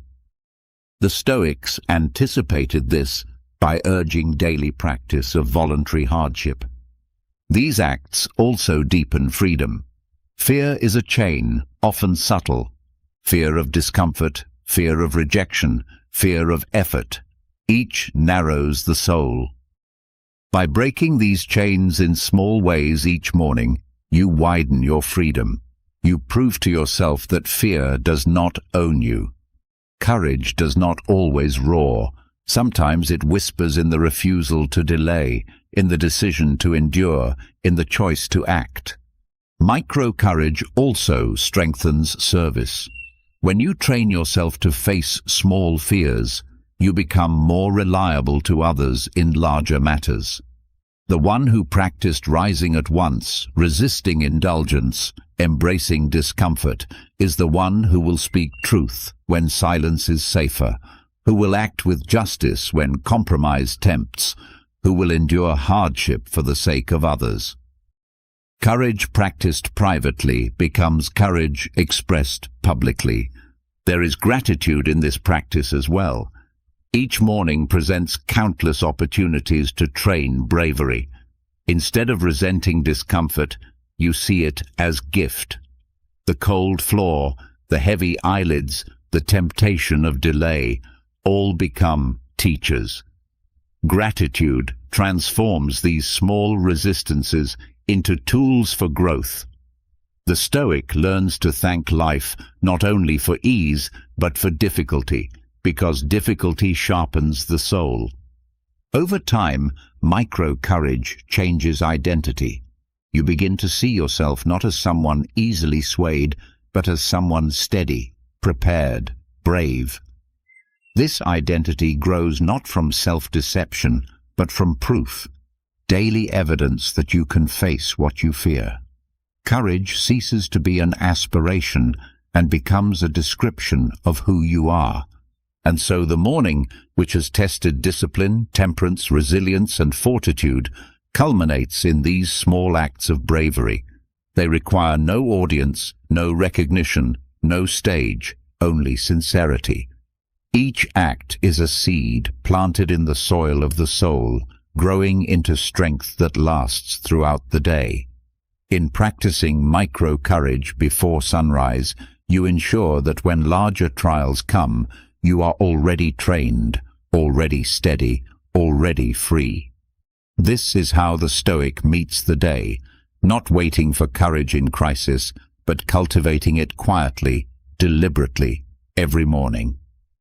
The practice of micro-courage proves that strength is not only tested in great struggles, but also cultivated in small choices before the day begins. Yet courage alone cannot shield the mind from a subtler chain, the quiet attachment to possessions. Even those who rise boldly, endure cold, resist fatigue, and confront fear may still live as captives if they cling too tightly to what fortune can take away. The Stoics saw clearly that freedom requires detachment from material things. To wake in the morning and immediately measure life by what you own is to hand over your peace to the whims of chance. To begin the day without clinging is to step into the world already free. The discipline of detachment does not demand poverty. The Stoics did not despise wealth or possessions, but they warned against dependence.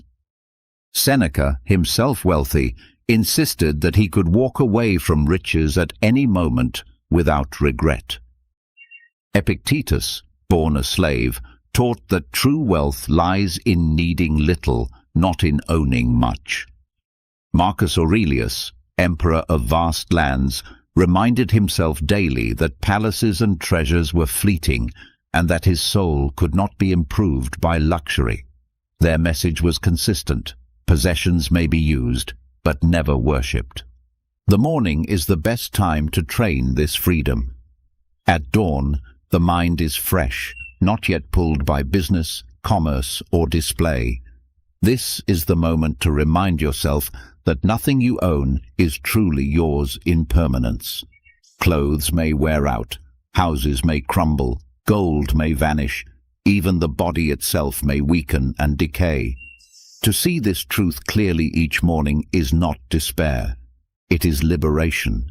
It means that your peace does not depend on what can be stolen, broken, or lost. Detachment is practiced first in thought. As you rise, reflect on the transience of all material things. A garment is only fabric, not dignity. A meal is only fuel, not happiness. A bed is only wood and cloth, not strength of soul. By stripping away the false value added by desire, you see things as they are. Marcus urged himself to view delicacies as the carcass of a fish, the blood of a bird, the sweat of grapes. This blunt honesty dissolves illusion. It prevents the mind from elevating possessions to idols. The practice then extends to action. Do not rush to grasp possessions first thing in the morning. Delay the urge to check accounts, polish treasures, or compare wealth. Begin instead with reflection, breath, or simple labor. By postponing indulgence, you weaken dependence. You teach the mind that survival and dignity come not from possessions, but from reason. Over time, this habit erodes the craving that chains so many to fortune's wheel. Another exercise is voluntary simplicity. Choose at times to start the day with less. Wear simpler clothes, take plainer food, rest on harder surfaces. Seneca urged his students to practice such days regularly, not because poverty was desirable, but because freedom was. By tasting simplicity, you discover that fear of loss was exaggerated. You realize that much of what you thought essential is unnecessary. This knowledge makes you stronger than fortune. Detachment also deepens gratitude. When you release clinging, possessions become gifts, not entitlements. A cup of water becomes precious. Bread becomes feast. Shelter becomes grace. Gratitude arises naturally when you recognize that nothing is owed. The Stoic does not despise possessions, but values them rightly, useful while present, untroubling when absent. To start the day with this perspective is to walk lighter, to carry possessions without being carried by them. There is humility in this practice. Possessions tempt the ego to pride, to display, to arrogance. But when you reflect each morning that wealth fades and objects decay, pride loses ground. You remember that kings and beggars alike end in dust, that riches cannot buy virtue, that fame cannot buy peace. Humility born from detachment protects you from vanity and grounds you in reality. Modern psychology confirms what the Stoics taught. Research shows that materialism correlates with anxiety and dissatisfaction, while detachment correlates with resilience and peace. The brain, when less preoccupied with possessions, frees attention for relationships, creativity, and virtue. By practicing detachment each morning, you rewire focus away from craving and toward meaning. Detachment is not denial of responsibility. The Stoics never taught neglect of property or duty. They taught care without clinging. To maintain what you own with diligence is just. To worship it is slavery. Begin the morning by reminding yourself, I will care for what is entrusted to me, but I will not confuse it with my identity. This balance allows stewardship without bondage. This training also reshapes relationships. Much conflict arises from possessions, disputes over wealth, envy of status, fear of loss. By detaching, you weaken these poisons. You treat others with fairness, not competition. You value people over objects, virtue over wealth. The morning reflection on detachment prepares you to meet others not as rivals for possessions, but as partners in reason. Over time, morning detachment builds fortitude. Loss may still sting, but it does not destroy. Theft may anger, but it does not shatter. Poverty may test, but it does not enslave. You remain steady because you practiced letting go before life forced it. The habit of detachment creates a soul that can walk through fortune's changes untouched. And so, after courage is trained in small acts, the next step is freedom from clinging. Each morning, remind yourself, possessions are tools, not treasures. They serve me today. They may leave tomorrow, but they are never the measure of my worth. Begin the day lighter, freer, unchained. This is the Stoic discipline of detachment, the art of waking not as a slave to things, but as a sovereign of the soul. Detachment from possessions clears the ground of false security, but freedom from clinging is not enough on its own. The Stoics taught that life is never lived in isolation. We are threads in a vast fabric, bound to one another by reason and duty. To rise in the morning without turning the heart outward is to miss half of philosophy's purpose. Virtue is not only self-mastery, but service, and service begins not with grand deeds, but with small, deliberate acts of goodwill. The first gesture of kindness at dawn is more than courtesy. It is the training of justice, the expansion of compassion, and the shaping of a life that benefits not only oneself, but all who share the day. Kindness, for the Stoics, was not sentimental indulgence, but reason in action. Marcus Aurelius reminded himself that he was born to work with others, not against them. Seneca wrote that no one can live happily who turns only inward because nature designed us for cooperation. Epictetus declared that our role is to fulfill what is appropriate to a rational, social being, and that means extending care to others. The first gesture of kindness in the morning aligns you immediately with this truth. It sets the direction outward, ensuring that the day is not consumed only by self-interest. This gesture can take many forms, and its power lies in sincerity, not scale. A word of patience toward a family member, a silent blessing for someone still asleep in the house, a message of encouragement sent before distractions begin, even a simple inward wish for another's well-being. These acts carry weight because they direct the soul toward justice and compassion. By beginning the day this way, you anchor yourself in the recognition that others matter and that your life is intertwined with theirs. The discipline of kindness requires reflection before action. It is easy to fall into habit, to perform gestures without awareness. But the Stoics emphasized intention. To perform kindness consciously, deliberately, and without expectation is to strengthen the soul. When you offer goodwill without needing return, you practice the highest form of justice, giving each their due because it is right, not because it benefits you. There is humility in this practice. Acts of kindness remind you that you are not superior, not self-sufficient. Even emperors, Marcus noted, depended on countless others for food, shelter, and safety. Recognizing this dependence softens pride. Extending kindness acknowledges the shared struggle of existence.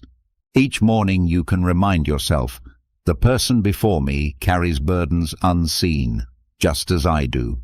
This perspective transforms interactions into opportunities for compassion rather than judgment. Modern science echoes the Stoics. Studies show that acts of kindness release chemicals that increase well-being for both giver and receiver.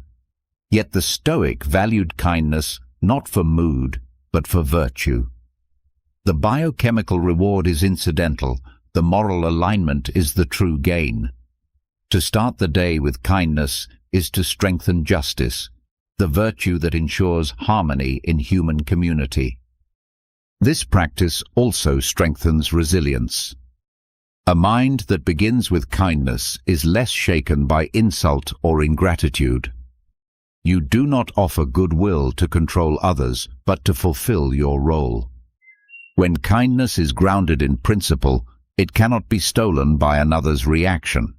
A harsh word may sting, but it does not cancel the virtue of your own gesture. This resilience is armor against bitterness, preparing you to meet the day's conflicts with calm. Another dimension is gratitude. The act of kindness reminds you of the abundance you already hold. To give, even a smile, a word, or a moment, requires recognizing that you are not empty. Gratitude fuels generosity, and generosity deepens gratitude. This cycle strengthens the soul, keeping it from falling into complaint or envy. Morning kindness becomes a daily reminder that life is richer when shared. There is also discipline in consistency. To perform one act of kindness on occasion is easy. To practice it each morning requires commitment. The repetition ingrains the habit until it shapes identity. You become known, even to yourself, as one who contributes, not one who consumes. This steady training ensures that justice and compassion are not occasional visitors, but constant companions. The practice extends beyond direct interaction. Even if you begin the day alone, you can still cultivate kindness. A thought of goodwill towards strangers, a moment of reflection on the shared human condition, a silent prayer for those who suffer, these acts shape the soul. Kindness does not require audience, it requires sincerity. By practicing it inwardly, you prepare to express it outwardly when the chance appears. This discipline also curbs selfish impulses. When you focus on offering rather than grasping, desires for possession or recognition weaken. You align more closely with nature's purpose, to live not as isolated fragments, but as parts of a greater whole. Marcus compared humanity to hands of the same body, meant to work together. A hand that acts only for itself is diseased. Morning kindness reminds you that you are healthy only when you contribute to the whole. Over time, the effect of this practice multiplies. One gesture may seem small, but repeated daily, it transforms character. The soul grows less reactive, more patient, more generous. Relationships strengthen, conflicts soften, bitterness fades. You discover that kindness is not weakness, but strength. The strength to master ego, to overcome indifference, to act for the good without waiting for reward. And so, after loosening the chains of possessions, you turn outward. The morning becomes not only a time of self-mastery, but of service. A first gesture of kindness, however small, sets the course of the day. It tells the soul, you are here not only to endure, but to contribute. You are not only to be free, but to free others from the weight of indifference. This is the Stoic way of beginning in justice, humility, and compassion, starting the day by practicing deliberate goodwill toward others. Extending kindness outward anchors you in justice, but philosophy also requires turning inward. The Stoics knew that the dialogue you hold with yourself shapes every other conversation. Words spoken silently at dawn become the hidden architects of character. Marcus Aurelius left behind his Meditations not as a book for others, but as reminders to himself, arguments, corrections, encouragements, rebukes. Self-talk at dawn is not idle reflection, it is training. It is where you set the terms of the day, confronting weakness with reason, aligning impulses with principle, and rehearsing the soul for virtue. The discipline of inner dialogue begins with honesty. On waking, the mind is still raw, unguarded, vulnerable. This is the moment to ask yourself what you fear, what you crave, what you avoid. Without honesty, the words you speak inwardly are flattery. With honesty, they become medicine. Seneca wrote that truth is harsh, but only truth heals. By naming your faults in the morning, you strip them of disguise before they can disguise themselves in the day. Inner dialogue is not chatter. It is deliberate reasoning. You speak to yourself as teacher to student, as physician to patient. Epictetus reminded his followers to question every impression. Is this within my control or not? The morning self-talk applies this filter. When worry rises, you answer it. This is outside my control. When desire presses, you counter. This is indifferent. When pride whispers, you remind yourself. Fame is nothing. Virtue is everything. These brief dialogues are like sharpening tools. Each pass of reason hones the blade of character. Self-talk also functions as rehearsal. Just as actors run lines before stepping on stage, the Stoic runs principles before entering the world.